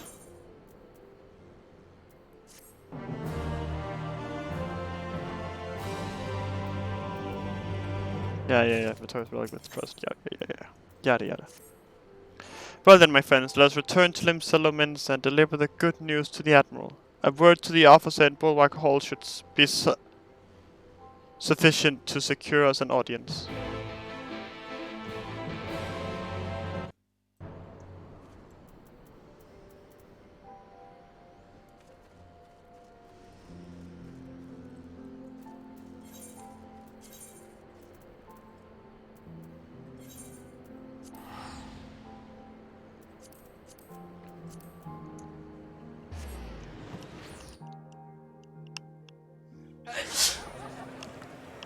There we go, much better.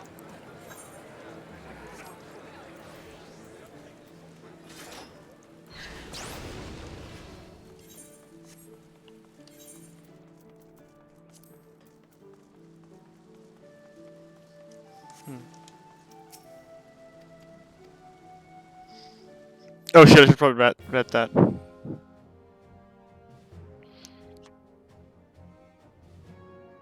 Fuck it.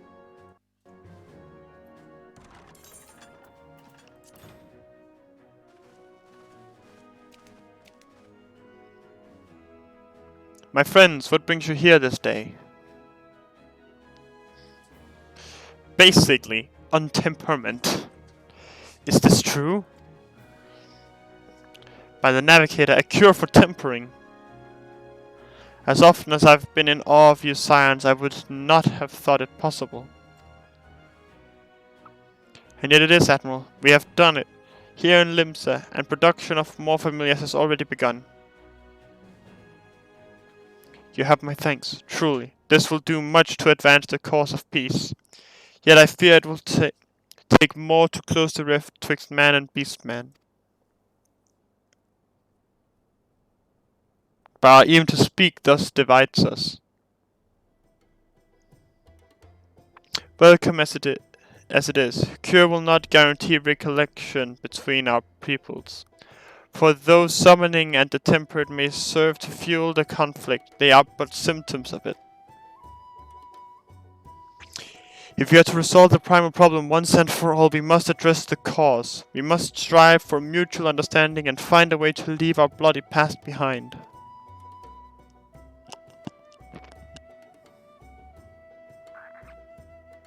It was I who moved that the Alliance renew its push for peace. Since our ancestors came to these shores some 7 centuries past, we Lominsans have been at odds with those who share our island home.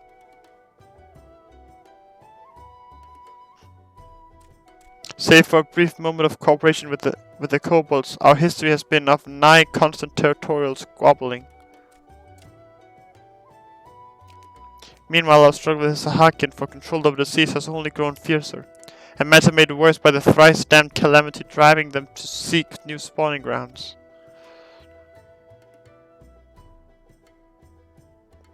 With survival at stake, each had no choice but to fight, and so I dismissed peace as impossible. Impossible is a word coined by the weak. I proclaimed to all who listened, and then gave up.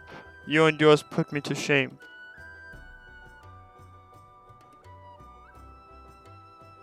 Since you led us to victory against the Black Wolf, you have achieved the impossible again and again and again.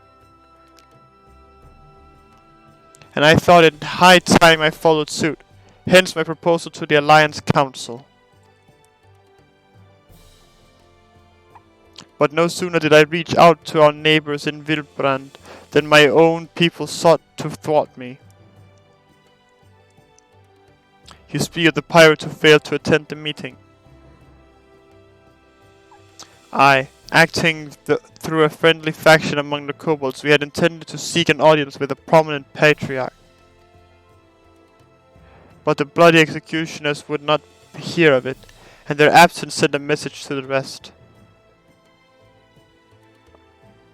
Though they are but one of the three pirate powers, they are the greatest, and any attempt at peace would founder without them. I am given to understand that their leader, Captain Hulfir, has been bedridden for some while with an ailment of the lungs. Correct, in his absence his right hand leads, a man named Sicard, but recently risen to prominence among their ranks. Save for his disdain for authority, little is known about him. We have invited him to speak with us more than once, but he will not come. I have tasked the Yellow Jackets and the Rogues with uncovering his motives, but they have learned naught of any value. Leave it to us.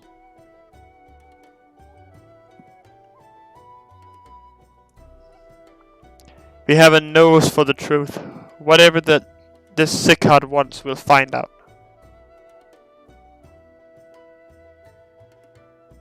Truly, I would be much obliged. I shall look forward to hearing what you learn then. Good luck.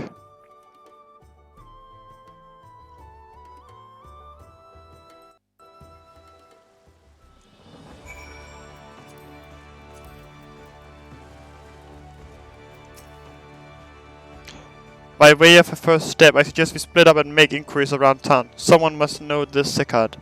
If you could approach the pirate center, the rest of us will seek out merchants and adventurers.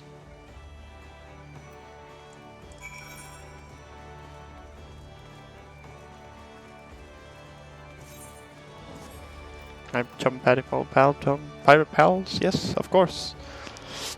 Definitely. I'm just gonna go talk to the pirates. Of course I'll send me to talk to the pirates, of course. They definitely trust me over anyone else. Yeah.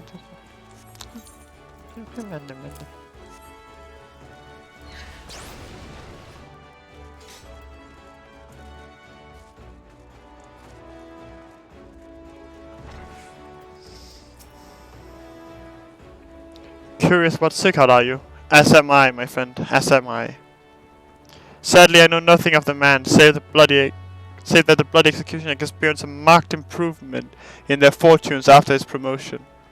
Quite how he achieved this is a matter of some debate. As you know, the Telecurve permits us to attack only galleon vessels, yet these have all but vanished from the seas since the Empire turned in upon itself.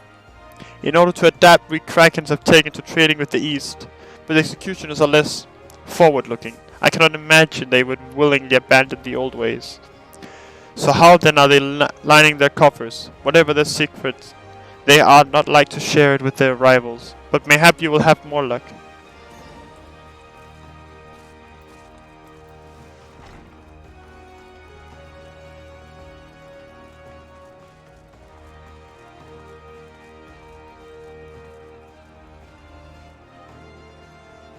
He's so fast.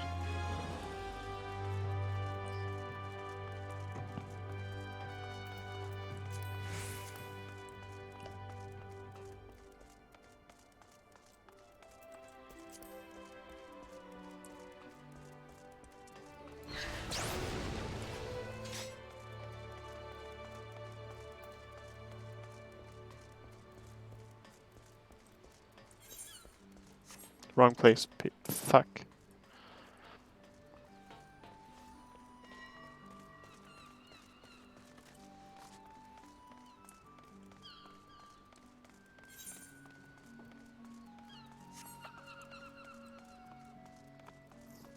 Slav Squad gang.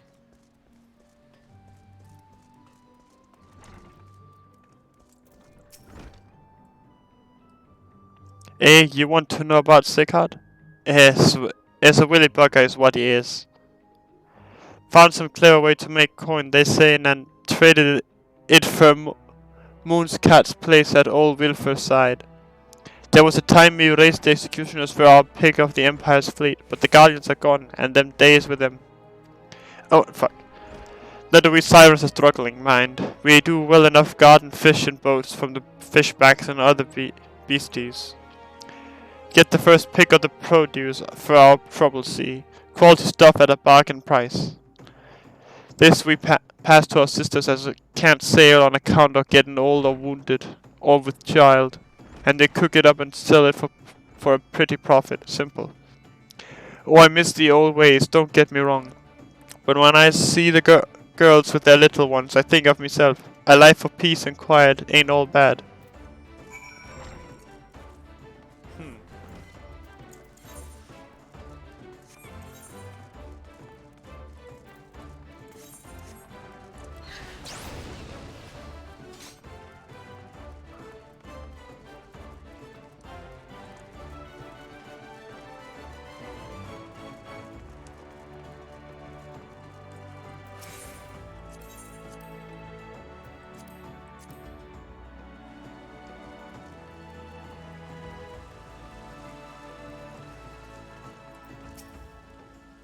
I see everyone has returned. Now, who would like to go first? Yes. Elfie boy, yes.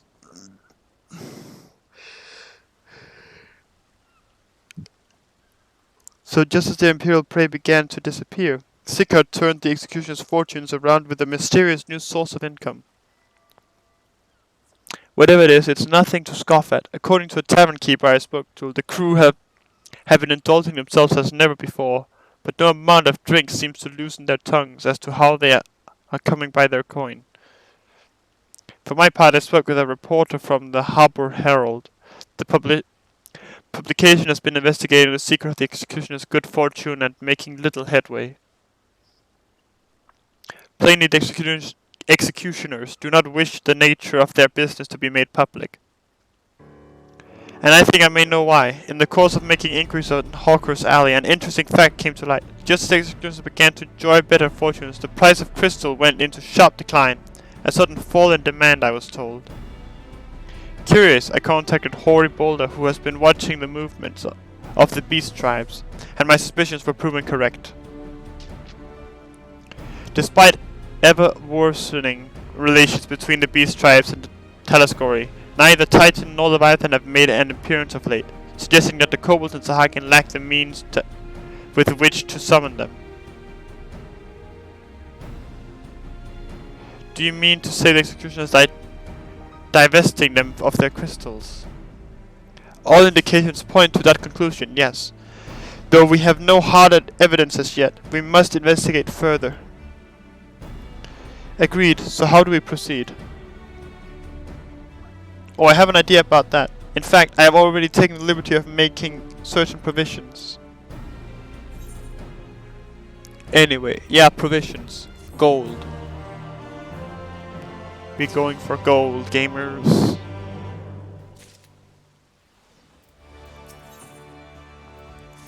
The search for Sigurd. During my inquiries, a disgruntled merchant informed me that a wholesaler of crystals had recently arrived in Limsettlements, offering wares at prices far undercutting the competition. After asking around, I was able to gain an introduction and will shortly post. This bastard does not want to give. Yeah, that's how it is for Triple Triad Gaming, yeah. After asking around, I was able to gain an introduction and will shortly pose as a potential buyer in a bid to establish the crystal's provenance. The man is due to be at Oskun's embrace in Lower Noska shortly. I suggest we make our way there at once.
I'll be subtly moving out.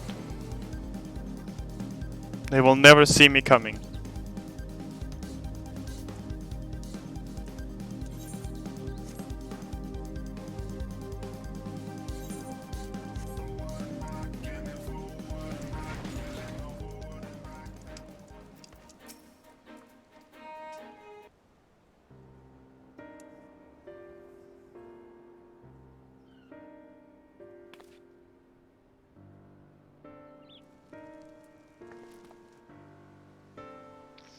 That appears to be our merchant. Wish me luck. Wait, if he truly is in league with the bloody executioners, he will surely be wary of those allied to the Admiral, the Scions not least of all.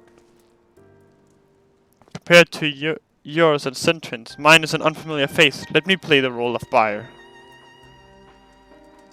Karaha is right. And even if you aren't recognized on sight, you look too genteel to be mixing with society's underbelly.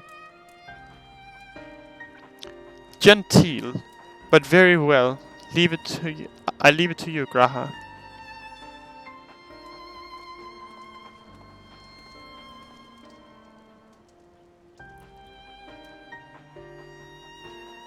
Got business with me, Catboy? You're the crystal wholesaler?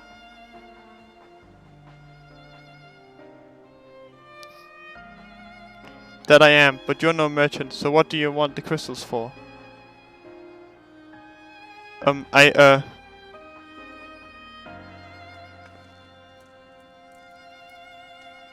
look at us, you idiot, you'll give yourself away.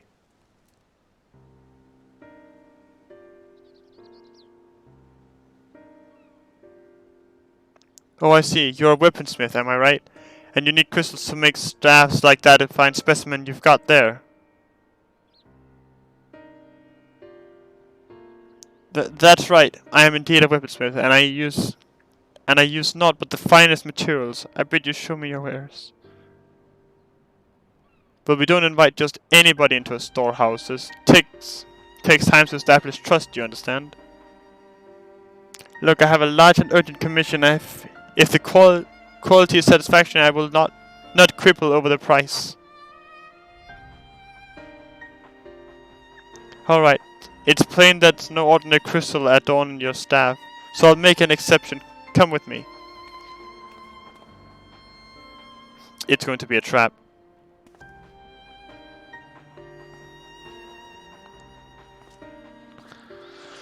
It's gonna be a trap. It seems to be working. Let's follow them. Yeah, fat chocobos are a thing.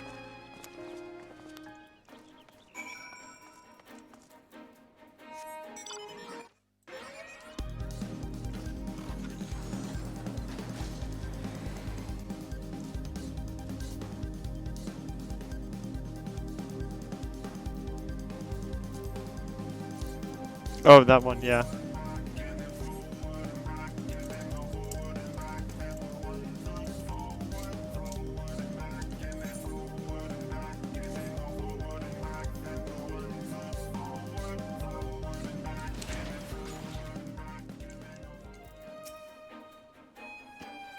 They went into that tunnel, quietly now.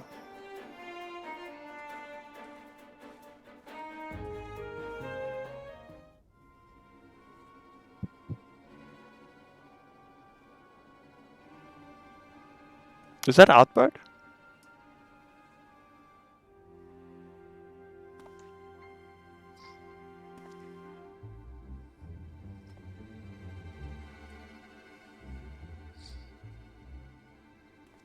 You won't find any finer, especially not for the price.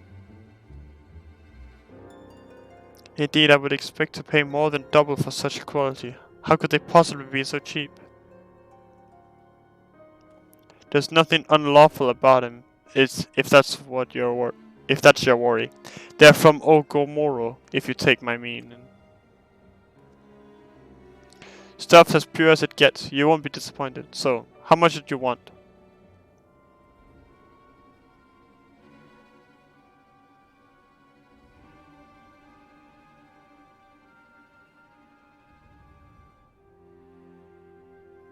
Ogomoro, taken from the kobolds, just as we suspected.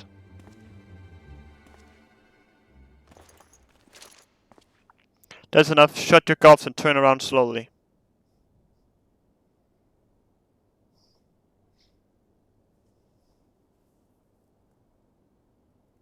Also, I got a quest about riding from the joke. Oh yeah.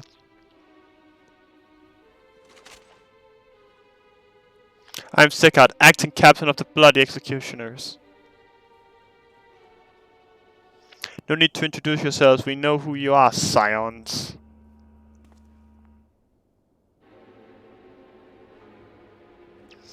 And we also know you've been chatting to the Admiral. Got eyes and ears everywhere, see? Comes with being the only true pirate crew left in Limsa. So you established you ain't here to buy crystals. The question is, what are you here for? You're bold to reveal yourself to us without knowing our objective, but that will explain your swift rise to power. You've spoken plain, and so shall I return the favor. We came here to learn why the Blood Executioners oppose the Admiral's will.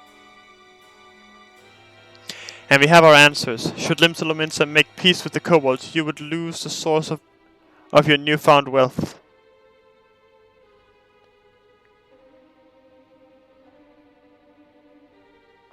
That's right.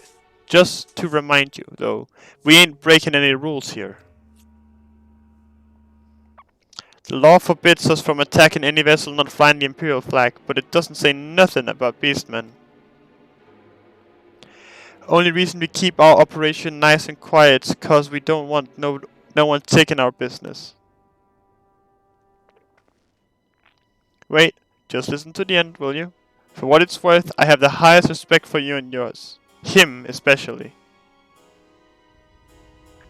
While the Maelstrom were worrying about dirtying their fancy red clobber, you Lord stormed Ugumaru and battered bleeding Titan himself. Raised a mug to you when I heard the news. And now we're following in your footsteps, making sure the beastmen never summon their stinking gods again. Practically your successors we are. When there were still Imperial ships about, we did our bit for Limsa and went after him. But with the Galleons gone, there's no one left to ply our trade on, except the beastmen. So let us have that, eh? It's only fair.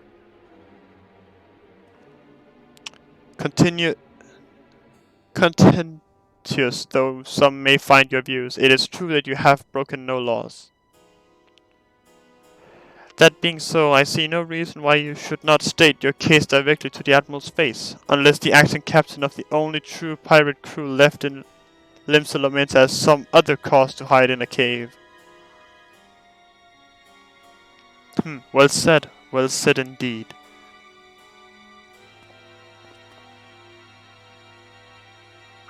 Alright, I'll meet with the Admiral. I'll even provide the venue. The Astalica. I trust she won't turn down the invitation.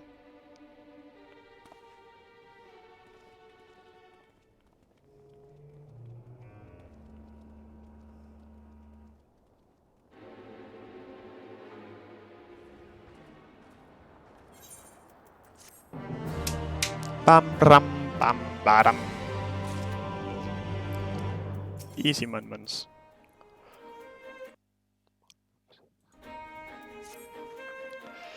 I thought myself the hunter, but it turns out I was the prey. A timely reminder that the pirate powers of Limsa are not to be trifled with. But all's well that ends well. Gunnar Hatir's timely provocation had the desired effect, and Sigurd has agreed to a meeting. Let us hurry back to Limsa and pass on his invitation to the Admiral.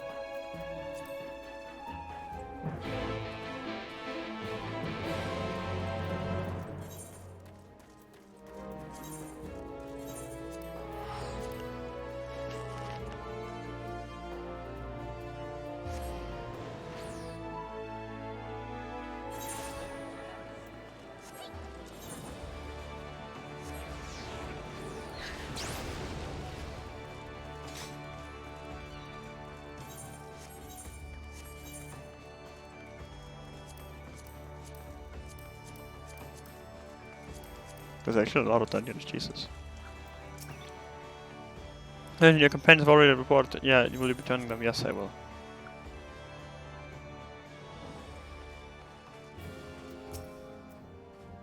Welcome back, my friends. What news?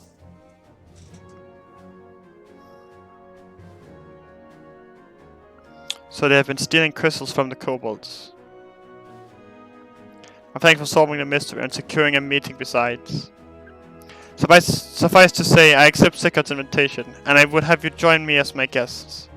The future of Limsa hangs upon the outcome of this meeting, and I would have the Scions present to bear witness.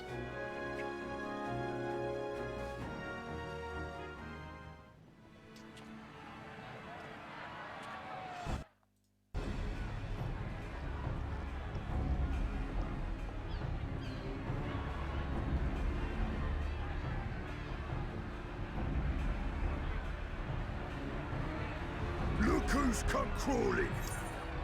Traitor! You can shove your piece!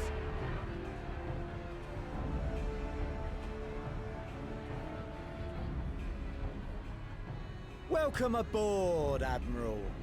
I'll wager you don't remember me. Sigurd, acting captain of the bloody executioners, at your service. Wait, wasn't he the guy from the entire start if you started in Limsa? Kind of you to invite us.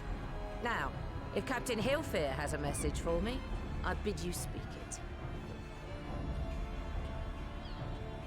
We have just the one demand.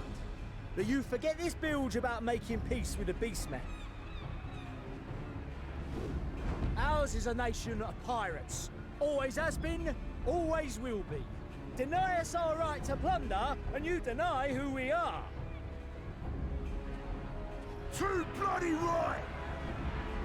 Pirates till we die! What we want, we take!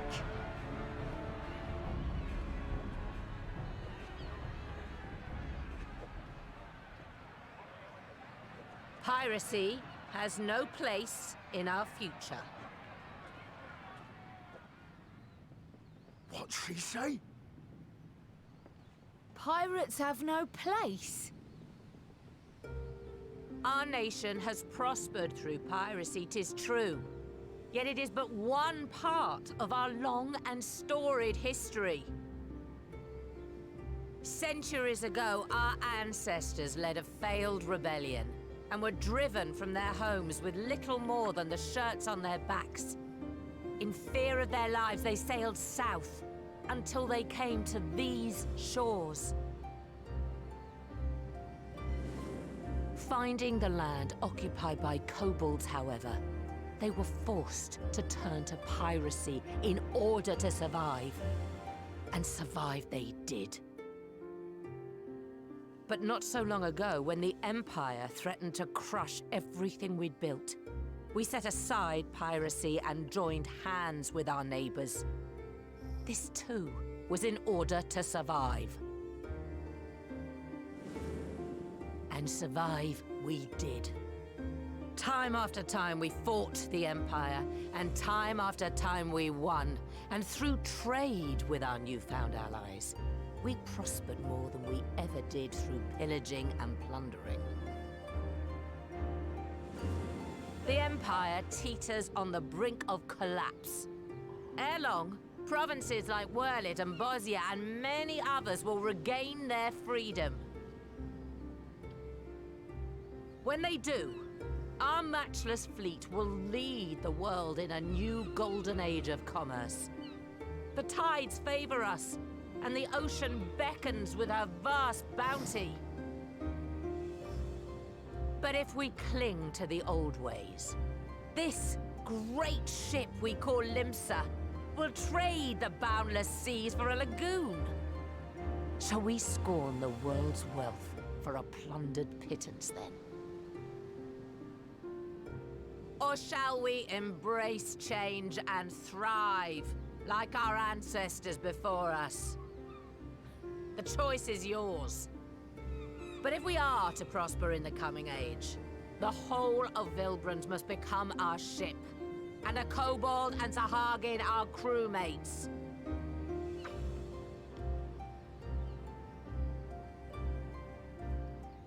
She has a point. In words. Might even be some truth in them. But pirating's all we've ever known. And we ain't about to give it up just 'cause you say so.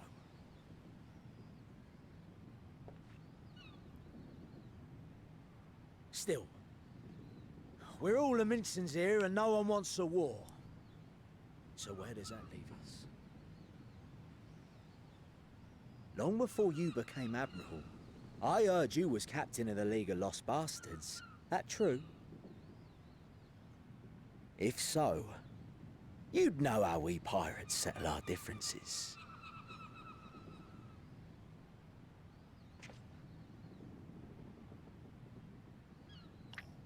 Kick his ass, sea bass. Very well. As Admiral of Limsa Laminsa, I accept your challenge.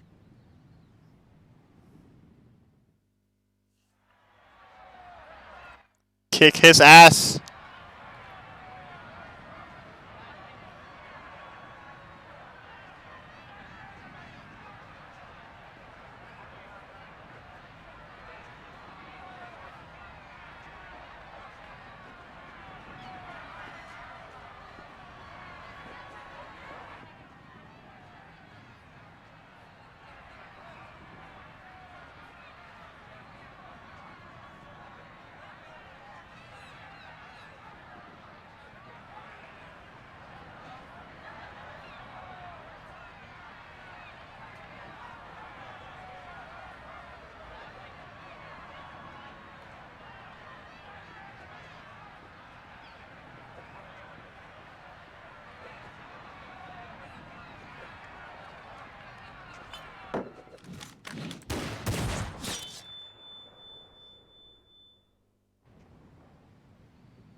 Ha. This ain't over! Not till one of us is dead! Finish the job! Or I will!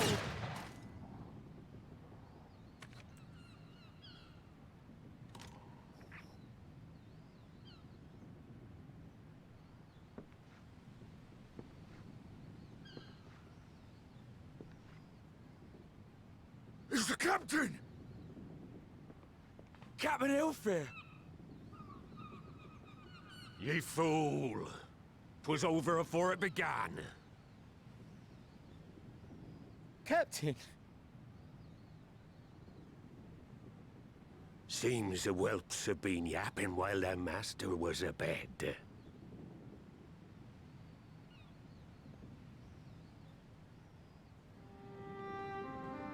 Listen well, all of ye. Since the signing of the Galadian Accord, we all of us have been part of the same crew.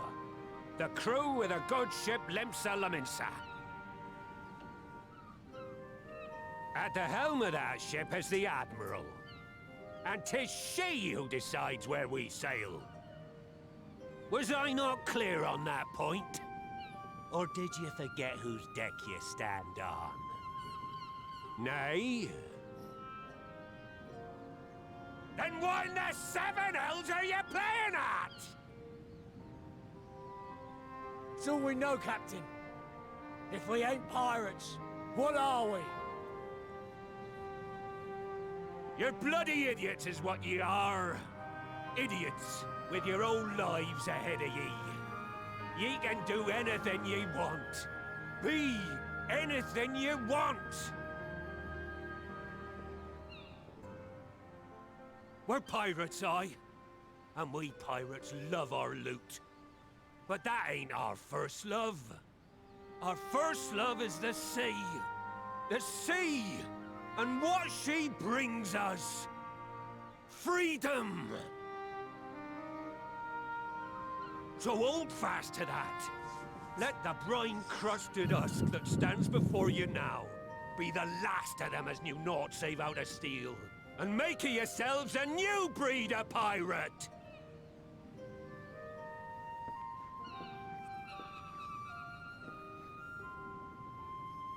Lad, I made ye me right hand cause I saw something in ye. And I still do. You have the makings of a captain. All you lack's the belief.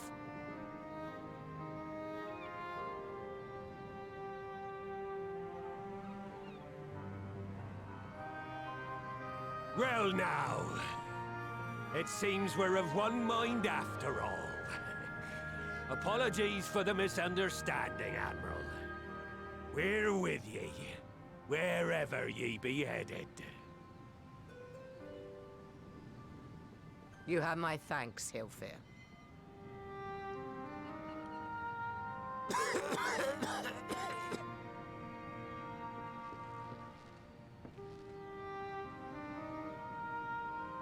Your choice of dueling pistol did not escape my notice.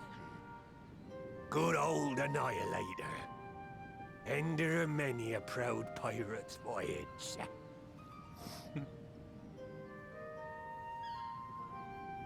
Mistbeard's vanished into legend, and it won't be long before I take my rest in the depths.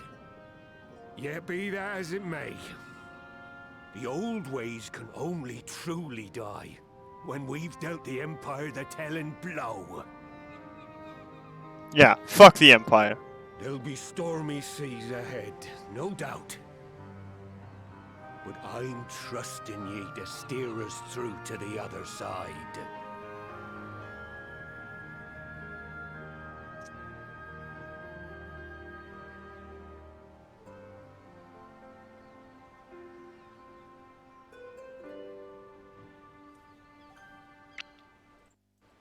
Yeah, we're gamers.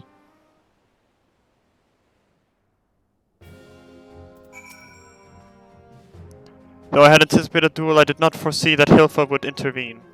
But full glad am I that he did. 'Twould have been a shame to kill the boy. Instead, the whelp has learned a valuable lesson, and we have made peace amongst ourselves. All that remains is to do likewise with our neighbors.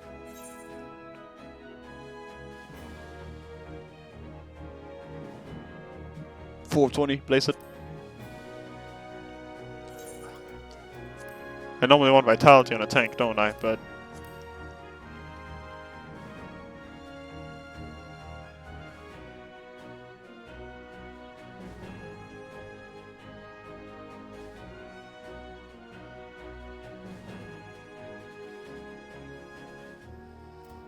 I guess determination, critical hit, effective.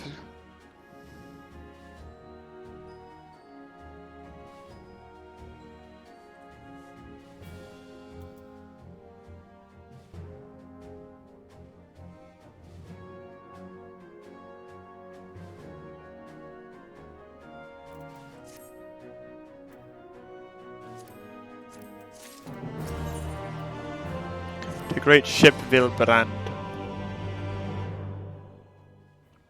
Now I need hardly to tell you, but any attempt to negotiate with the tribes is doomed to fail unless their minds can first be wrested from the grip of their gods. And so in the meeting we seek to arrange with the kobolds, I would have you free their leader of Titan's influence. Leave it to us, we will open his ears to reason. You have my thanks. Ere we proceed, there is something you should know. Some 50 years passed when the Sahakins swarmed at our halls in even greater numbers. Limsa entered into a covenant with the kobolds. To men shall go the bounty of the sea, to kobolds shall go the bounty of the land. An ostensibly equitable arrangement, conspicuously lacking in detail. Aye, inadvertently or not, the wording was ambiguous, and we took advantage of it, moving in to claim the northern reaches of Lanoska, which the kobolds believed theirs. Bloodshed followed, then bloodshed to answer the bloodshed, and on it went, till every ilm of Vilbrand bore the stain of our conflict. This is not history, you understand. It is the present, fresh and raw, and with their kindred's blood yet on our hands, we will struggle to regain the kobolds' trust, even should we cure their temper.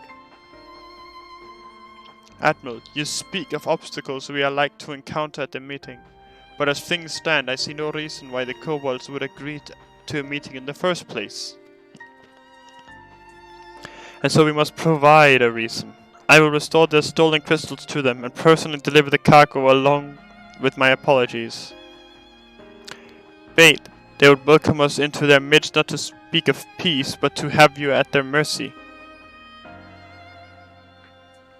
Aye, and given the wealth of crystals we will bring, I'll wager they will attempt to summon Titan there and then. Meaning a high priest would need to be present, to whom we could administer the cure.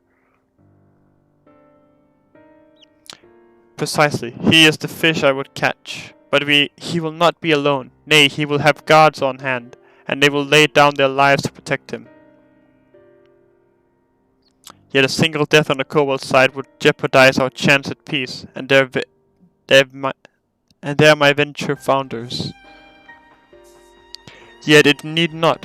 What if we were to employ the Conqueror's chain? Though we would still have to weaken the kobolds, it would allow us to subdue them without inflicting lasting harm. The artifact must be used to take goods and not life. Aye, that would serve well. Well done, Marshal. That Marshal used to be Mistbeard, the legend himself. So friends, what think you of our strategy? The effects of tempering are cumulative, and we may safely assume that the High Priest's exposure to primal influence is extensive. It will therefore take a great deal of aether to reverse its effects, not to mention time. Time during which Alice would be defenseless. Even should we all look to her protection, I am not convinced we could keep an entire army of kobolds at bay. But I'm happy to take that risk. It's not as if we have any other choice. Besides, it's what Tesleen would do, and I had not followed her example, we would. And had I not followed her example, we wouldn't even have a cure for tempering, much less a chance to bring peace to Vilbrand. So I'm going to cure that priest, or die trying. I believe in you, Alice. And I believe in you too. You and everyone. I know you keep me safe. It is settled then. See to your preparations and make for Camp Overlook. We will join you there anon. Ba-dam, ba-dam, ba-dam, bam.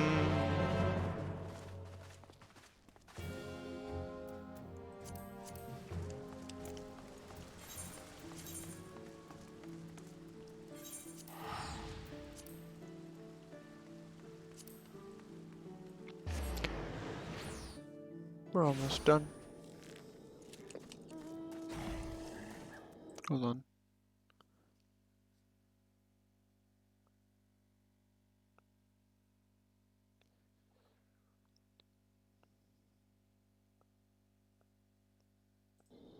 Yep. Oh wait, hold on.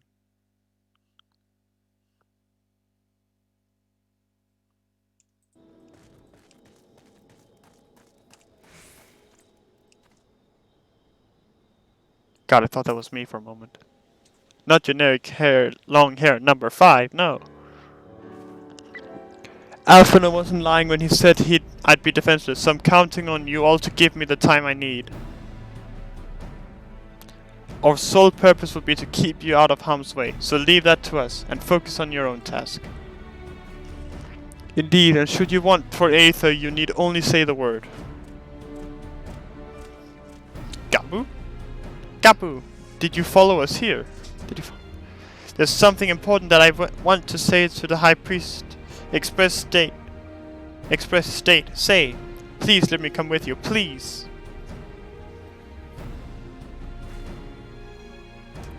I'm sorry, but it's too dangerous. I need you to promise me that you'll stay here where it's safe, alright?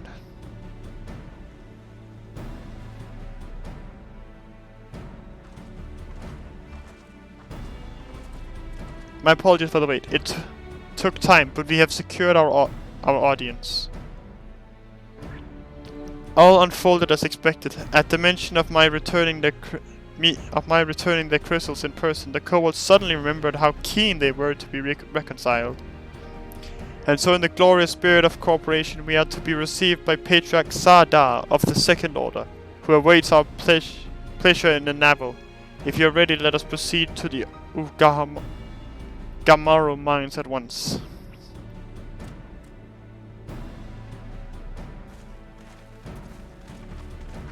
Here goes.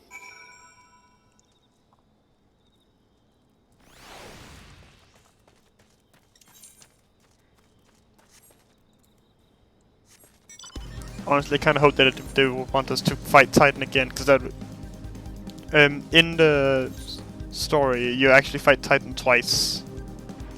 That's how Gabu becomes funky wonky and tempered.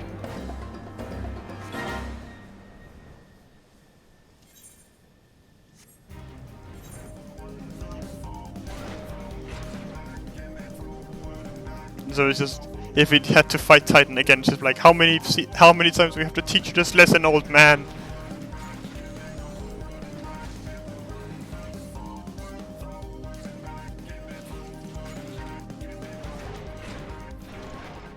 Ah. They say that will bear us to our quarry. Should he make to summon Titan as I anticipate, we will halt the ceremony and restrain him. At this, all hells will break loose, and we will have an army of kobolds to entertain till Alisae's work is done. Just remember, none must die. We weaken them, and then let Einsar do the rest. It is time. Stay the course, my friends. I spy calmer waters beyond this squall.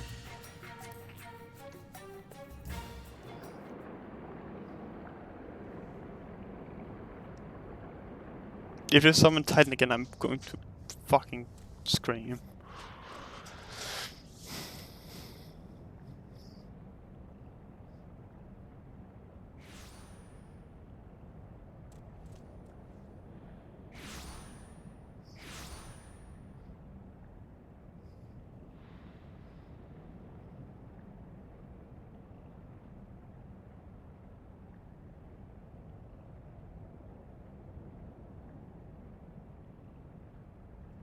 Greetings, Patriarch. I am Merlwib Blufistvin, Admiral of Limsa Leminsa. I come before you to offer my sincerest apologies for the many wrongs committed by my people against you and yours.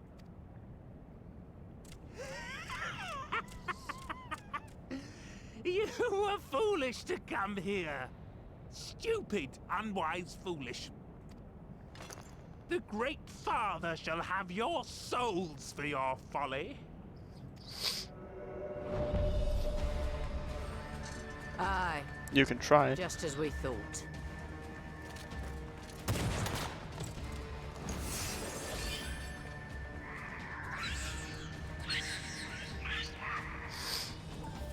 Now, Alisaie!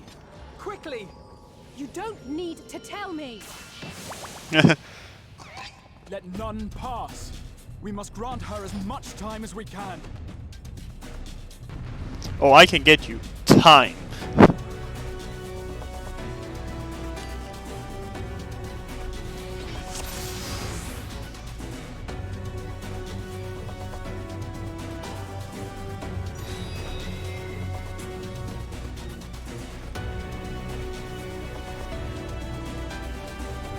Slaughter, slay, kill. We must protect Alizé.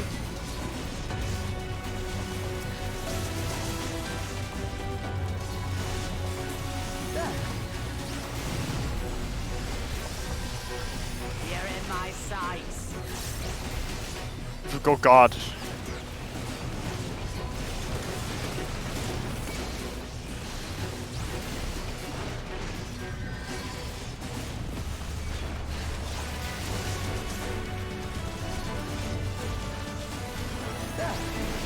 You're in my sights. I did it there in their sights. Haha, funny order.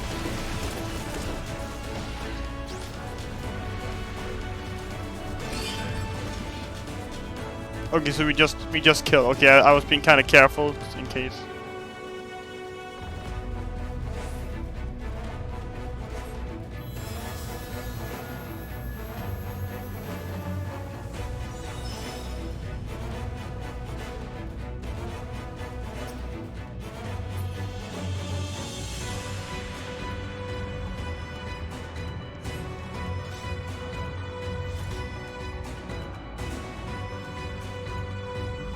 One person is not enough. Just what we need.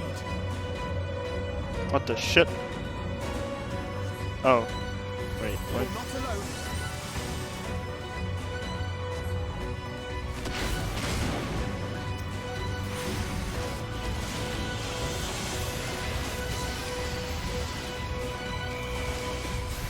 There. At least it wasn't Titan again.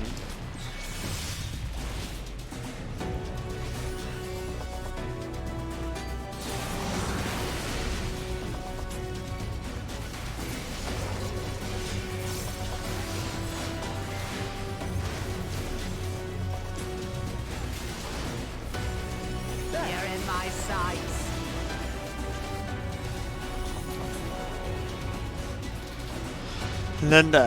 Let us lend Alizé on our Aether. Here you are, Alizé.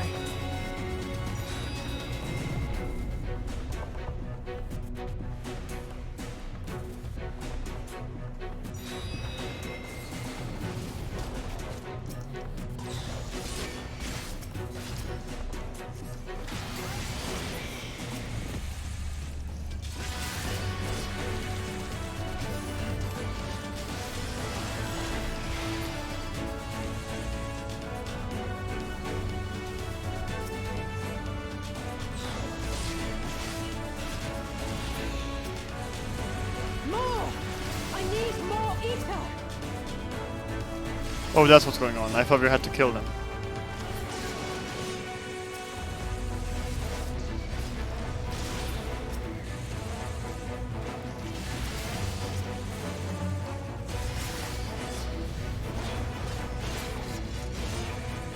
Just a little more!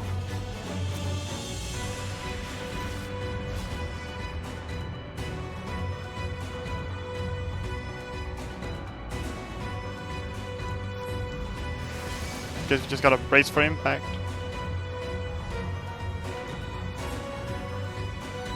Wait, no. Oh, I thought he died straight up. Although bring up things. Alizé, now's your chance.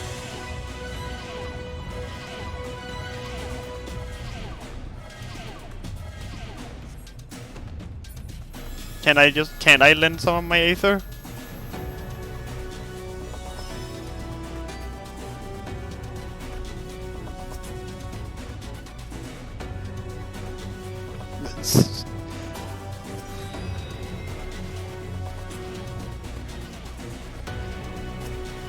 Her ethereal depletion stacks don't go down. Fuck.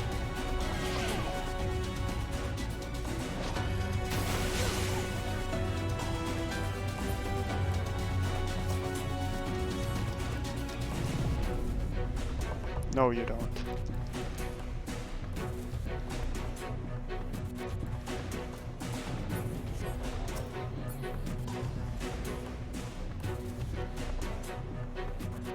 Don't tell me the Admiral's going to actually die.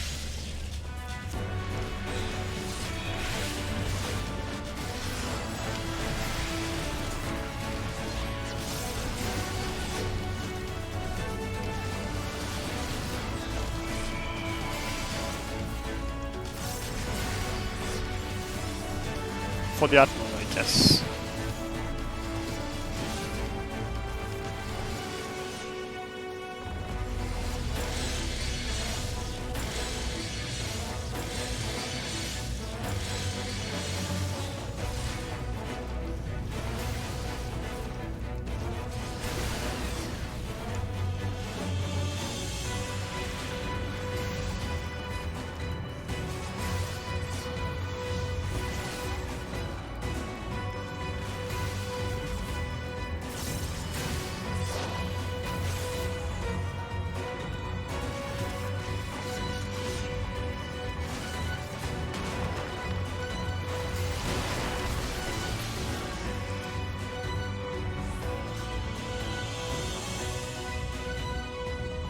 Oh, look, how convenient. I just lost one of my ethereal depletion stacks.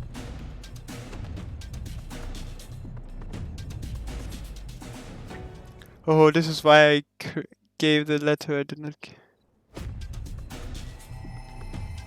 Yes, this will do.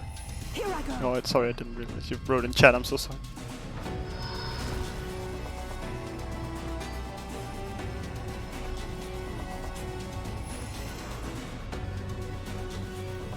Go, Angela!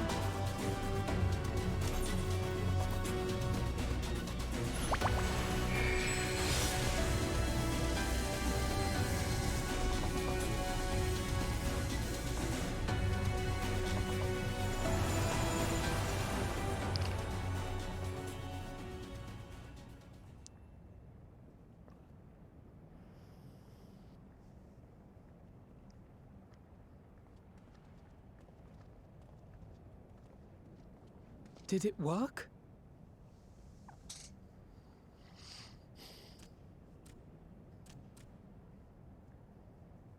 What?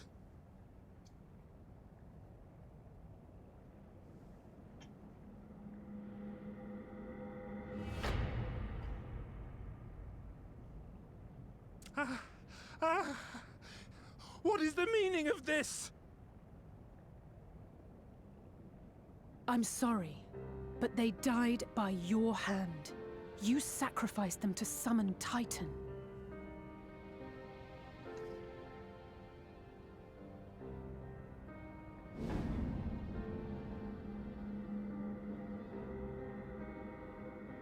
No, no, no, no! Why? Why would I do such a thing?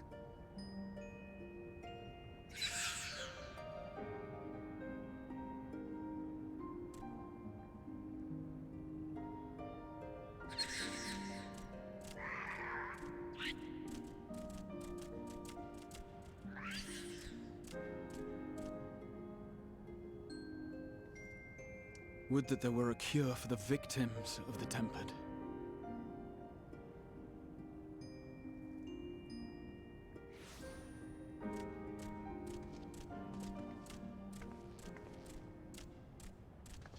Gabu!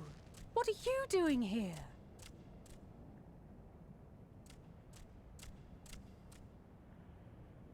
Patriarch, please listen to me. Hear, heed, listen.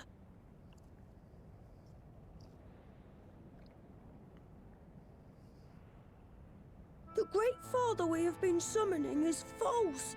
He only hurts us and those we love. For a long time, his voice filled my mind. It told me to do terrible things. Awful, unspeakable, terrible things. But I didn't give in to it, and you mustn't either. There's been too much pain already, so please, end the suffering.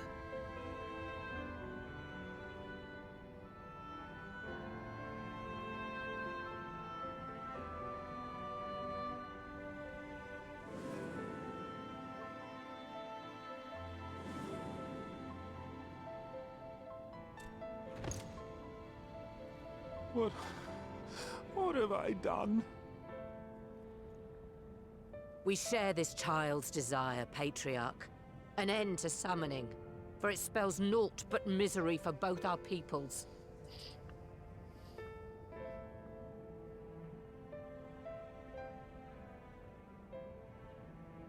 Yeah, I know. I'm just waiting.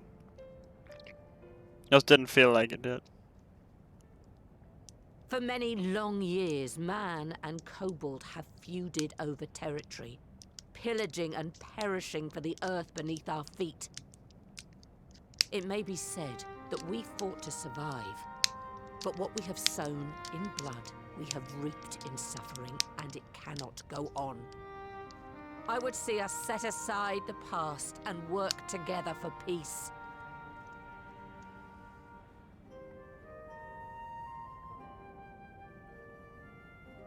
It was wrong of me to hurt my own in the name of the Great Father. Sinful, evil, wrong. But that doesn't mean there can be peace between us.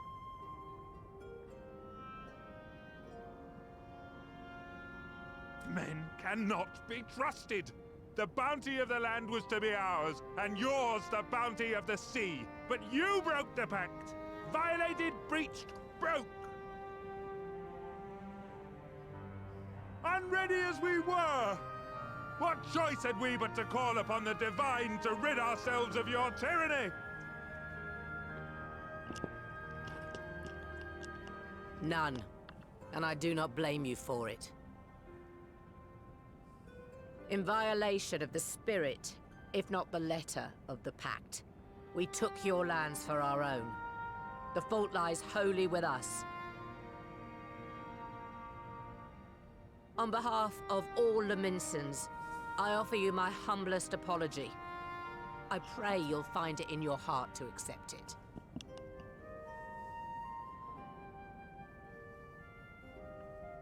Yet I know an apology alone will not serve to make things right.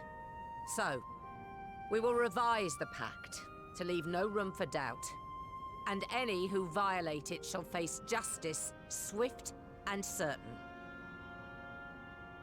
No, we won't be fooled. Not again.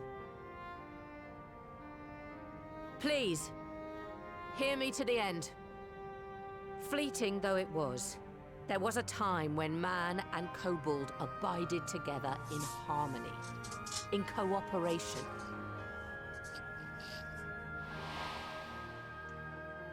In those days, your people shared the secrets of smelting. Knowledge which allowed Limsa Leminsa to thrive. Much of what we have, we owe to the kobolds.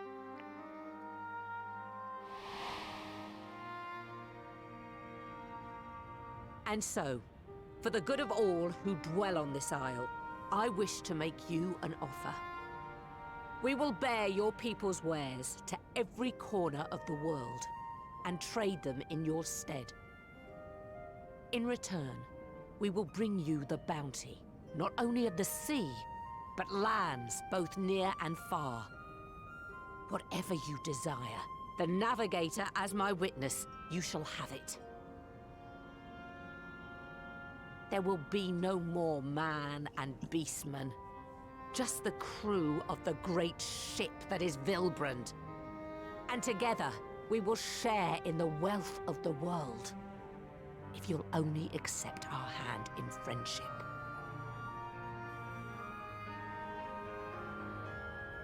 We want to believe you. We truly do. But we believed you before and you betrayed us. Fooled, deceived, betrayed us. There are bad men, it's true. But there are also good ones. And the ones before you are the best of them. They were always kind to me. Caring, nice, kind, and I trust them with my life.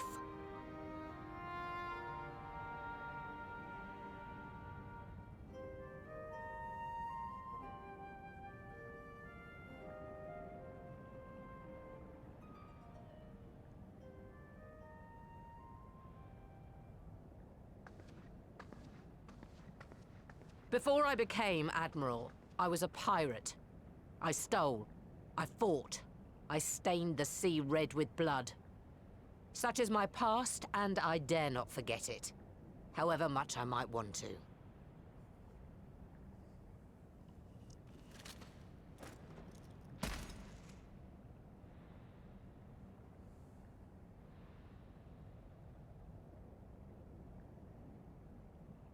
That is death penalty. The pistol I used to pass judgment on my own sire when he fell thrall to Leviathan and betrayed his comrades. It's loaded. If you were to point it at my head and pull the trigger, I would most assuredly die.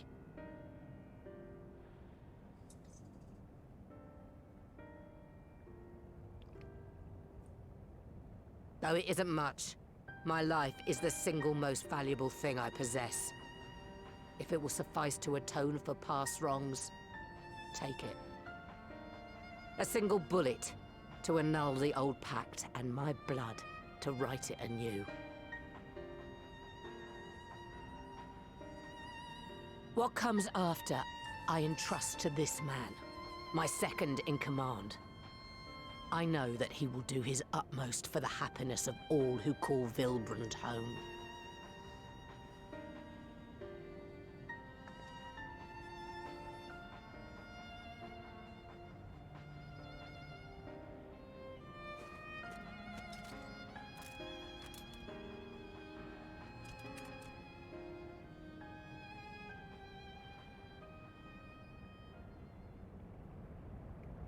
Is he? Will he?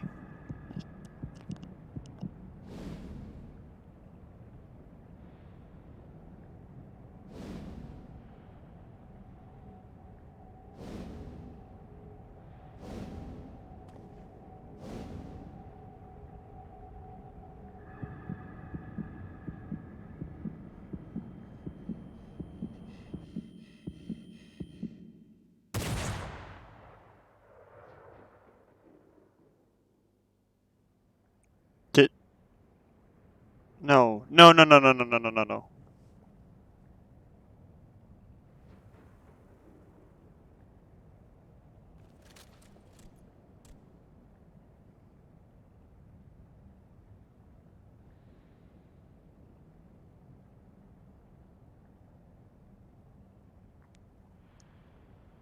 I do not trust you. Not yet. But Gabu does. And I will trust him.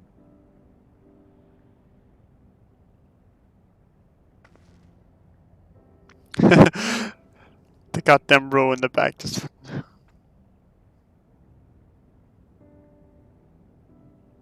We want you to know that we respect your faith.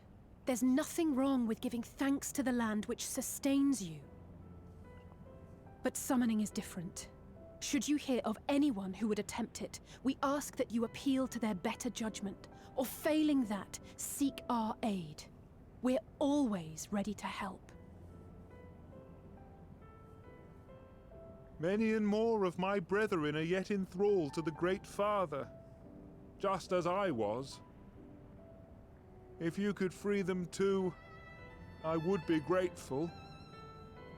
Appreciative, thankful, grateful.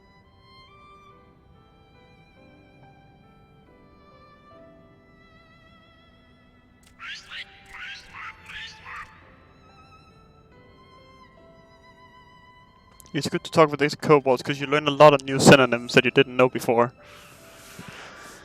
Absolutely amazing. It's we who should be grateful, Patriarch. I thank you for affording us this chance.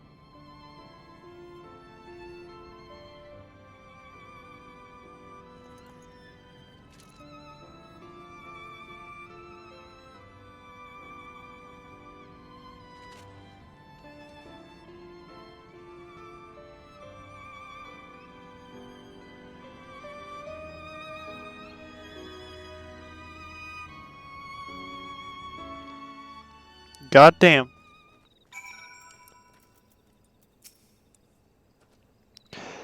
Twould seem we have found a way forward with the kobolds. Next we will help the Second Order to free their tempered brethren from thraldom. Theirs is far from the old order, of course, and it will take no small amount of time and effort to reach the rest. But reach them we will, however long it takes. I would say that I was in your debt, but that has long been true. So instead I will say thank you for helping us to plot a new course, not only for Limsa, but all Eorzea.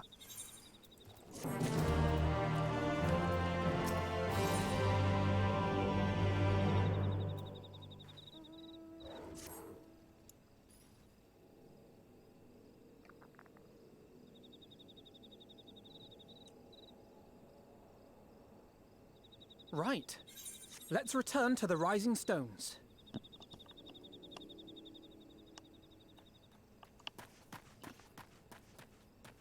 Admiral, something strange is afoot at the floating city. Breathe, man. What is it? I think it's best you see for yourself. Please, come with me.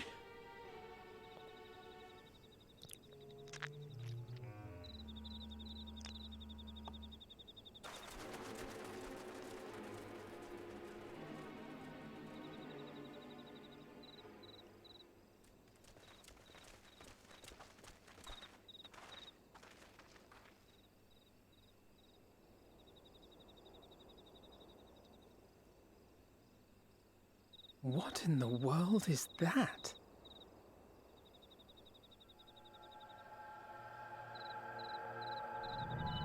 That is funky.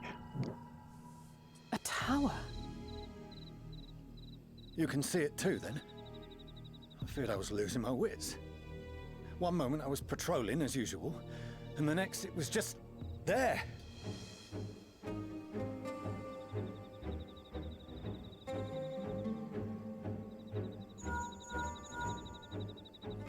Yes?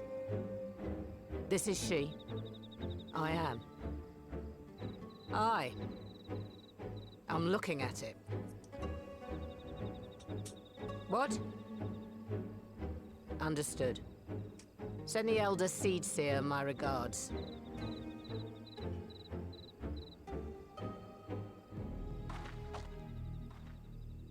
The communications officer. It seems this isn't the only tower.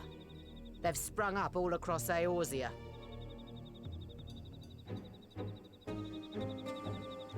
Well, that's good. Great. Absolutely Nothing amazing. more is known. Only that they appear to be of Garlean construction. Our allies on the Alamegan front are on highest alert. Forgive my directness, but would you join them? They may well need the help. Of course, Admiral. We shall make all haste. My thanks. I will return to Limsa to weigh our response. Look for Commander Hext when you arrive in Alamigo, and may the Navigator speed you on your way.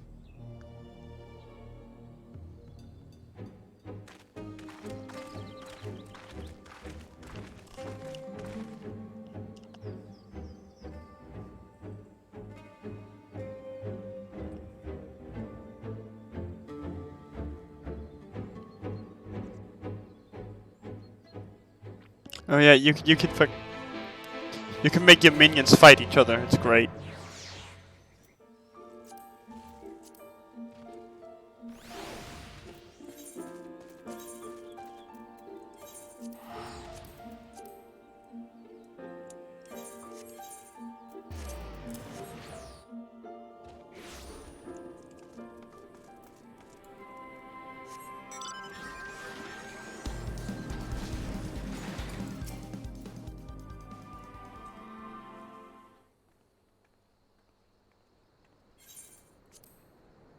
Thank you for coming so soon.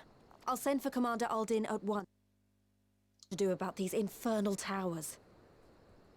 Roga preserved!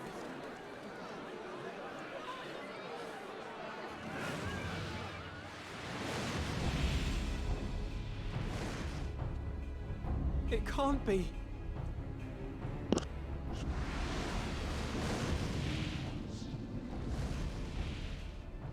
The palace! After them!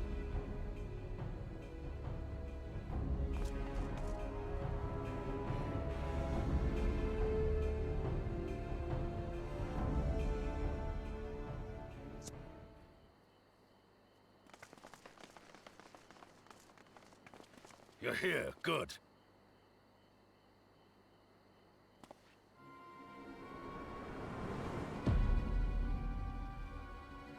Oh God.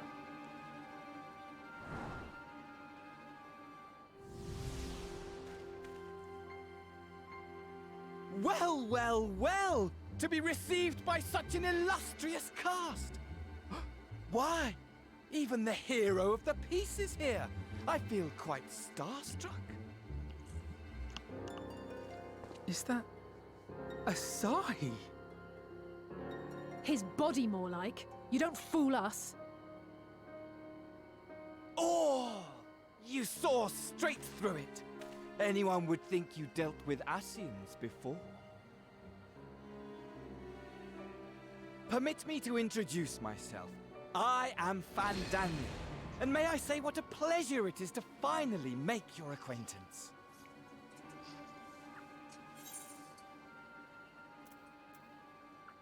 What do you want? My, straight to business is it? Suit yourself. It is my intention to recreate the final days, to which end I have distributed a collection of rather ingenious devices, or towers, which will, in time, give rise to the grandest of spectacles. The final days? But it was the Asians who labored to prevent them. You're quite right, though I would expect no less from one responsible for eliminating my unsundered colleagues. Honestly, the three of them were obsessed with restoring the one true world. As a sovereign individual, however, I never had much interest in such things. I mean, why bother when you're just another sundered minion? Admittedly, Elidibus was not convinced by that argument, but thanks to you, I'm finally free of his incessant nagging. Free to use my powers as I see fit, to fulfill my heart's desire. And that's bad. And my heart's desire is to lay this half-broken world to waste, leaving nary a fleck of dust behind! What? Why would you want such a thing? Because I want wretched creatures who ask such meaningless questions to die! You! And you! And you! I want you all to die! And I want to die too! Oh, yes! I want to die and take everyone with me in a paroxysm of pain and suffering! I'm different, you see, from the ancients who clung to dear life, and from you. So don't bother trying to reason with me. You will find I have no reason, or creed, or any such tripe. I just want to destroy the world. But please do resist with all your might. It will add to my enjoyment. Now then, ladies and gentlemen, keep your eyes peeled, for the curtains have risen on the spectacle to end all spectacles. We, the Telophoroi, shall be your performers and this very star our stage.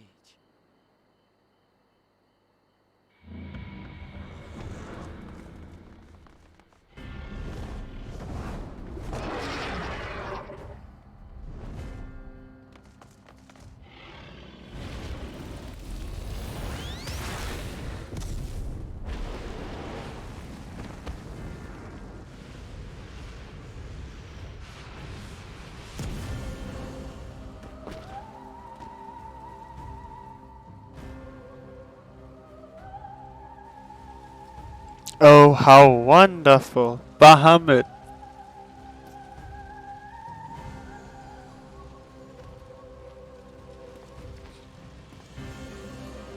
Ah, but I nearly forgot. I have a message for you. My esteemed patron, Lord Xenos, eagerly awaits you at the heart of the chaos.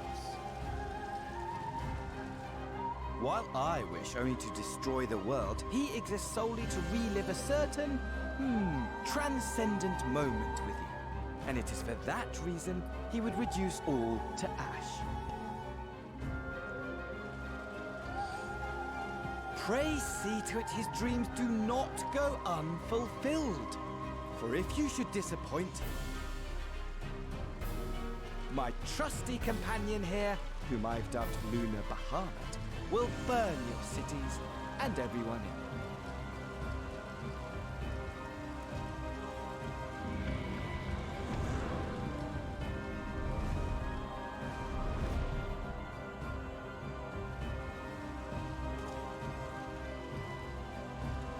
Everyone out! My men will tend to the blaze.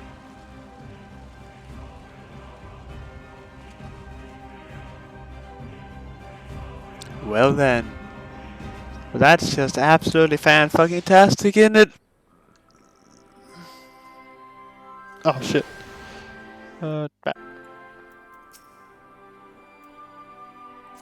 Thank goodness everyone's safe. We've managed to put it out the fire, though not quickly enough to save the garden. Orban, can I leave it to you to send word to the Alliance? I'm going to take a unit and investigate the tower. We need to find out what it's for. We'll go with you. No, you won't. You'll rest. From what Melwood tells me, you're due some time off duty. Should we learn anything about the tower, we'll be sure to share it with you. Until then, I want you to rest. Very well, but if you need our help, don't hesitate, and take care, both of you.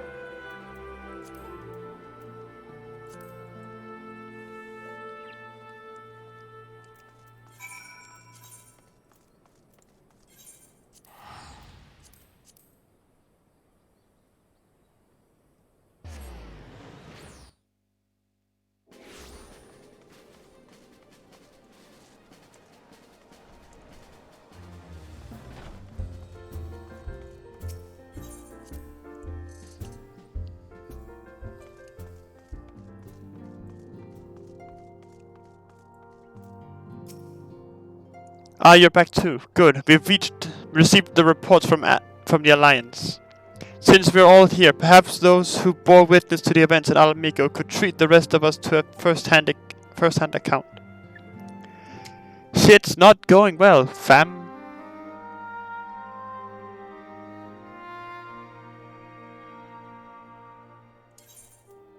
No sooner do we overcome one problem than another appears. It would all seem tediously predictable, but for the endless variety of our foes, this Daniel sounds even more unhinged than his patron. Unhinged perhaps, but no fool. For all his pantomime theatrics, he gave away little about his plot. He knew only that he intends to recreate the final days, and that the towers will somehow facilitate this.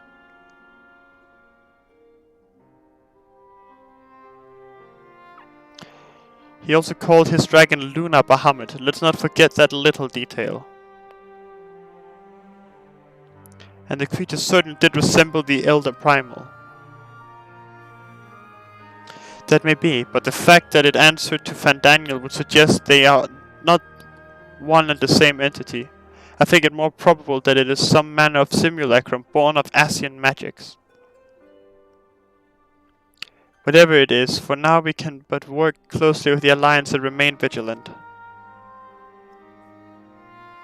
I believe that concludes our news. What of yours, Shristola? I have been to see the Sultana, knowing how quickly the immortal flames are to dispose of their tempered. I judged it best to provide them with the cure first. As soon as I had sufficiently recovered, I traveled to Ul'dah and delivered the proxies to her grace, along with detailed instructions on their use.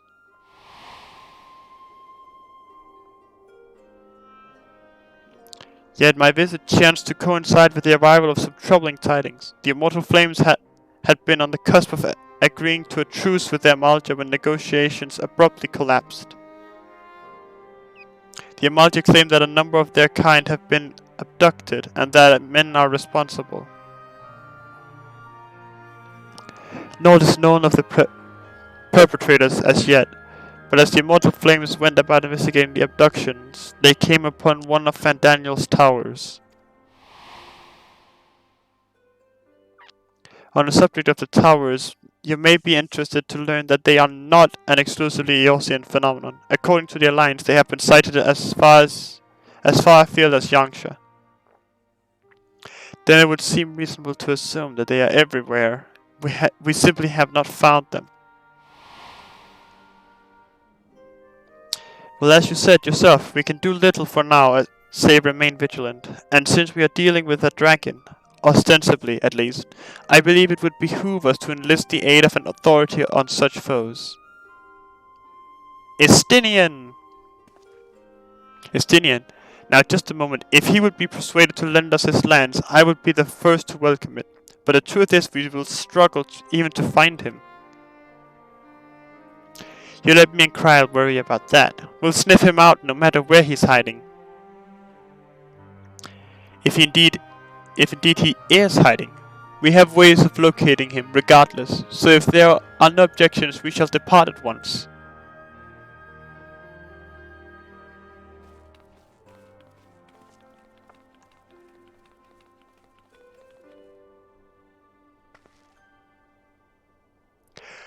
Well, rather than sitting around, I think I might go to your citizens and educate them in the use of the proxies.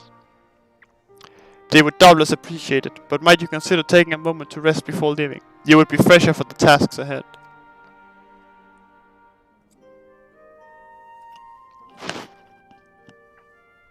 Well, my friend, our moment of triumph did not last long.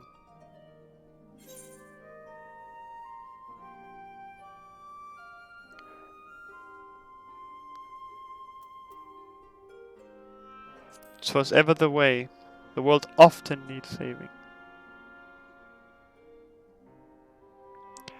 And save it we shall. I, for one, do not intend to allow a nihilistic madman to take us all to the grave with him. Not when the future holds such promise. Nay, I will do all in my power to protect those whom I hold dear, just as you have always done.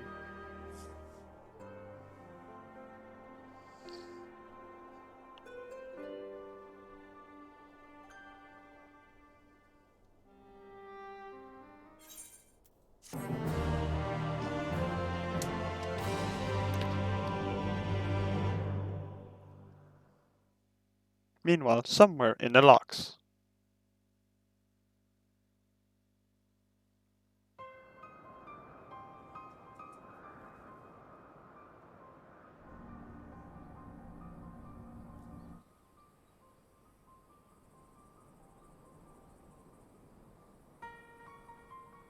The scouts should have been back by now. I'm gonna go and find them. Ladies, I may be stupid, but that's a bad idea.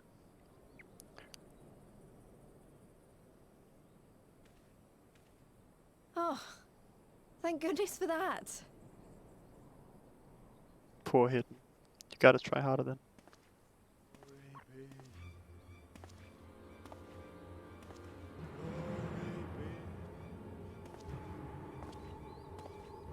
Glory be.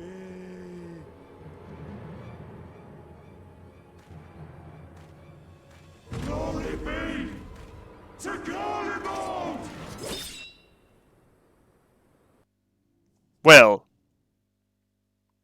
Meanwhile, in the Imperial Palace.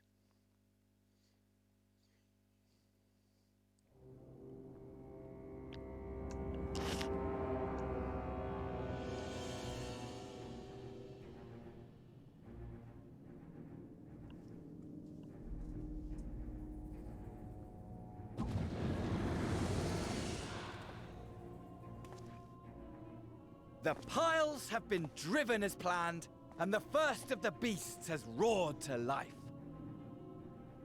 Moreover, I am pleased to report that preparations are well underway for the rest. Ere long, chaos shall reign over all the land, as befits the final days. Call it what you will, so long as my friend returns to me, fangs bared and claws sharpened. I care not. Of course, my lord. By strange coincidence, your dear friend chanced to be present when I made my declaration. I took the liberty of informing him that you await his coming, though I confess I may have singed him a little in the process.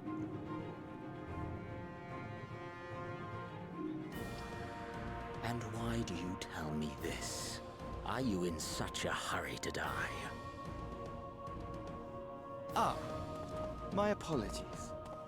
I must guard my tongue lest it be the end of me. Though, there is something to be said for such a glorious death. Better to fall to one who has it all than falter before an inferior. Huh. I shall keep it in mind as a contingency. For now, however, I shall proceed with the plan. My lord.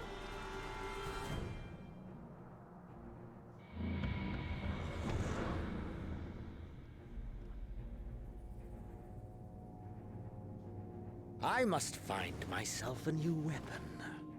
One worthy of our long-awaited reunion.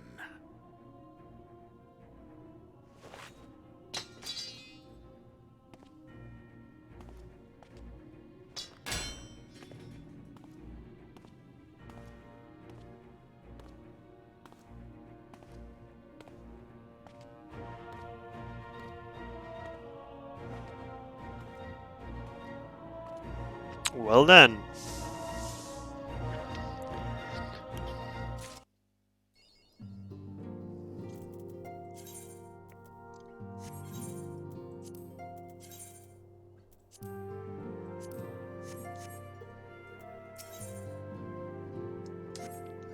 So, knowing that this is the start of the 5.5 patch that's coming up next, let's say that's it for today then, shall we?